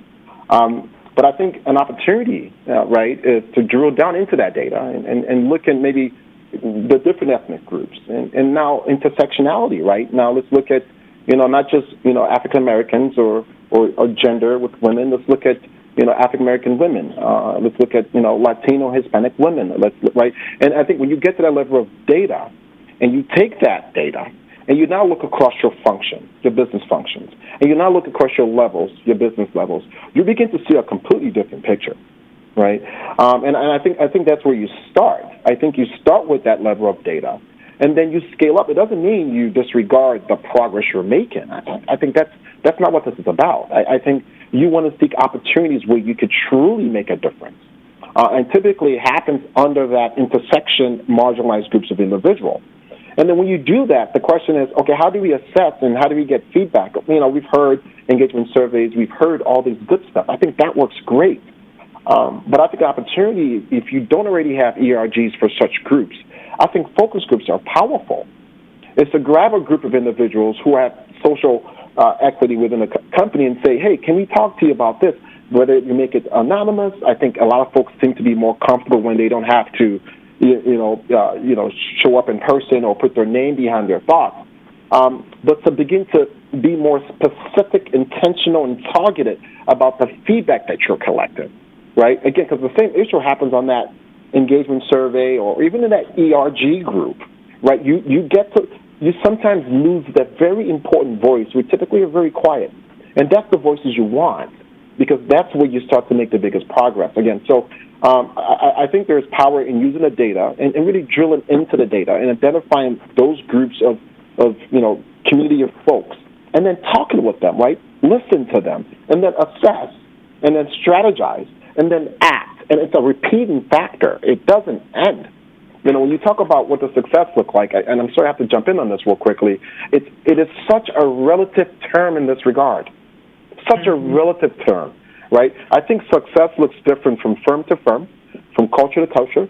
I think the closest we can come to truly answering that question is how we live our values from day to day.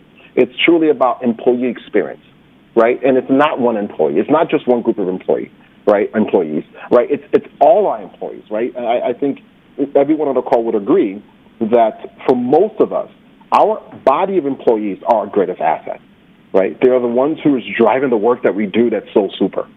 But I think that we need, and I love who mentioned the fact that so often we talk about women and ethnicity, but so little we talk about disability.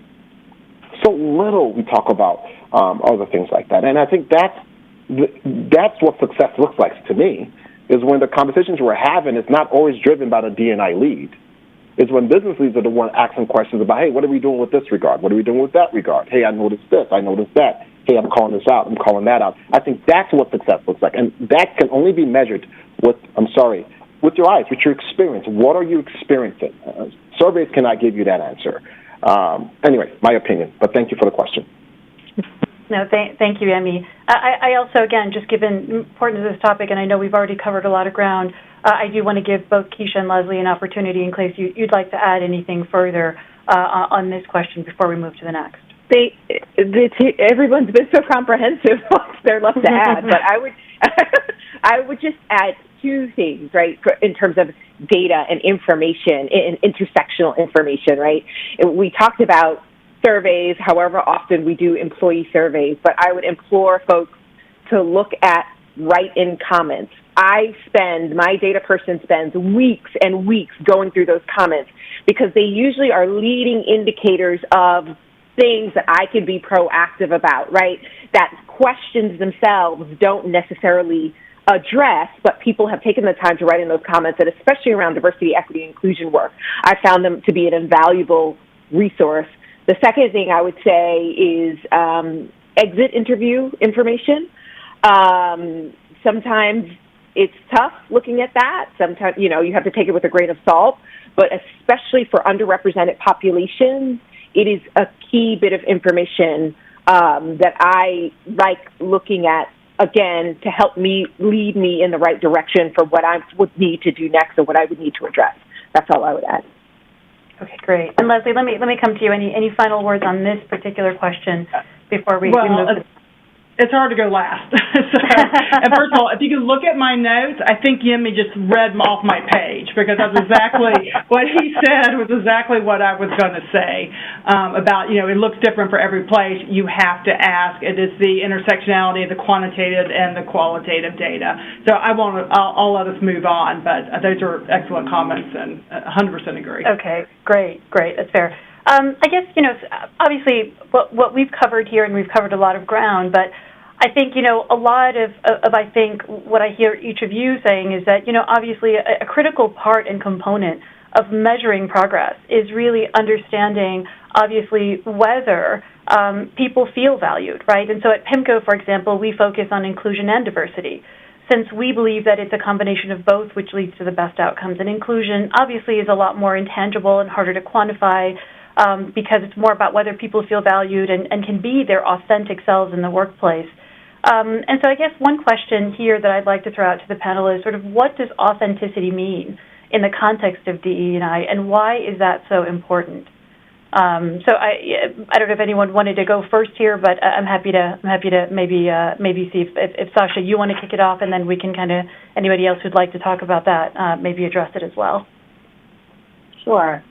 So I think for me, authenticity is being able to show up as who you are, knowing that there are no repercussions, right? And I think that's the key piece, right? I will not be punished for being myself. When I think about it in the context of, we often hear of people having to code switch or having to put on a mask or show up in a way that is approved by the company culture. Well, you can't have one. You can't have both. You can't tell me to be my authentic self, but then I have to fit into your mold, right? And what is that mold based upon? And that's a whole other conversation probably for another day. But I think, when you ask people to show up as their full 100% authentic selves, that you are also able to accept that, right? And what comes with that, the nuances that come with that. Now, that doesn't mean that people need to, act out or, do something that's, quote unquote, not professional. But again, how are we defining professionalism? How are we creating these systems and structures to hold people in this space, right? And so I think once we can get to a point of, we truly do want people to show up as their authentic selves, we have to know what we're asking for in that and what's acceptable. Because what often happens in that case is we say it, but then we have this mindset of this is what authenticity should look like. And if it doesn't fit into that box, then we penalize that person for doing exactly what we told them to do. Super interesting. Yep. Let me see if maybe others on the panel may have more thoughts on that. Well, I think it's a really good point what Sasha made about being authentic and not being, having any repercussions from that. I would say, and that can come in different forms. So I think you also talked about, creating that safety, right? That safety and where we can have conversations. That doesn't necessarily mean I have to make everyone comfortable at the table. Do I have to present it in such a way so everyone feels comfortable? I don't think that's the goal in authenticity. We need to be able to share our story. We need to do it in a real way where are not repercussions, but it doesn't mean I am responsible for making everyone at the table comfortable. I think we have to be open and listening and sharing those perspectives. So just something else I would add to that. Thank you. That's a great point as well. And maybe this is a good time for us to go to sort of our fourth poll question, which asks, individuals, do you consider yourself to be an ally or an upstander? And an upstander is essentially defined as a person who speaks or acts in support of an individual And so let's see if we can bring up those results, because I think that's a nice way to kind of bring together our thoughts on this topic. Let's wait just a couple minutes for that to load. Okay, great. So the answer is 81% say yes, which is great, and 0% no, 19% recorded no answer here. So I think that was obviously just again, want to thank the panelists for that conversation, because I think that was very, very helpful. And I want to kind of sort of pivot a little bit to sort of talking a little bit about sponsors and mentors. The Center on Talent Innovations Research points out the challenges of underrepresented employees who are looking for executive roles in securing sponsors or mentors. So first, what is the difference between a sponsor and a mentor? Sasha, can you touch on that one more time before we launch into some of the other questions? Maybe just kind of pointing out how we should think about those two differently again? Yeah, and I think Keisha did a great job at the top, talking about that and the different ways to look at it. I think, again, for mentors are the people that you go to that, like you ask for advice, right? You ask for support. I'm dealing with a certain situation. How would you handle it? Or can you give me some recommendations on how to handle it? A sponsor, for me, I look at sponsorship as I might not even know who my sponsor is. They're the people that are going to be at a table where I'm not invited necessarily, but will sing my praises at that table or provide me with opportunities to get access to that table. And so, what I've noticed, or what the data actually shows, is that underrepresented groups are truly over-mentored and under-sponsored, right? And so how do we move and how do we shift to not just saying, oh, I want to mentor, because I think there's a level of saviorism in that.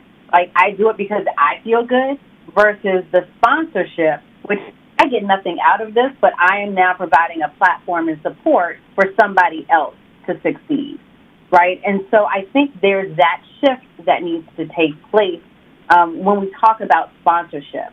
The example that I give was, in my last role in a corporate space, I had a sponsor that, after a conversation with her, we were in two totally different departments. I get a phone call from her admin the following Monday saying, hey, this VP wants to provide you with headcount because she believes in the work that you're doing. Again, not my department, not my team, but she's using her resources to support me, right? And so that was something I had no clue. Again, it was over a glass of wine that we had a conversation, right? But again, she used her privilege and her position to be able to support and sponsor me in that way. And so I think we need to start looking at how can we lend our privilege or our ability to be at the table to pull others into positions or roles that they would never necessarily have access to otherwise. Okay, great. Thank you. And I think thank you for sort of teeing that up. And I know Keisha talked about this as well and sort of laid it out very clearly. And I think, at the risk of sounding a little repetitive on this panel, I think it's important for us, though, to kind of crystallize some of these points so that, they are important takeaways for our Mrac members, right? And so not only is it really about, again, what can organizations do, but how can those organizations continue to support individual employees, right, in their sort of wanting to take on the role of being a sponsor or a mentor. And we talked a little bit about, executive roles in particular. And I guess one question I'd like to come to here is just when we think about, how have some of your current or former organizations addressed the lack of diversity, particularly at senior levels and senior leadership? And maybe we can talk a little bit about, kind of building a diverse pipeline of talented employees, where to look, and that sort of thing. So let me start with Keisha there, and maybe I'll kind of go down the across the virtual room here and see if others might want to weigh in on that as well. Sure. For my firm, and to Yemi's point earlier, every firm is going to be different because every firm's culture and movement is different. For my firm, we're 5,000, 5,500 global workforce. The CEO said, I want to do better around representation, specifically around underrepresented groups. So I'm going to pull the DE&I function out of HR. I'm going to have it report directly to me and the board, and I'm going to put you in the role to help me source diverse talent at senior levels of the organization. And then what I found as digging into the data, not only we had this barbell effect, we weren't doing it at the base level and retaining that talent, and we weren't doing it at the senior level, right? So we never had an opportunity to build a pipeline. So my role is to source that talent. I hired someone to do diversity sourcing. She engages with lots of organizations that have underrepresented talent. We also engage not the usual suspects necessarily in terms of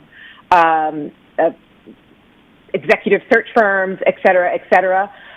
We also leverage our own personal networks and networks of the ERGs in our organization and their referrals for that hidden talent.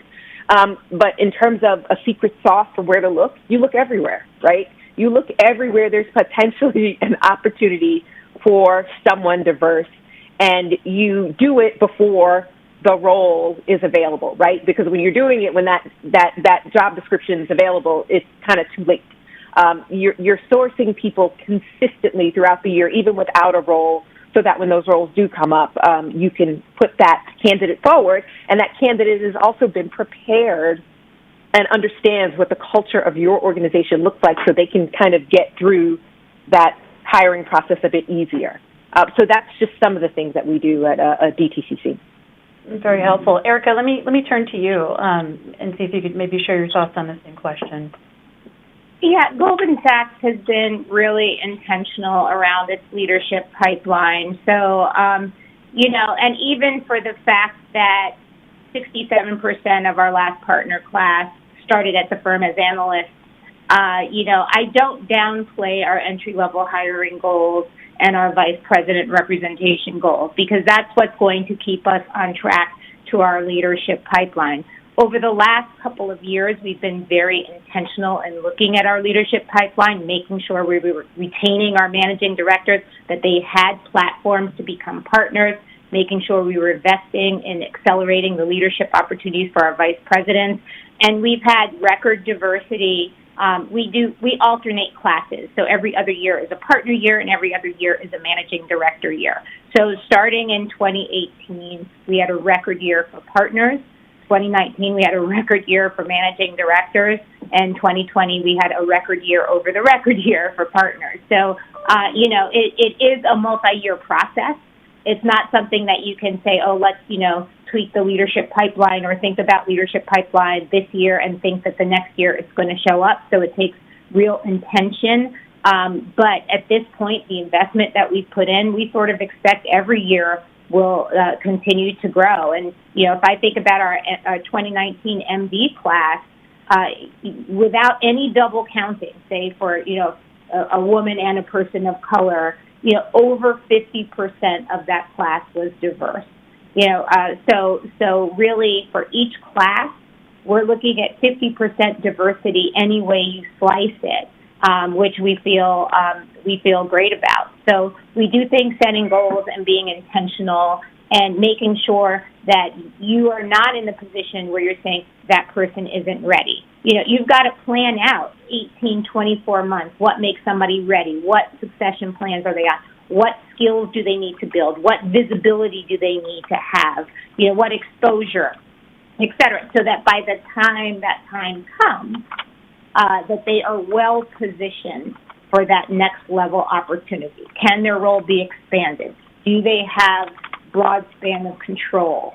All of those things matter, and we've been on a journey in doing that over a period of time. And it's certainly not without mentorship and sponsorship and allyship. And the one thing I'll share, I know we talked about the CTI data, and I spent a lot of time with CTI, but also take a look at the McKinsey Women in the Workplace data, because the importance of sponsorship and mentorship cannot be refuted. But if you look at the McKinsey report, when the question is whether or not senior women and senior men practice allyship for women of color, and only 38% of women and 23% of the male respondents actually mentor or sponsor a woman of color. So those are very low numbers, especially when you think about the fact that you have 63% of women and 42% of men that believe that they actively listen to the personal stories of women of color, that they think about their biases, that they publicly acknowledge women of color in their work, and then so few leaders actually mentor or sponsor women of color or try to enlist their peers in racial equity efforts. At that point, you're under 30%. Thank you, Erica. That's also very insightful. And obviously, you want to be a little bit cognizant of time here, and I do have a lot more questions for our panelists, but obviously I think we've covered a lot of ground, which I think has been, fantastic. And before we go to sort of our last question here, I did have another question I wanted to pose here, which is, sort of at PIMCO, we've instituted 5 performance criteria against which employees are rated regardless of level and tenure as part of the performance management process. And one of those 5 criteria is living our values. I guess one question here is, should organizations use diversity as a performance metric in annual reviews? And how should they go about doing so? And so I don't know if maybe there are any folks on our panel who'd like to jump in first on that topic. And maybe Sasha, I'll come to you just so you can tell us a little bit about sort of organizations based on sort of some of your work with them. Yeah, so I mentioned a little bit earlier that I do some work around psychological safety. And what I appreciate about that work and that assessment is that the onus is on the leader, right? And so what I'm starting to see and having conversations with clients on is we do this assessment every 6 months. And if there's growth in that process, they're starting to use that as part of their performance evaluation, right? How inclusive of a culture is this, right? How psychologically safe of an environment is this for my team? And what work has been done in this space? And I think it takes the onus off of the employee, especially those that are most marginalized in this space, and really puts it back on the leader, right, to ensure that that's an environment that's worth being a part of. But I'm starting to see more of that in this space. I'm also seeing, and I think everyone's kind of touched on it a little bit, around just hitting those metrics, right? As a team, are we hitting those metrics? Or are we relying on one part of the business to pull those metrics in for everyone, right? And so what are we seeing across the board, and who's responsible for those things? I'm seeing some of that right now. But again, I think what's interesting is a lot of the organizations that I work are just now starting this journey, right? The folks here have been doing this work for a while. And so, again, kind of going back to what Yemi was saying, it's going to look different for everyone. And so, again, the folks that I'm working with are just now starting off. Like, they still have training wheels on. And so what they're starting to evaluate looks very different than I think what the rest of the panelists are seeing. Right. And I guess I'll kind of, before we go to the Q&A for our MRAC members, maybe I'll kind of throw out a last question here for all the panelists, and maybe Leslie, I'll start with you. What sort of final advice do you have for the MRAC members in their role as team leaders and managers with respect to DE&I? I know we've covered a lot of this already, but if you had sort of one advice, sort of top of mind, maybe you can tell us what that would be, and we can just kind of go round robin across the virtual room here. Yeah, I think we've kind of touched on this a little bit of everyone, but in the poll it said, everyone's responsible, and I really do believe that everybody has a role. And as MRAC members, they're leaders in their organizations, and so they have platforms. They have platforms of influence by their leadership, and they have to use those platforms of influence and demonstrating their commitment to diversity inclusion, and sharing their own self-reflection, education, growing, that they can share with their teams. And so I think that personal commitment, that personal dialogue is just really important, and everyone can have that platform of influence. Thank you. Okay, great. Yemi, why don't I go to you next? Thank you, Nadia. It's been a great conversation. One thing I would leave with the group is I think that understanding intent versus impact is a very important distinction we must recognize while discussing sponsorship, mentorship, or allyship. And as we try to become allies and mentors and sponsors, we might find ourselves focusing so much on our good intentions. And in some cases, in my case, it makes me feel good. It makes me feel better about who I am, and it reinforces the image I have of myself. But as we've heard from today's stories, I think that unless these good thoughts make it out of our heads and turn into supportive action, we aren't helping anyone, right? And it's true that many of us are unaware that we need to bridge the gap between impact and intent to make real progress. And I'll give you a quick example here, and I'll pause. For example, expressing good intent sounds something like this, and this is something I have done over and over. I have a daughter. I understand the struggles of women that they face in the workplace, and I too seek equality for all. No doubt this is true, right? But I think the idea here is that wishing that gender discrimination would end is not the same as taking an active part in reporting harassment that you have witnessed in the workplace and speaking up in a meeting when you witness mansplaining or microaggression, or nominating a woman for special recognition or promotion, or maybe even a mentorship opportunity, or actions that can change status quo. So that's what I would say here is that I think it's just critically important to understand that mentorship and sponsorship is about impact and not just intent. Thank you, Yemi. Sasha? Yeah, I actually want to just follow up. I was nodding and writing notes as Yemi was talking, because I often say, allyship, and now I'll add like sponsorship and mentorship.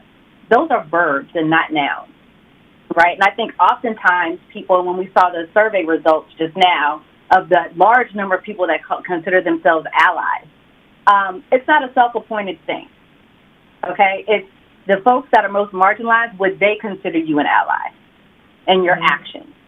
And if that was the case, would the numbers reflect the same way? And so we need to get out of these positions of trying to make ourselves feel good. So it goes back to what Yemi was saying about intent versus impact, right? I intend to be a good person, but what is the impact of what I'm doing? And if I'm just saying something versus doing something, what is the impact in that? So I think that there's something that we really need to think about as we take on these words to label ourselves. All right, so that's one. The second thing is to take this a step further in this conversation, especially as we're talking about financial services. A lot of the conversation around diversity and inclusion has to do with employees, but how is it impacting the marketplace? How are you showing up in the communities that you serve? And I'm doing a panel later this week, and someone brought up the idea of it's the difference between having a conversation between financial management and wealth management in communities of color, right? One of those conversations happens more than the other. And why is that, right? And so how do you really start taking these conversations and looking at it externally? And how is it impacting these organizations and the communities that you're reaching?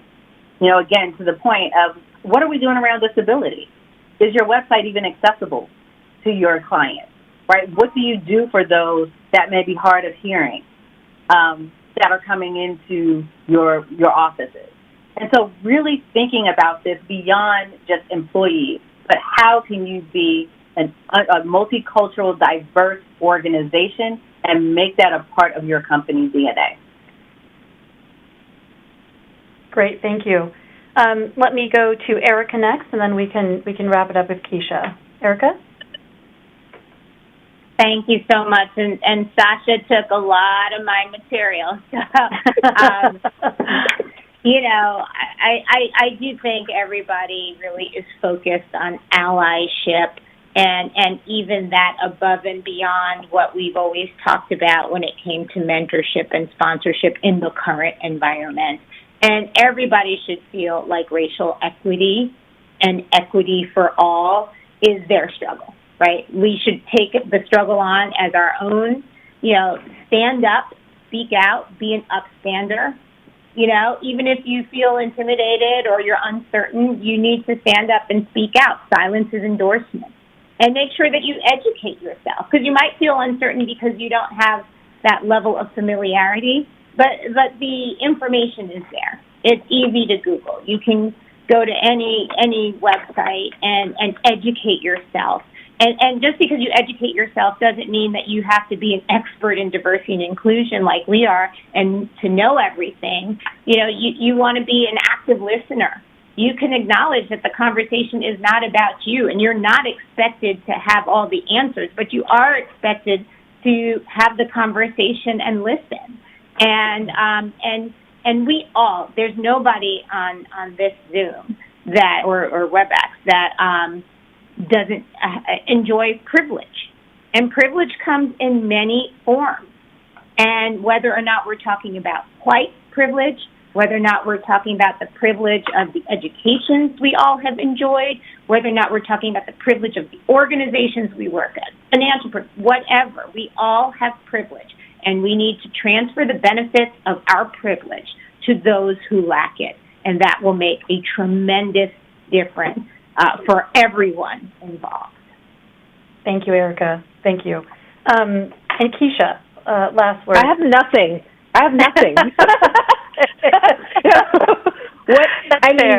Everything that everyone said is so relevant and true and honest, and having access to these types of leaders to give us this information is just, wonderful, right? It gets me a little choked up. What I would say to add to all this, to wrap this all up, is that if you're starting out your DE&I journey in your organization, or you're just starting it out for yourself, accept the fact that our workplaces are not meritocracy.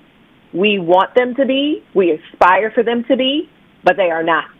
They are absolutely not. To Erica's point, all of us have some sort of privilege. All of us have steps up or steps down from others. And to begin your work in DE&I, you have to understand that there are certain headwinds your population and your workforce is facing that others are not. And the work of DE&I is figuring out what those headwinds are and trying to unravel them. Thank you so much. That's a great way to sort of close up the question here.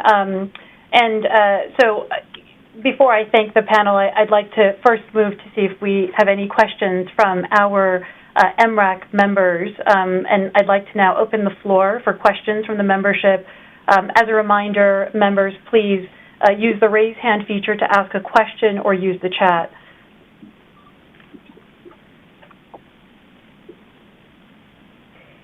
Angie Karna, Nomura Global Financial.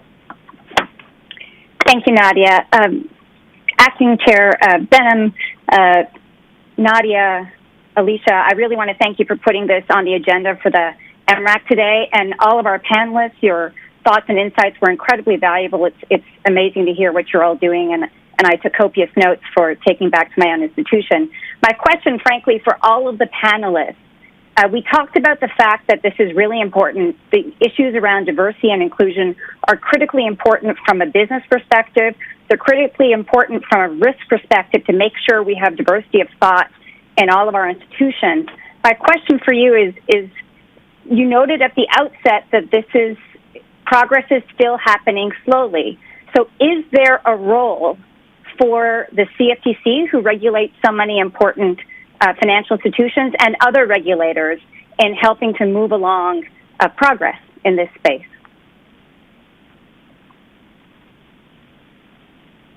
It's a great question. I don't know, if panelists, if you'd like to address that. Leslie, I think you may be on mute if you're speaking. No, can y'all hear me?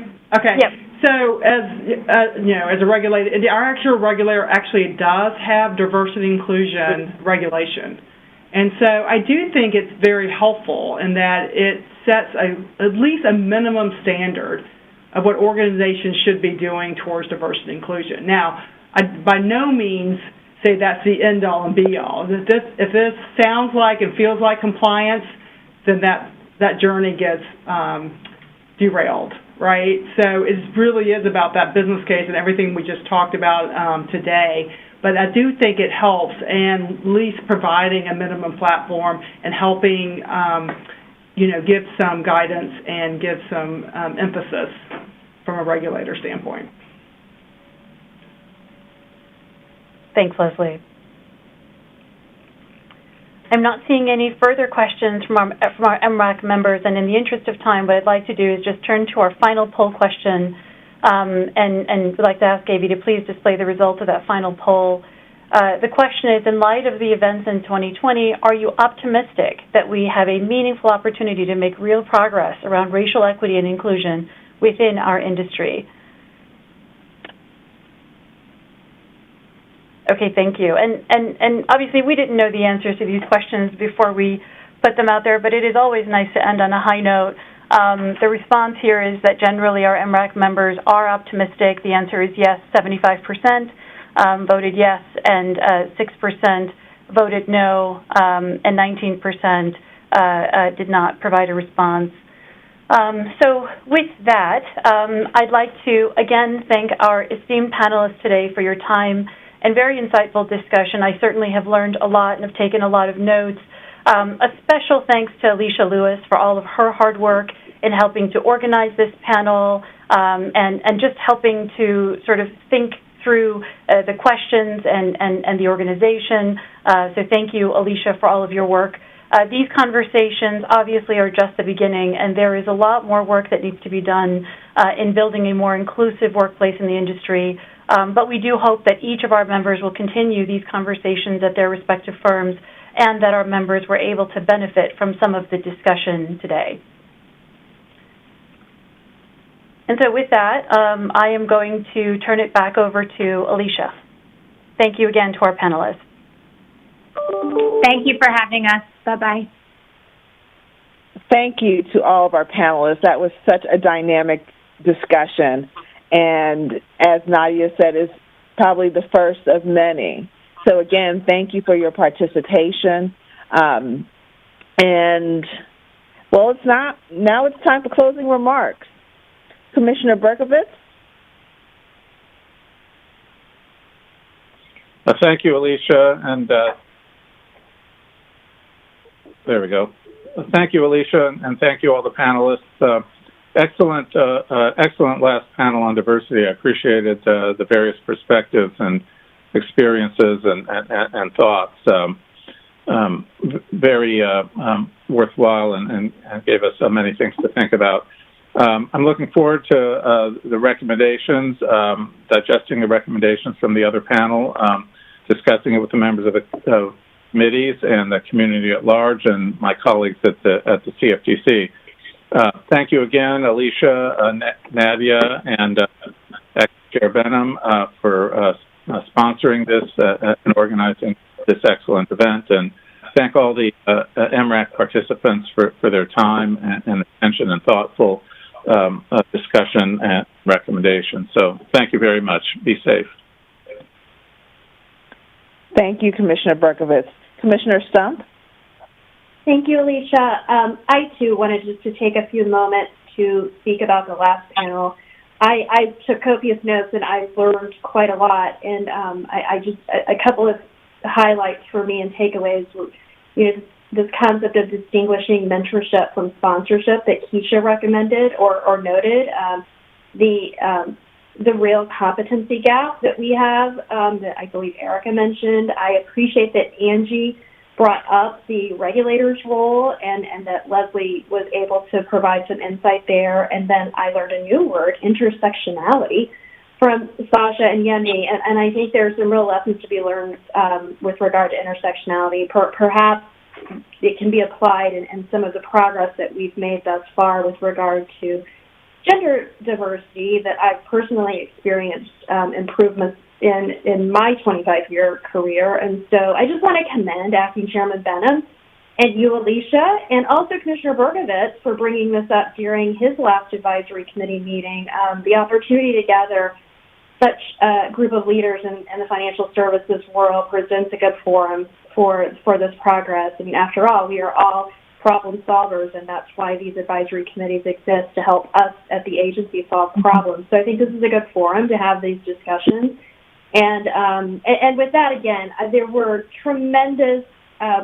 a tremendous amount of information on some of the other panels, and there is much work to be done, obviously, and I always benefit from hearing the diverse viewpoints of all of our regulated and market participants and our registrants and those who have a vested interest in ensuring that the work we do going forward is adapted to the current circumstances. So again, a tremendous debt of gratitude to everyone who worked to pull this meeting together, and I appreciate all of the participants who took time from their busy schedules to be with us today. Thanks.